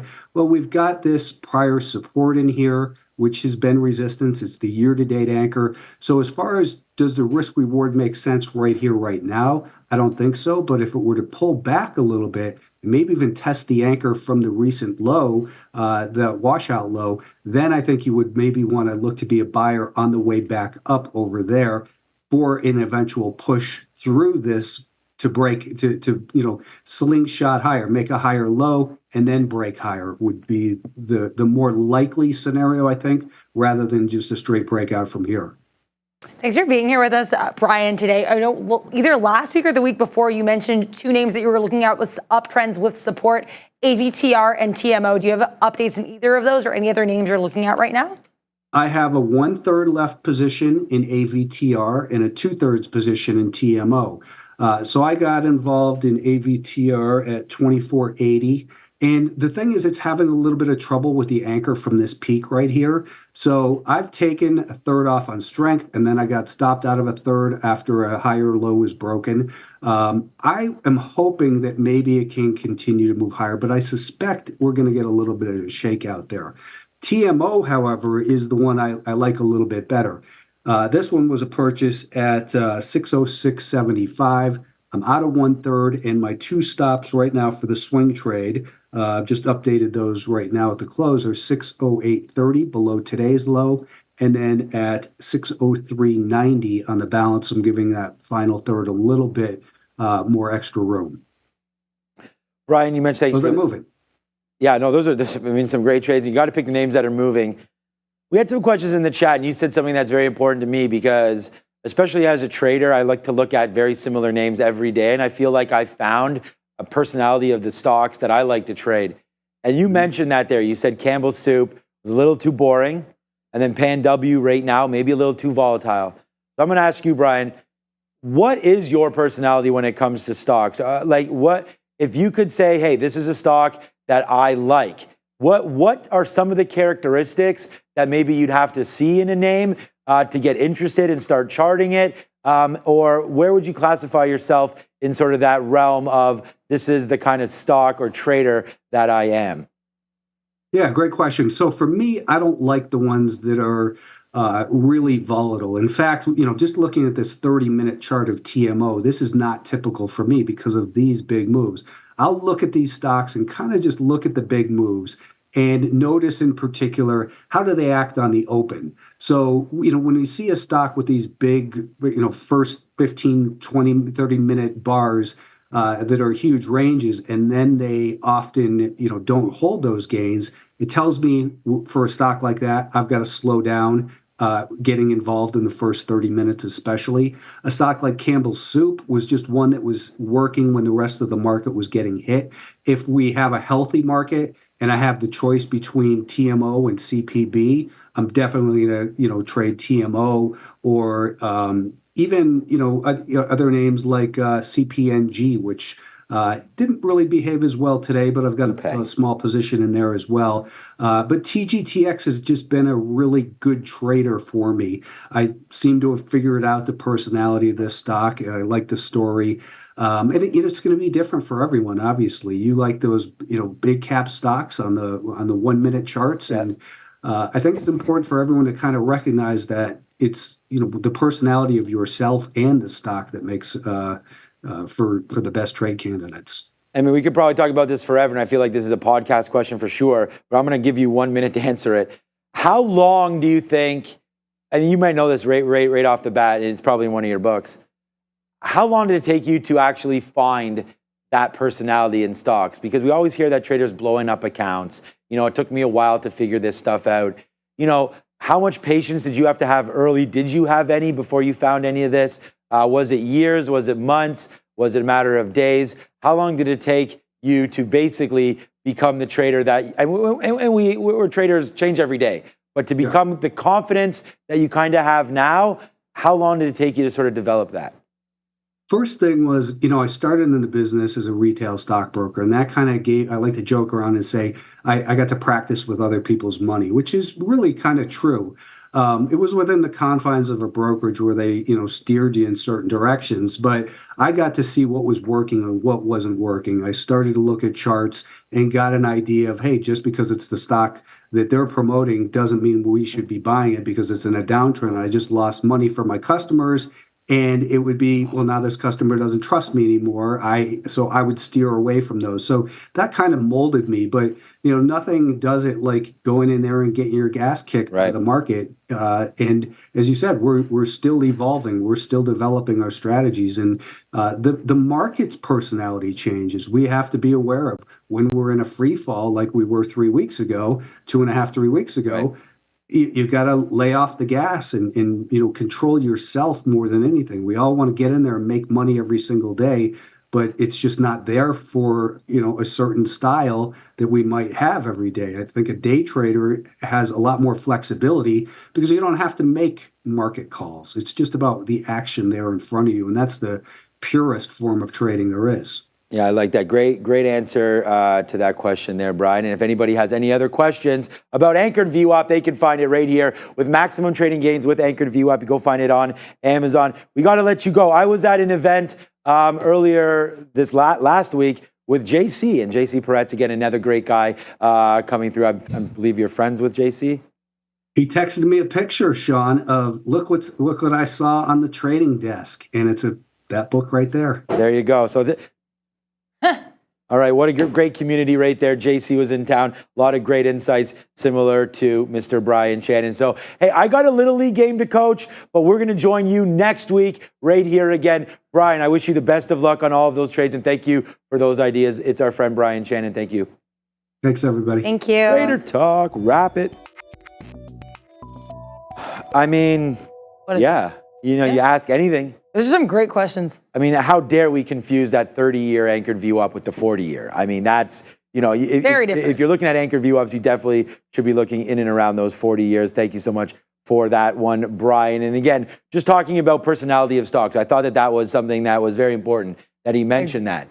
If you're in a name and it's either getting boring or you just kind of lost interest in it, that might be a good indication to get out. Yeah, it's not seriously. For you. It's like I talked about that with Nvidia today, and then I just go on, put on another losing trade. It's like you gotta be focused on the stock, understand, have that conviction. So I want to thank Brian Shannon. I want to thank everybody else with roll call.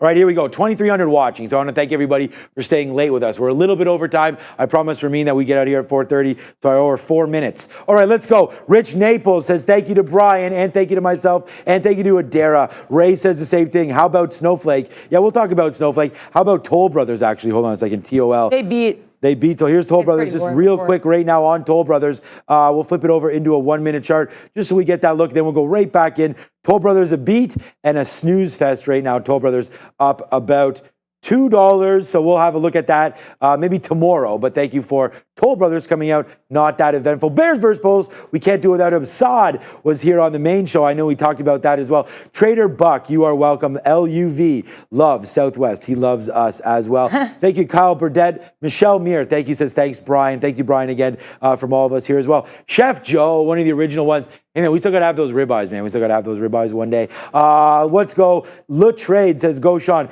Sean is the GOAT from Logan. Thank you so much, Logan. Means a lot to me. Rivian Millionaire. He likes it when Toll beats. Yeah, well, I mean, that's a good one. We like housing. Housing starts, hopefully gets picked up as well. Raul Joshua. Joshua's here. Thank you, Joshua. Lee Mallory, or Mallory there. Thank you so much for coming through. Juan Silverado, Bright Awakening, Ron Miller, and everybody else. My water's at 5 p.m., but I'm trying to get done this because I don't want to bring it with me. Yeah, that's so we still have a little bit of water left there. We're at that 5 p.m., but it says never say never. Shout out to who? I will never say never. Justin Bieber featuring Jaden Smith, circa 2010. I could go without the Jaden Smith part, but shout out That's to factually- Justin okay. Bieber. Yes, of course, correct. Factual. You know, But I he's understand. had some DJ Khaled. Yeah, okay, let's go. Thank you for watching one more time. That's Adara. I'm Sean. We're back at 8:30. Thank you to our guest, Brian Shannon. Go pick up his book about anchored VWAPs. Pick it up today, not tomorrow. Thank you, everybody. We'll see you tomorrow. Ciao. You, bye.